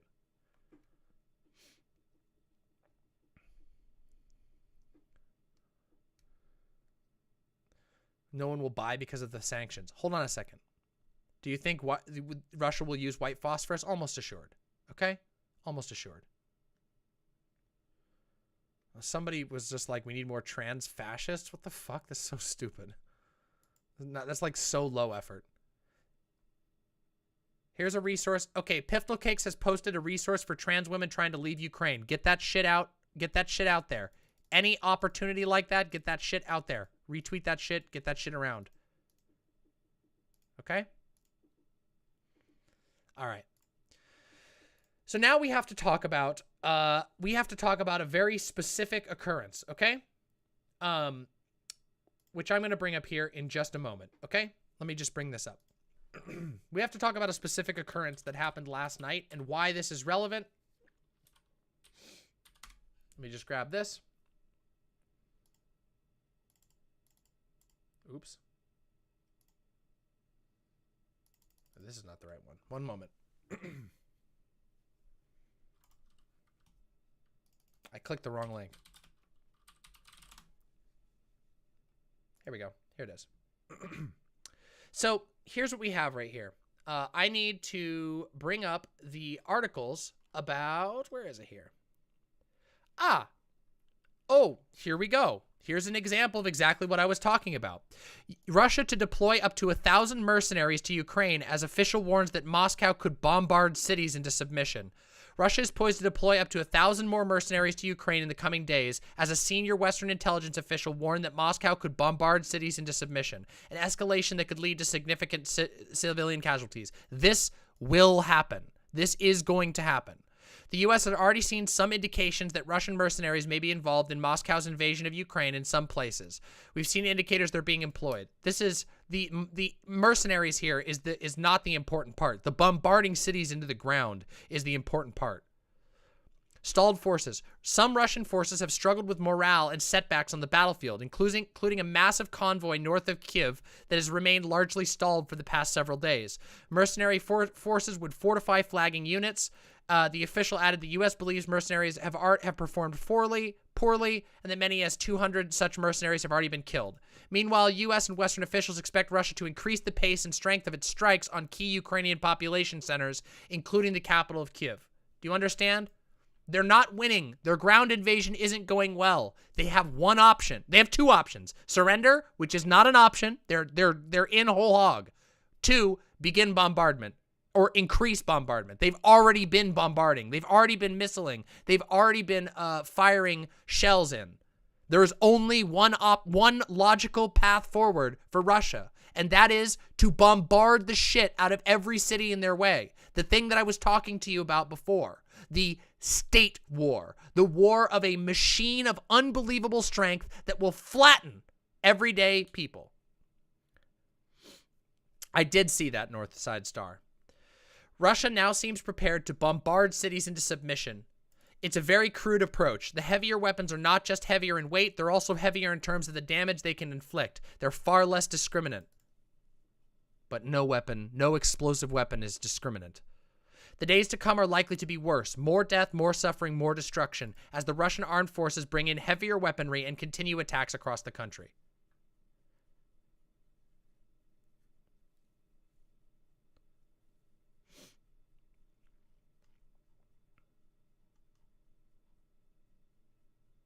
This is the same one here. here's the other one I wanted to talk about. Russian forces are approaching Ukraine's second largest nuclear facility. Russian forces are approaching Ukraine's second largest nuclear facility. Ambassador to the United Nations Linda Thomas said at the UN on Friday. According to Energoatom, the overseeing body of Ukraine's nuclear power plants, Ukraine's second largest nuclear facility in terms of power generation capacity is Yuzhnoransk nuclear power station in Mykolaiv Oblast in southern Ukraine. President Putin must stop this humanitarian catastrophe by ending this war and ceasing these unconscionable attacks against the people of Ukraine. Thomas Greenfield said the imminent danger continues after a disaster was narrowly avoided last night, referring to the fire that broke out at the Zaporizhia nuclear plant early Friday. The international community must be unanimous in demanding Russian forces stop their dangerous assault. Earlier on Friday, Ukrainian President Zelensky accused Russia of nuclear terror after Russian troops attacked the nuclear power plant in southern Ukraine. Okay, so let's talk about this. We all talk about, there's a lot of talk about nuclear power in general, yeah? Nuclear power is a infamous topic that is nonetheless very contentious. And there's a couple of reasons why nuclear power is a contentious topic. This is one of them, okay? This is one of them. One of the risks of nuclear power plants is that if they're not run perfectly, and even when they are run perfectly, hostile intervention can make them incredibly dangerous, incredibly fast. We all know about Chernobyl. We all know about 3 Mile Island. We all know about Fukushima. We know about we know about all kinds of times when nuclear power plants has gone wrong. Okay? Now, usually there's a pretty distinct reason for why things went wrong. But here's the problem, and the reason why some people are very hesitant around nuclear and around nuclear energy. And that's because even if it's rare for things to go wrong, when things do go wrong, they go very, very wrong. And Russia is attacking nuclear power plants right now. Okay? And I want you to think about the most likely way for something to go wrong is when somebody is firing fucking missiles at it, okay? So,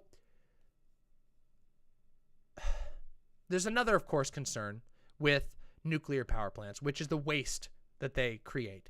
But I want to tell you something. What happens to nuclear waste if it gets hit with a fucking missile? That nuclear waste goes everywhere. And the thing about nuclear waste is that it never, ever goes away. It produces radiation for thousands of years. The way we dispose of nuclear waste is to take a small piece of nuclear waste, bury it in a container that is made of expensive concretes that block out radiation, and then burying it as far under the ground as we possibly can. Okay, that's how we get rid of nuclear waste. We put it somewhere that nobody can find it because it never goes away. But if a nuclear power plant gets blown up, that nuclear waste goes all over the place, and nuclear waste kills people in a large vicinity, okay? With an invisible force that once radiation hits you, you are fucked. You understand that radiation of a certain level is a death sentence. You don't bounce back. It turns your body into cancer. I am not anti-nuclear energy. What I am trying to talk about here is the incredible danger that is present in nuclear power plants existing in war zones. Okay? That's what I'm talking about. I'm not anti-nuclear.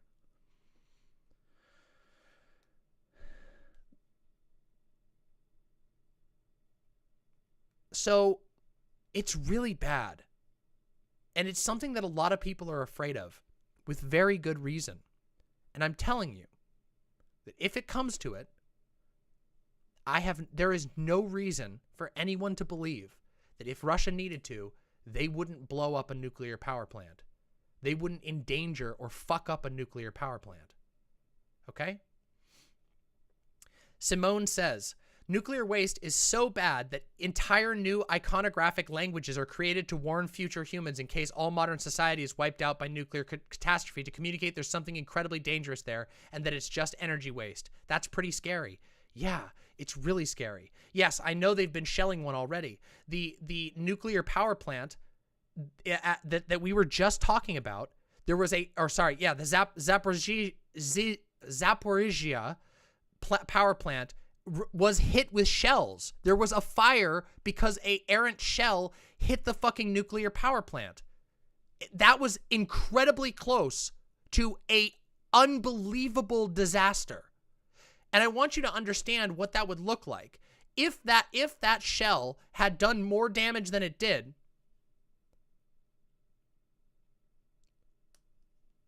what? Radiation in a populated area?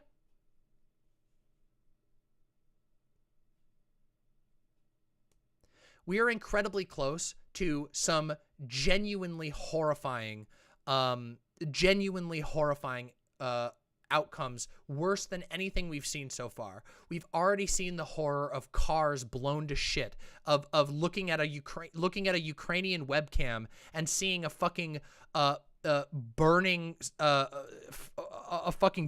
car, a burning Volkswagen or a burning Ford car that's just like the one that you have parked out in your parking lot, but it's a fucking burning husk.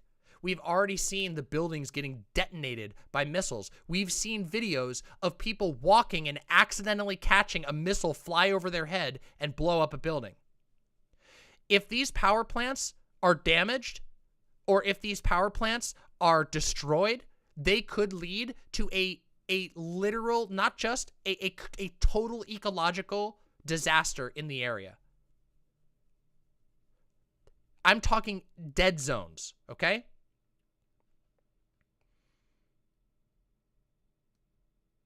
We're going to see in the next week the consequences of shelling the Chernobyl exclusion zone, disturbing the waste. Of course, we have to look into that as well. I don't even know what the results of that would be. I'm not even close to expert enough to say what could happen in that particular case.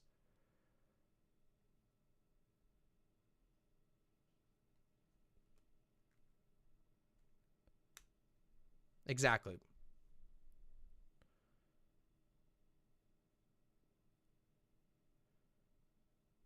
I'm sure that these nuclear plants are very durable, okay? But it's war. Shit goes wrong constantly. Strikes miss constantly. Even the most advanced drones blow up the wrong target all the time, okay?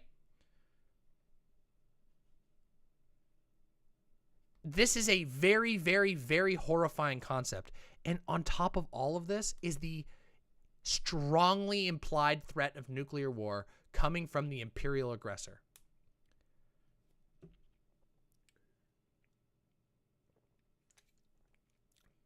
There is no such thing as a precision bombing. Thank you, Defenestrator. I agree.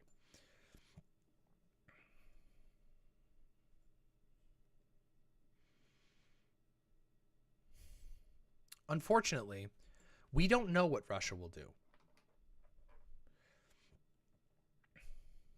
I have no idea what the limit of Russia's aggression here is, except for one thing, okay? And this is, you might not like this. This isn't an objective analysis. This is where I earn my keep as a political commentator. But guys, the ruble is dead. You understand that, right? The ruble is absolutely fucked. Yeah? The ruble's fucked. The Russian economy is destroyed. It is completely and utterly decimated. To the degree the ruble is... My friend texted me today. My friend texted me. Hold on, let me read you what my friend said. Hold on.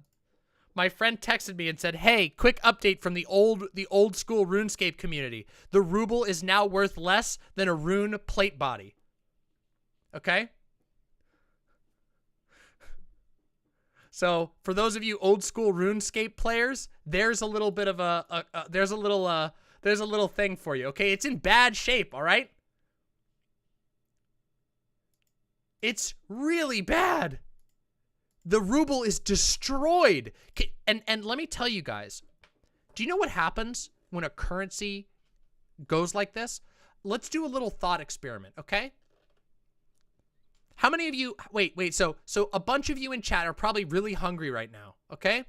And what if you just got off your work shift and you wanted to go get McDonald's, but when you pulled up to McDonald's, instead of, you know, $6.99 for a burger, it was $50 for a single cheeseburger? What if you went to go pick up your prescription and instead of being $4, it was $30? What if you went to pay your rent and your rent had quadrupled overnight? Like your landlord just emails and you go, "Oh yeah, due to the currency rapidly deflating, your rent is now $4,700.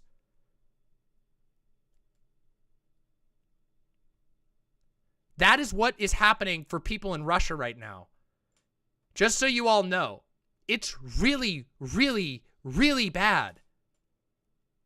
Like, the money disappears overnight. Your money is gone. Oh, is this really? Oh yeah, we watched this.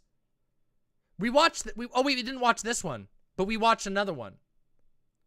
Here we go. You know what? Let's watch this video. This guy was great, okay?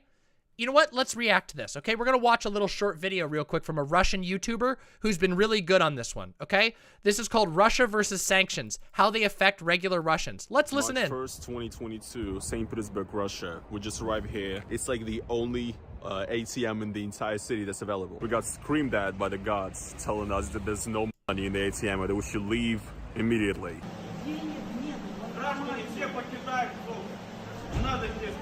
Yeah, bro, this is what it is. You know, bringing back the Soviet Union. Hey everybody, it is your boy Roman, and I guess guys now, with everything that's going on in the world, you can officially call me hairy and bankrupt. It's official now, guys. The Russian economy is done, and so am I. You know, I'm going down with it. Yes, in this video I'm going to be talking about the overall sanctions on Russia right now, the state of the Russian economy, how people are reacting to this, what's going on. And I've actually received a lot of comments and DMs on Instagram of people saying that, like, basically people saying that I only care about money and my own well-being, like I don't care about people in Ukraine or whatever. Again, I totally understand why people might be annoyed with me, but I don't really know if there's really anything else I can do. I've made my position very clear and very vocal, and this channel has always been about my daily life in Russia and just lives of regular Russians and what it's like to be in Russia. So I think it's only right if I make this video to talk about how Western sanctions and also Russian counter-sanctions affect me right now in Russia. Because I'm really fucking concerned and I'm completely fucked, basically. I'm fucked. Also guys, one thing I want to say before we get into this is that in the current situation, the future of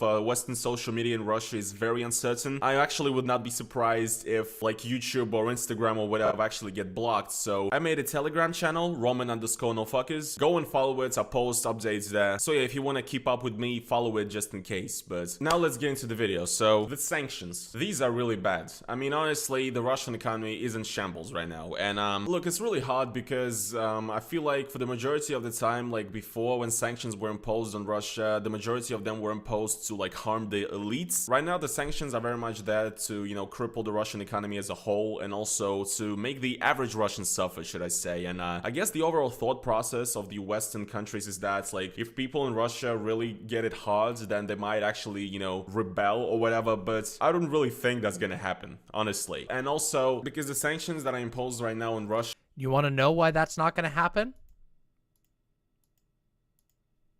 You want to know why that's going to happen? Because Russia has a dictator. Russia has a military that will disappear you if you speak out. So yeah, it means that the danger level is really fucking high for rebellion.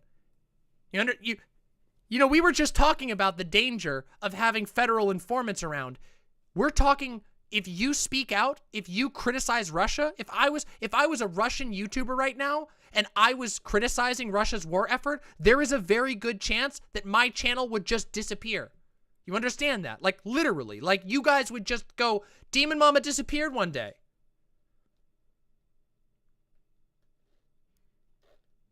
Yeah. Yeah. Just saying. So this guy's got some serious fears.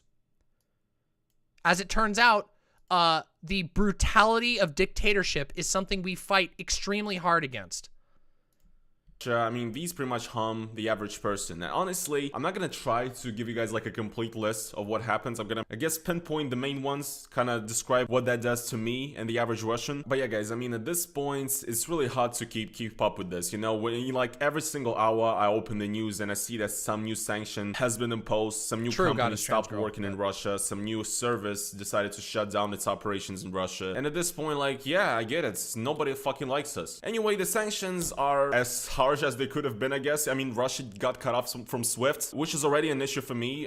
Basically, long story short, if we're talking about me right now, like, I'm not able to get paid at all right now from YouTube and from Patreon, guys. How many of you would be fucked if you just found out that you cannot get any more pay? Do you understand?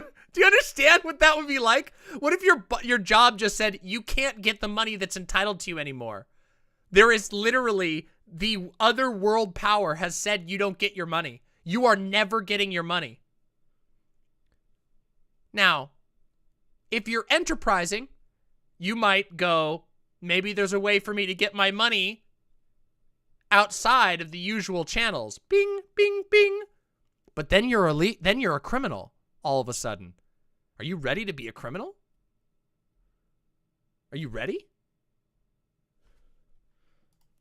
I cannot get paid. I've gotten a lot of Patreon donations from you guys, you know, trying to support me and everything, but I think it's gonna be a while before I'm able to withdraw those funds, you know. I have like a registered business account in Russia, I pay taxes and everything, and both of the banks that I had my business accounts in are sanctions and are cut off from SWIFT. I cannot make money on either of them right now. It's either, you know, I try to make a new bank account, but also the problem is that even if I make a new bank account, like a bank account in a bank that has not been sanctioned yet, nobody can guarantee that those banks wouldn't be cut off from SWIFT either. So yeah, right now, guys, I mean, I'm not like starving or anything. I have savings which are burning down every second because, well, it seems like having dollars in Russia right now is not even safe anymore because, you know, I thought I'm like a smart guy because I had a lot of my money in USD as opposed to rubles, and I was like, well, if the economy crashes, I'm gonna be sort of fine anyway. But right now, it doesn't really seem like having dollars in your bank account is even safe because banks are running the fuck out of foreign currency. We just arrived here at the only ATM of the greatest bank in Russia, Tinkoff. Actually a pretty good bank, to be honest, but not in the state of the economy currently. If you go online right now and look at the ATM map of that particular bank, and I got some money in it, it's like the only ATM in the entire city that's available. And it said that it had dollars, euros, and some rubles, like 300,000. Which is gonna be worth like $2 by tomorrow anyway. But yeah, this is it. There was like a huge line in the back. We got told that there's nothing. Holy shit. In the beginning of the video, I recorded, that was actually me going in the morning to the ATM, the only ATM in the entire city of St. Petersburg that was on the map, like ready for dollar withdrawal, right? So I went there and there was like a line from like, there were like 50 people in the line, and before anybody even got to withdraw the funds, people were basically just told that there is no cash available at all. So yeah, things are looking pretty grim. You know, you can't really withdraw dollars from any bank right now. Even withdrawing rubles is pretty hard as well. And I don't know, at this point it really feels like a lot of the USD that I have is gonna just fucking disappear. And holy fuck, guys.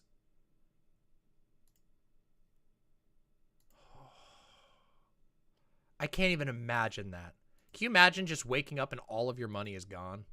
Everything. Everything you own, just gone. Valueless. Years of being a successful YouTuber, just overnight. Well, Sailor, the banks are going under. The entire economy is exploding. The banks don't even need to seize it. They're done. The banks are just closing their doors. They're finished.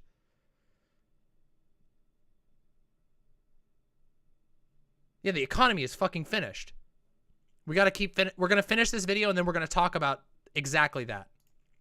And it's not like I can really... Aren't banks insured by the government? Some banks, most likely, but the government is waging a war and the economy has gone under. It doesn't matter if the insurance is there.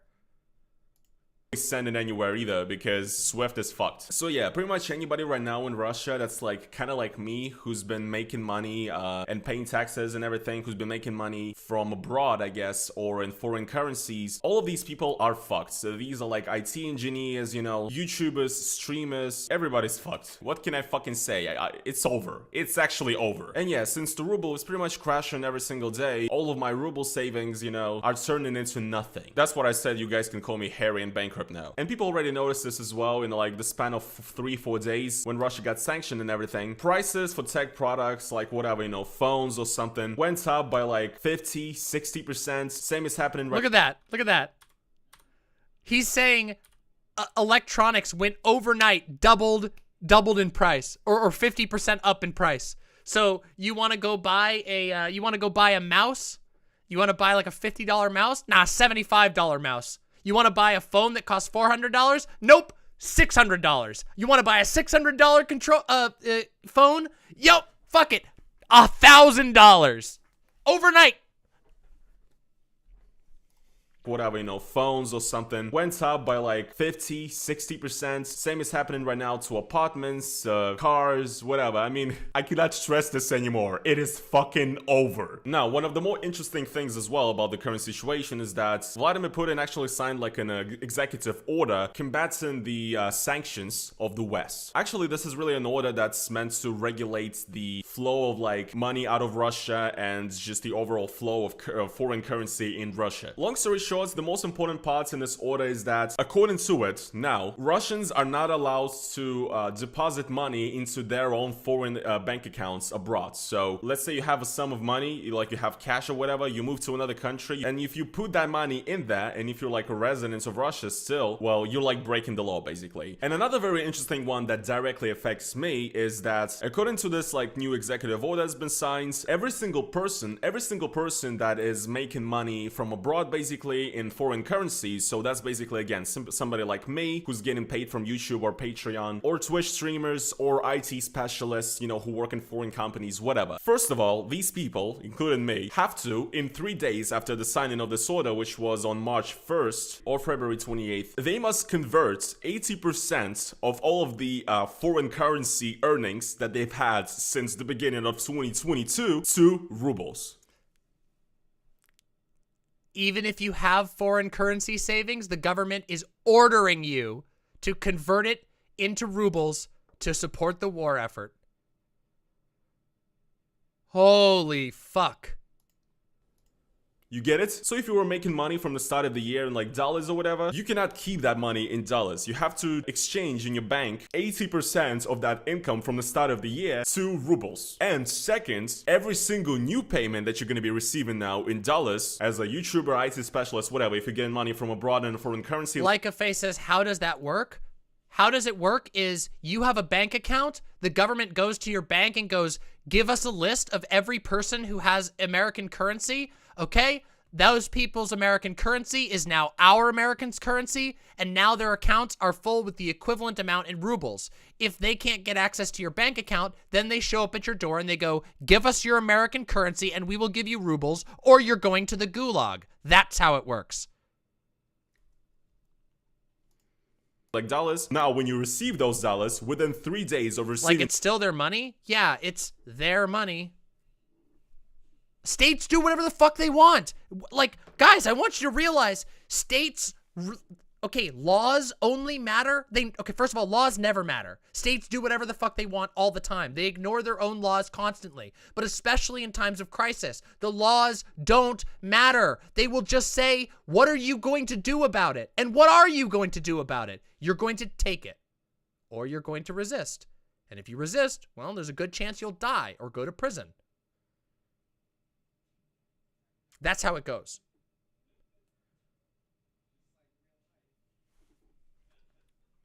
Let's continue.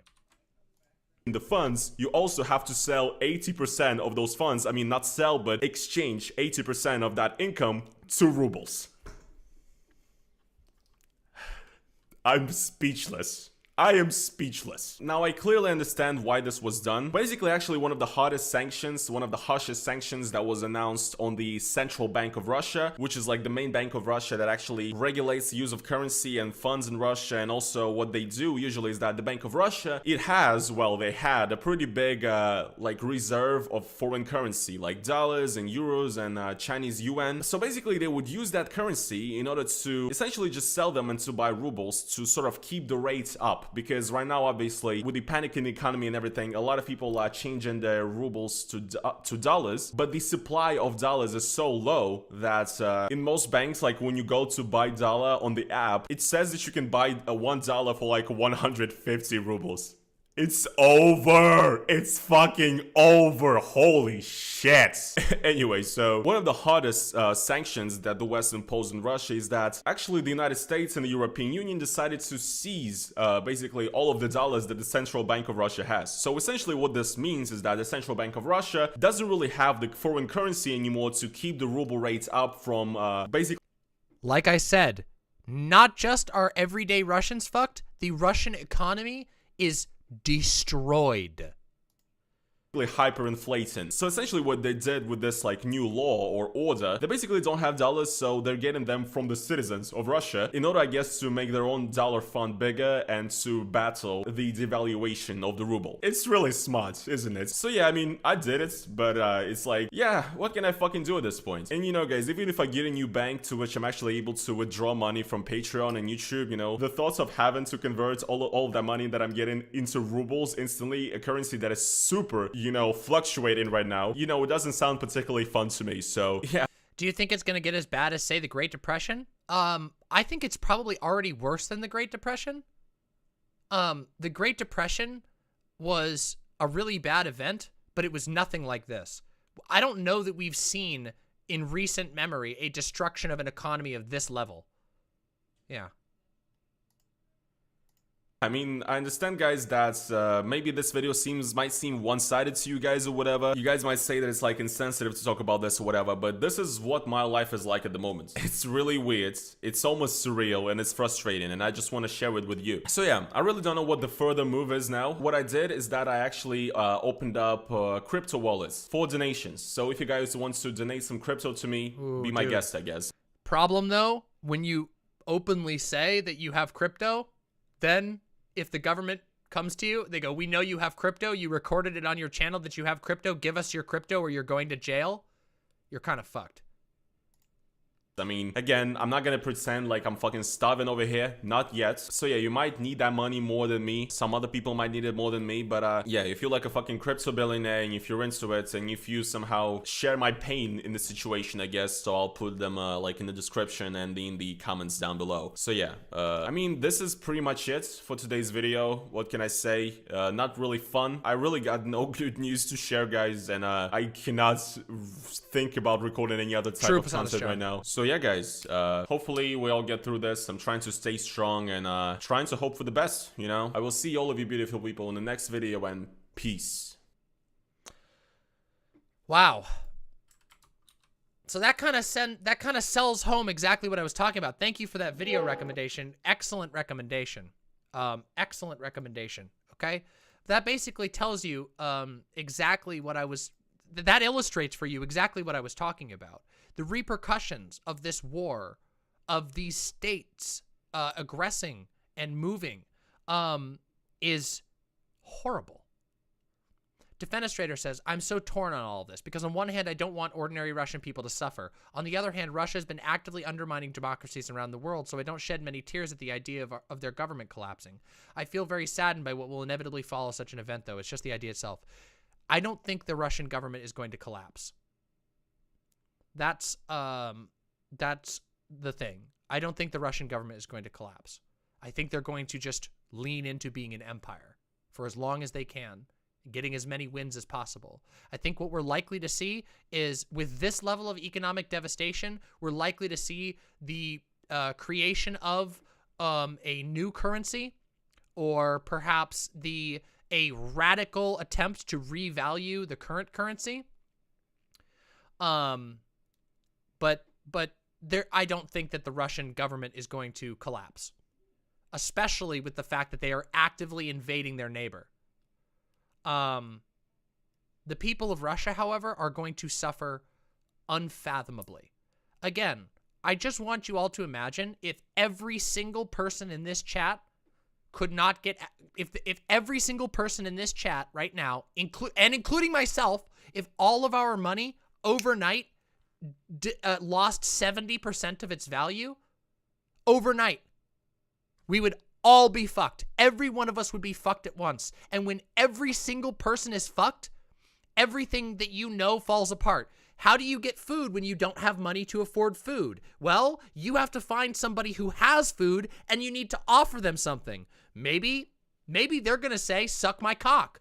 Maybe they're going to say, work for me. Maybe they're going to say, no. Then what are you going to do? What happens when your landlord evicts you because they're running out of money because nobody's paying their rent?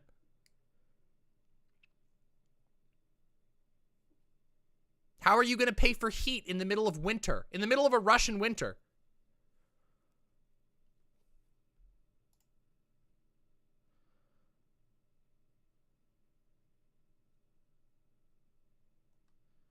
Jesus Christ.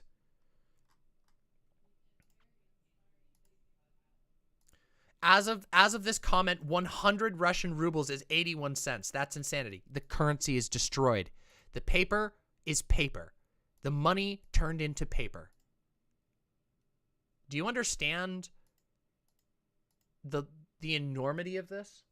Do you know how many people are in Russia? Okay, let's talk about this. 144.1 million people. 144 million people. The vast majority of those people have no money now. All of them plunged immediately into poverty. Now, there's a couple of things to think about, okay? Because, okay, real quick thought experiment for all of you. How many of you could grow food tomorrow, starting tomorrow? How many of you could go and grow food? Probably almost none of you. Yeah? Maybe a few of you. Maybe a handful of you have some land. Now keep in mind, growing food takes seasons. It's spring, so it's time to start planting, but you got to wait until August to get all your food that you planted, okay? Maybe you can hunt. Maybe you can hunt or fish, okay? So there's one. How many of you could synthesize antibiotics at home? Anyone? Anybody know how to and have the tools necessary to synthesize antibiotics at home? Anybody able to make alcohol at home, as in like alcohol for sanitizing, not alcohol for drinking? Anybody? Yeah? Anybody know where to locate water? Huh? Anybody know? Any of you have the tools right now ready to fix a car? Any of you got the tools necessary to fix a burst pipe? Yeah, so here's the thing. See, back in the feudal days, most towns would be comprised of a bunch of specialists, okay? And then there would be a bunch of farmers who had food, and if the king died, well, you go into town and you got your local blacksmith and you got your local tailor and you got your local everything. Well, that's not how anybody lives anymore. At all. You probably don't even know people who do any of these things.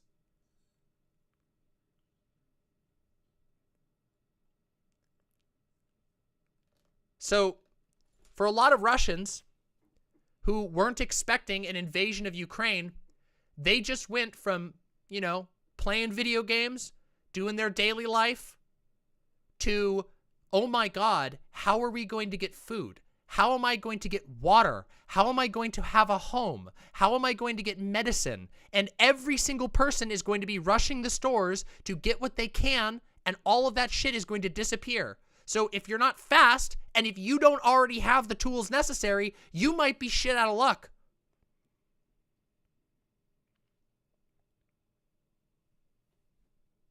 This feels really sad. It is really sad. It is really sad. And you should feel sad. Our world, our entire planet is riven by states, is riven by the feverish imperial delusions of states upon states upon states. We have been left completely impoverished. The average person and even people who have specialized skills have been left in a position where if the economy detonates, you will simply die.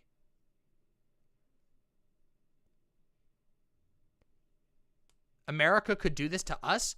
It might happen. The American economy is not stable.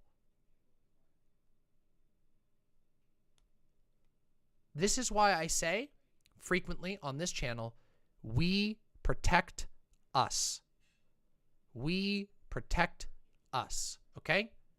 It is us. It is our connections. It is our families. It is our little groups, our clans, our friends, our rings of friends that are going to keep us alive in times like this. It is us. We are going to care for one another. We are the only ones who can. The state will use us and leave us for dead.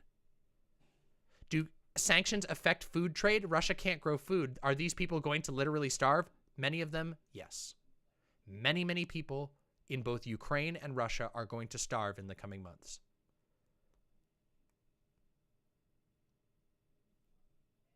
I don't know what else to tell you.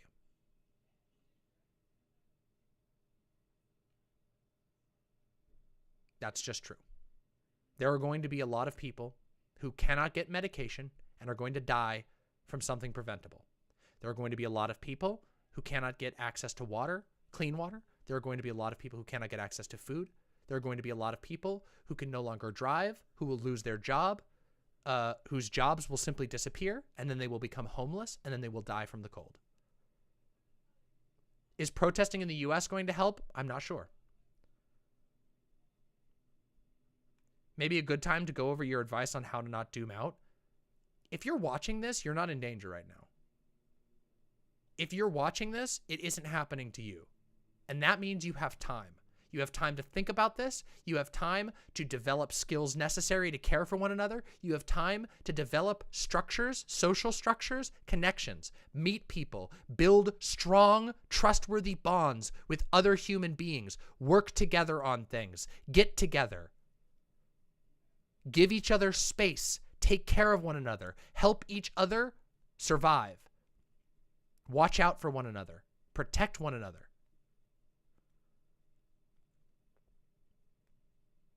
You have time to develop skills, to build knowledge.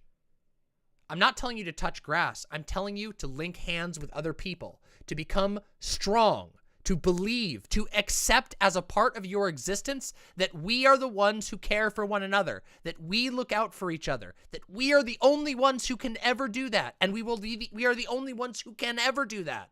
No one else can take care of you and yours besides you and yours.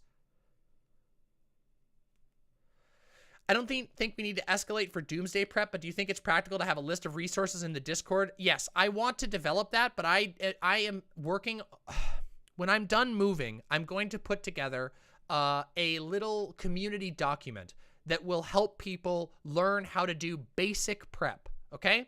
That is one of my goals, but I have to move first, okay?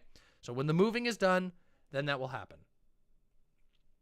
True, 85D2D Derek, the only stable currency is the Mama Mald coin.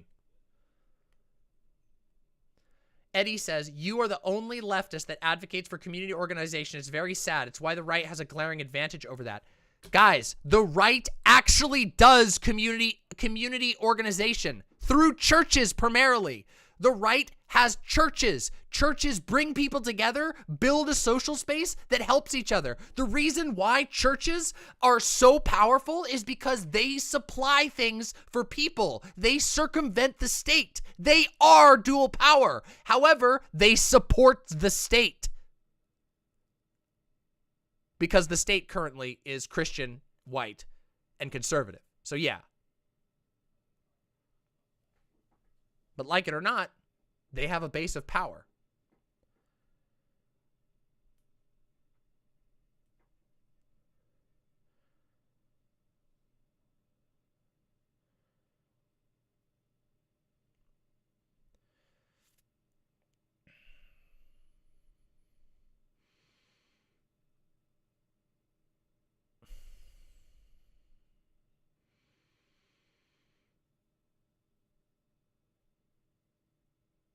Of course, absolutely. Wait, okay, not your Discord kitten says, wait, Mama, could we have pagan and Wiccan churches that could help? Yes. Yes. I don't care if you're pagan, Wiccan. I don't care if you're non-religious. We have to build communities. We have to build, protect, care for, and grow our communities. It's not just, I mean, no, Mixed Dizzy is right. This is why organizing is good.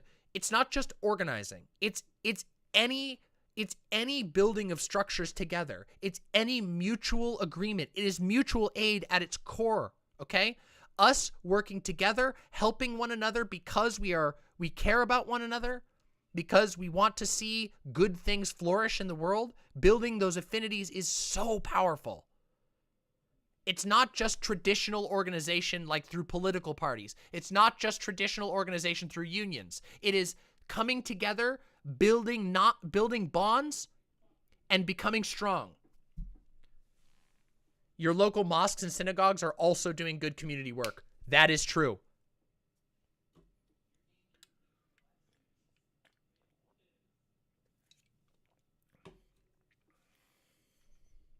That's why we need mother base. Well, that's a ways off, okay? I'm doing my best. The mama mother base. Yep. I know. Bye, Aska. See you soon.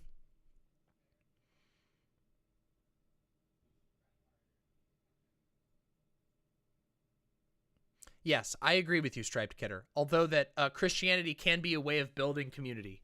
But that's the thing. There are all kinds of rallying points you can build communities around. Eddie, do you think the left has an aversion to community due to religion? No. I think that the left does not actually have an aversion to community, but that the left has been, the left is made up predominantly of marginalized people who have been excised out of society and marginalized, definitionally. So I think the reason why there's broken communities on the left is because they have been actively broken. Again, do I need to show the shirt again? This is a rated premises. This is the great example of how the state destroys left communities. Do you see what I'm talking about? The fact that the state will arrest people for being gay leads to generational trauma that breaks up communities. Gay people in America, an entire generation was functionally wiped out because of the state's complicity in the AIDS crisis. A generation. Of course, the communities are fucked. Oh, hi. No, I'm good right now. Thank you, though. Thank you very much.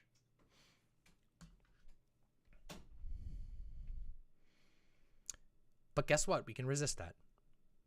We can keep building regardless. We can get better. We can evolve. Okay? There's more doing to being excised. People are more cautious to join a group.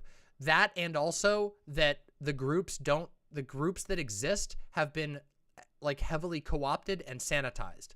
So see, you'll notice this online. This happens a lot online. Many of you have seen this. Notice how, and I've talked about this before, notice how a lot of online interaction and activism gets directed back into the Democratic Party. The Democratic Party, an institution that does not give a shit about gay people or trans people or black people, but that just strives for its own political power. This is the trap of electoralism. This is the trap of that type of getting involved. Getting involved is true political praxis, is not diverting all of your energy into a political machine that is designed to sap energy.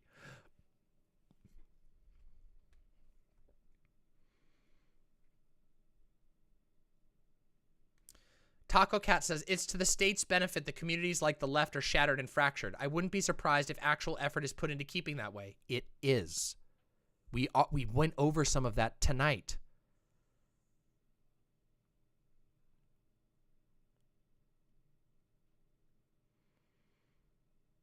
We went over some of that tonight.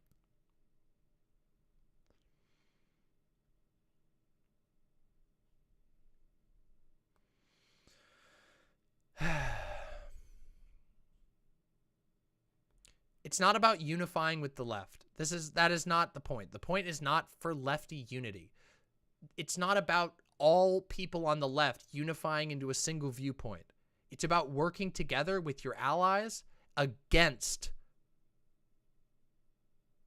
overwhelming hierarchical powers like nation states. It's about building robust, fundamental, powerful communities. Not just unifying with the left. There's tons of people you're never going to agree with, and that's okay. You don't have to.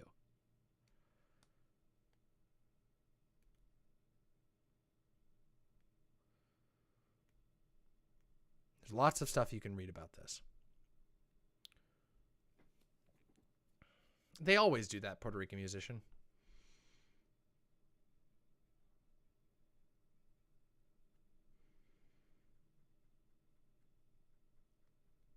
I feel as though left unity would be a great asset in this crisis. I don't think it would be.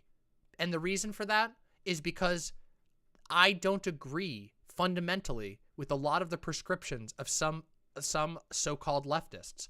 I have nothing in common with tankies who are doing apologia for Russia's invasion of Ukraine, which is what prompted this entire discussion. The fact that Russia, a conservative imperial power, has destroyed its own economy, has destroyed, erased the lives of many, many Ukrainians and its own soldiers. No. That is not, there's no unity to be had there. We are fundamentally on different sides of a struggle. So, I mean, that is true, Gayfish. Yes. What this usually means, by the way, when people who are obsessed with leftist unity, what that usually means is, yes, anarchists, shut the fuck up, listen to the tankies, centralize, obey orders, don't dissent because you are breaking unity. No, fuck that. Yeah, no. I don't think that leftist unity is something we should strive for. Affinity groups are a much better strategy. Oh, I 100% agree. Affinity groups are infinitely more effective as far as organizational strategy than some broad thing like left unity.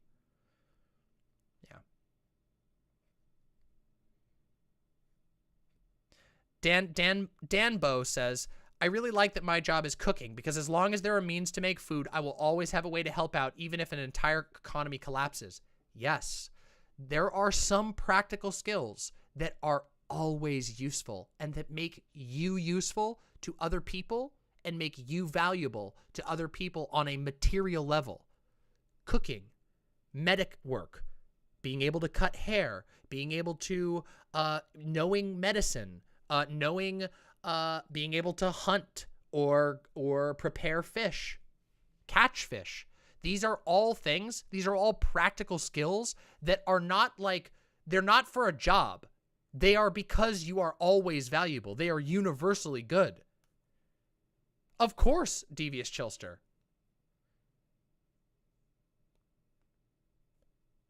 Unity always means get behind the hegemony. Of course it does. It always means toe the line. Yes.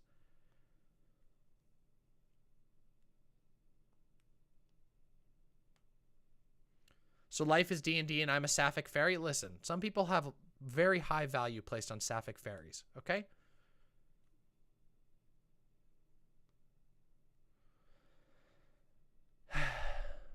But keep in mind that no streamer can tell you everything. All that I can do is give you all a nudge in the right direction and hope that my continual banging of the build communities carefully, care for one another, genuinely reach out and build real connections with each other that go beyond the internet. Me telling you this all the time, almost every single stream, I tell you this. I can only hope that that will affect the world in a positive direction. No, I don't think so, Lady Hopium. In fact, being able to play music is a skill that is greatly valuable. Do you know how much of a comfort music is, art is, when it's hard to find art or music? Do you know how valuable it is to be able to provide entertainment in a circumstance where entertainment is hard to come by?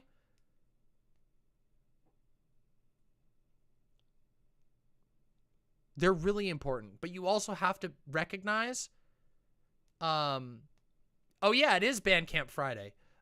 Everybody, if you have musicians like Gayfesh and Jazz Dog, both of our awesome community members who've made music for this stream, go check out their Bandcamp page. Bandcamp Friday means that all artists get all of the money. They don't lose any money on it. So if you have artists you want to support, Bandcamp Friday is the best day to do it. So there you go. There's some links for you. If you want to go support some of these artists, they get all the money on Bandcamp Friday. Any artist that you want to support, Gayfesh, Jazz Dog, or our little lovely community artists who we love a whole bunch. And yeah, you can support them. Their stuff is very, very reasonably priced, and they get all of it. So that's great. I have no skill except being hot. Well, that can be a very valuable skill as well, as it turns out. It can be. Okay? But I'm serious. I know, all joking aside, though, every single person on the planet can learn skills that are helpful and useful to themselves and the people around them. It's not we've all spent our whole lives learning about skills as if it's for a job. Like learning to fish is valuable because, well, maybe you'll be a fisher someday. No, it's valuable because these are universally useful tools, the basic skills and tools for survival. And those are really helpful basically always, but especially when things are tough. And we can care for each other. That is, in and of itself, very valuable. The fact that a skill that you have could help somebody that you care about. Have any of you ever been in a circumstance where somebody that you really care about is in legitimate danger? I have, many times. Okay? And I can tell you, if you have the skill necessary to alleviate that danger, it is one of the greatest feelings on the entire planet. Okay? The fact that I know a little bit about medicine and that I know how to identify symptoms, take care of minor infections, that I know how to treat wounds, small wounds, has been valuable for my entire life. That has been a skill that has been valuable for my entire fucking life. And it's valuable every single day. The fact that I know drug interactions, the fact that I know what drugs can, a certain number of what medicines can help with certain things, the fact that I know how to deal with inflammation, that I know how to deal with fevers, that I know how to deal with vomiting, that I know how to deal with cuts, that I know how to apply pressure so that a wound doesn't keep bleeding. These are small skills that don't take long to learn that can save lives, okay? I'm serious.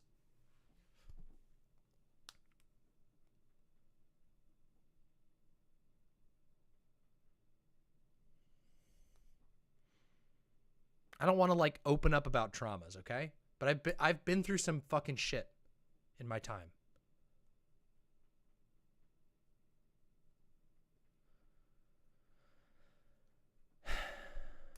Okay, that's super awesome, SP Jupiter. A really good skill.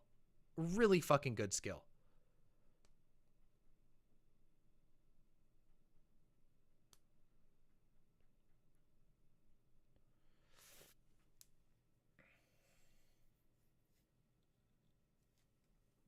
And this is also the primary reason, the rule that I say all the time, like a mantra, over and over and over again, don't fucking die. All of this is a part of that, okay? All of this is a part of that. Don't fucking die. Do not die. Do not let your fellow people that you love die, okay? Take care of them. Learn skills to protect yourself and others.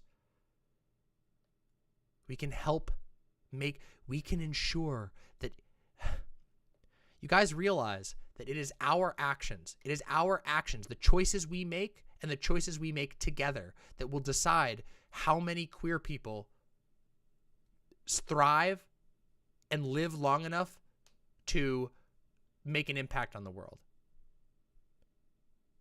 That's a great example of one. Okay, I'm very queer focused. You know this. I'm a queer liberation. That's my main thing. That is my primary issue. Okay? So no dooming. Because we talked about a lot of heavy stuff today. A lot of heavy stuff. Hey, thank you very much, Charpy Impact. I really appreciate that. Thank you.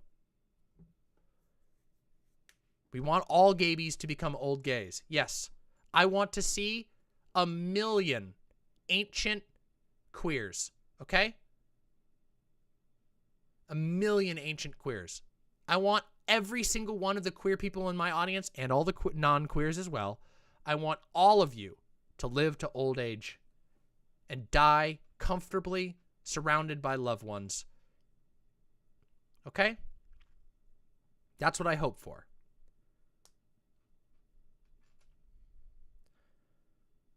No problem, Nizzy. You're very welcome.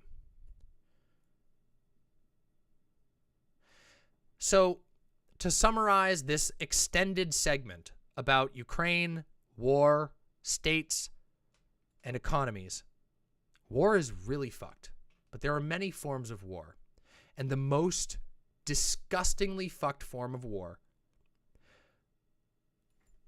this horrific, monstrous devastation that comes when two states slam into each other with full force, can only be overcome by recognizing the inherent toxic structure that is present in states.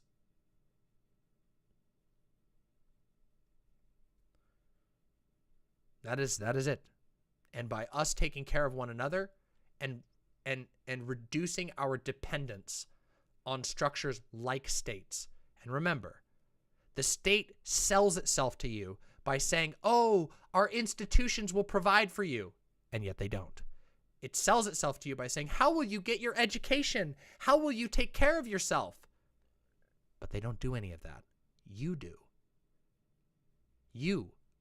Some of you in my audience are doctors and nurses. Some of you in my audience are teachers. Some of you in my audience are construction workers. You are the people that make all this shit happen.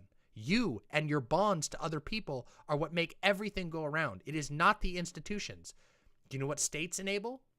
States enable a handful of people to move mountains and flatten other countries. That's what states enable. States enable a handful of people to control everyone and to fling us into bloody conflict for their own benefit. That is what states enable. And that's also why I'm a very, very state critical individual.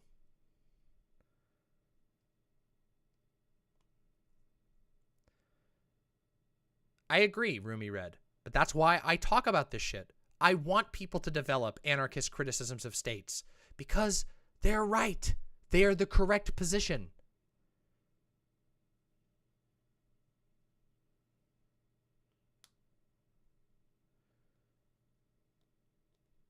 Yeah.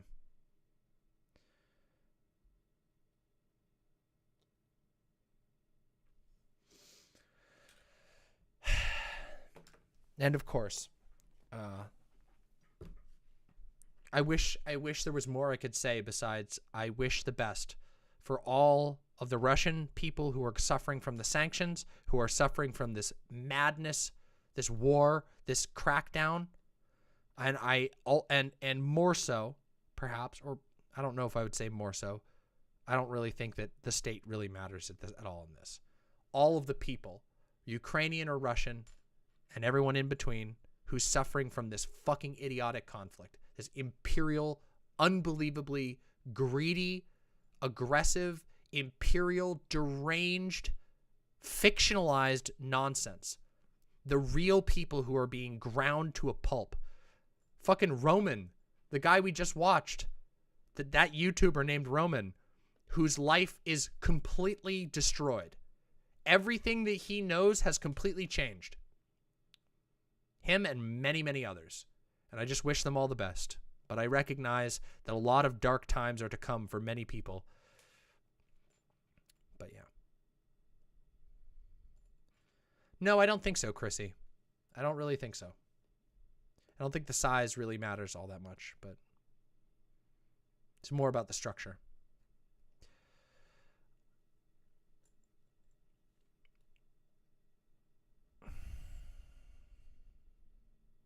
This is all about Putin. Inside Spin says, this is all about Putin not being satisfied with the incredible wealth he already has. I think that's part of it, but I think there's a lot more than that. I think that this is about the natural conclusion of the worldview of statecraft. All empires must grow. And the reason for that is because that's how hierarchical systems work. You can't just sit in one spot eating up all of the oil and diamonds and everything that's below you and then just stop. You have to go somewhere else. If you want to maintain the unbelievable quality of life that is built on no sense of sustainability. Keep in mind that not even so-called communist countries managed to build a sustainable economy. There's been no attempt. It's all been built around increasing productive forces. It's all been built around expansion. Even the so-called communist states were built around specifically this, which means that eventually, no matter what, it is the logical conclusion of the existence of nation states that aggression, invasion, conquering, encircling will happen. Oh, it is inevitable. That is what states do. It is in their machinery. It is in the design of a state. So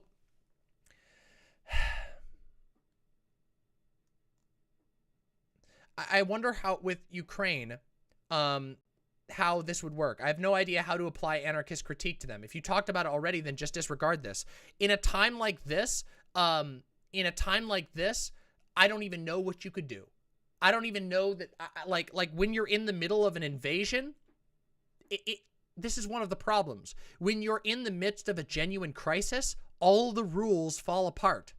All of the prescriptions fall apart. However, anarchists, people who think anarchistically, are able to function regardless of the state of everything else because they're built off of affinities. They're built off of ties with other people. Those people will still exist. Those people will continue looking after one another even in the midst of a war. Those people will be able to move and avoid drafts. Those people will be able to help one another, hide one another. Those people will be able to feed one another. Anarchistic structures are literally responses to the overwhelming pressure and horrors of states.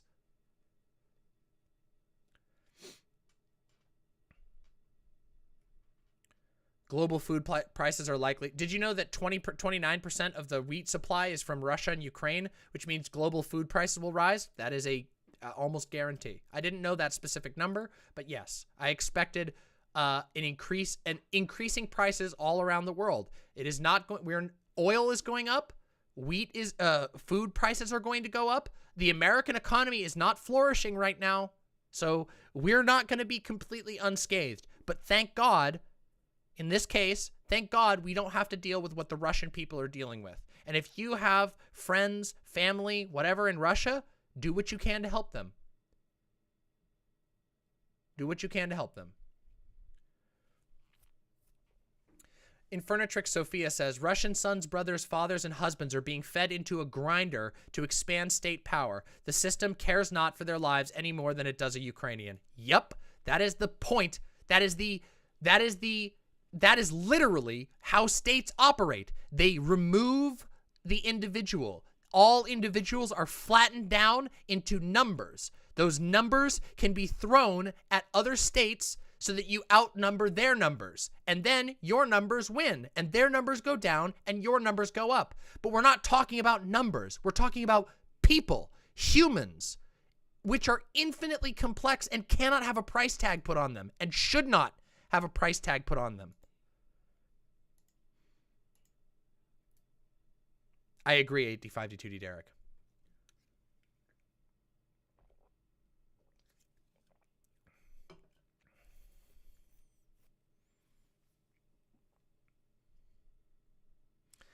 I did not know that, Viet Pam. Viet Pam says, did you know that if a Russian soldier dies, the Russian state will only pay approximately $100 to the family? That is pathetic. Holy shit. Here we go. We got a little clip here. This is a Russian senator. It says, yesterday the conscripts who were forced to sign a contract or had the contract signed for them were withdrawn from a war zone in Ukraine, but from a company of 100 men, only 4 were left alive. Conscripts, guys. These are kids. These are young adults who were forced into military service. 4 came back. 96 dudes were just 96 young dudes who probably didn't even want to go to war, who were conscripted, forced to go to war, are dead.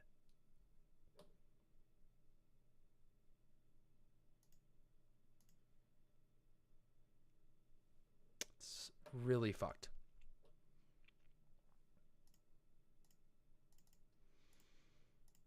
It's really, really, really fucked.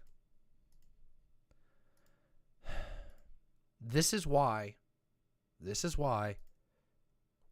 we care about politics. This is why we talk about this shit. This is why we criticize. This is why I scream about politicians, because for fuck's sake, please, please let there be an end to this horrific fucking conflict. Look at the last 100 years of world history, okay? Let's go back to the 1920s. Now, you know what? Let's do 120 years, okay? Let's go back to 1900. 2, possibly 3 world wars in which huge amounts of young men were just turned into bloody pulp, ruined, dead, forever, gone, erased. Human memory, obliterated. Their knowledge, their life experiences, their connections, obliterated. The age of nation states has been so dreadful. The cost in human enlightenment, the cost in culture, the cost in human well-being and happiness in the age of nation states has been so bad. Do you guys all realize that? 120 years ago, World War I hadn't even happened yet. 2 fucking horrific world wars. And we're looking at a 3rd right now.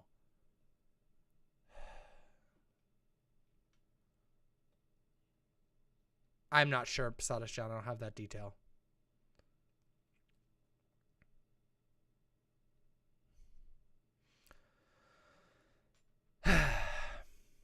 But, once again, as painful as it is to behold and discuss this, remember, you're not in it right now, most likely. If you're watching, you're not most likely in Ukraine or in Russia. But that doesn't mean that you're free from it. It doesn't mean you need to live your life in paranoia, but what it means is we need to get serious. The world is in a very troubled state. Climate change is rising. Empires are getting desperate. Capitalism is collapsing in on itself. We have to think. We have to think hard, and we have to be ready in our hearts and in our minds to take care of one another, to be ready to change, to be ready to evolve, because the world is changing. We have to be on exact. Thank you, Sailor. Things are changing. We got to be honest without panicking. Puerto Rican musician says, my ML friends say things like anarchists think that power corrupts and end up siding with bourgeois democracy. How can I push back against that? I mean, that's just not true historically. That's not true historically. If you look at the historical example, in almost every case, it is anarchists that are attempted to be purged from communist parties because they don't go along with towing the party line. I just think that that's historically inaccurate and very manipulative.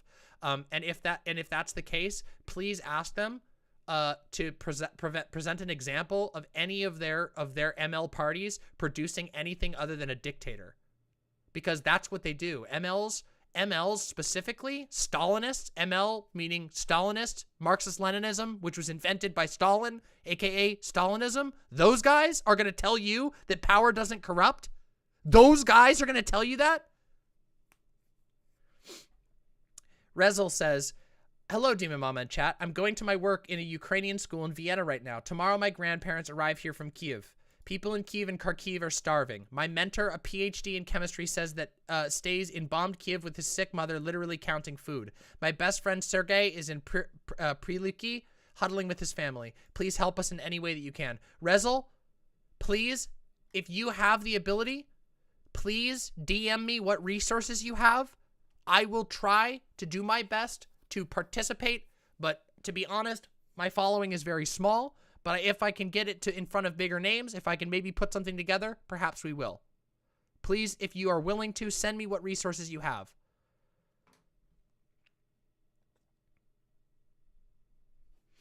Also, yes, I do like Rosa Luxemburg.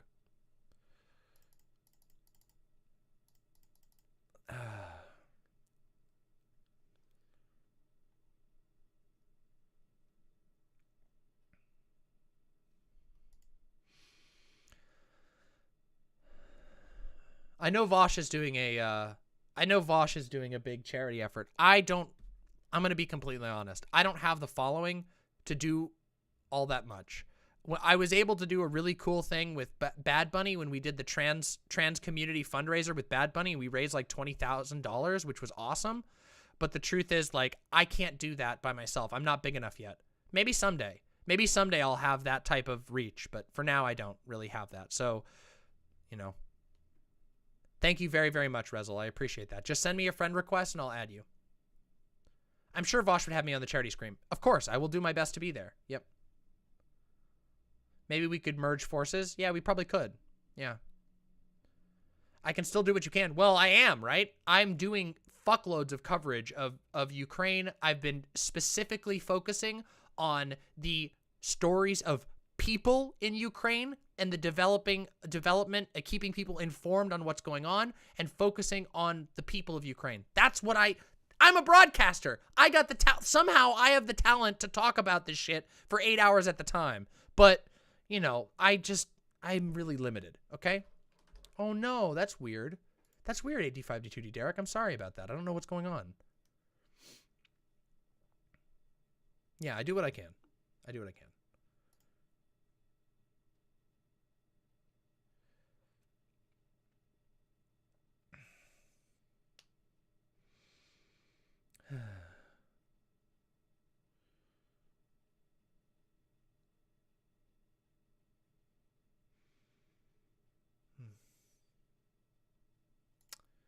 Maybe it's the cookies. It could be a cookies problem. I'm not sure. That's very weird. You could reset it, and it should fix it, but...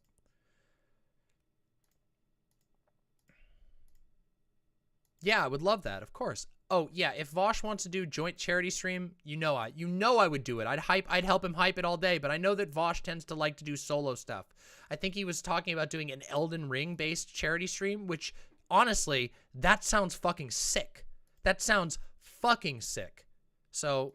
good luck. I hope that, and I would, you know, I'll show up. I showed up for the other one. Of course, I pretty much any time someone invites me to a charity thing, obviously I get invited to some that I can't attend because of whatever reason. But if people invite me, I do my best to get there. Yeah.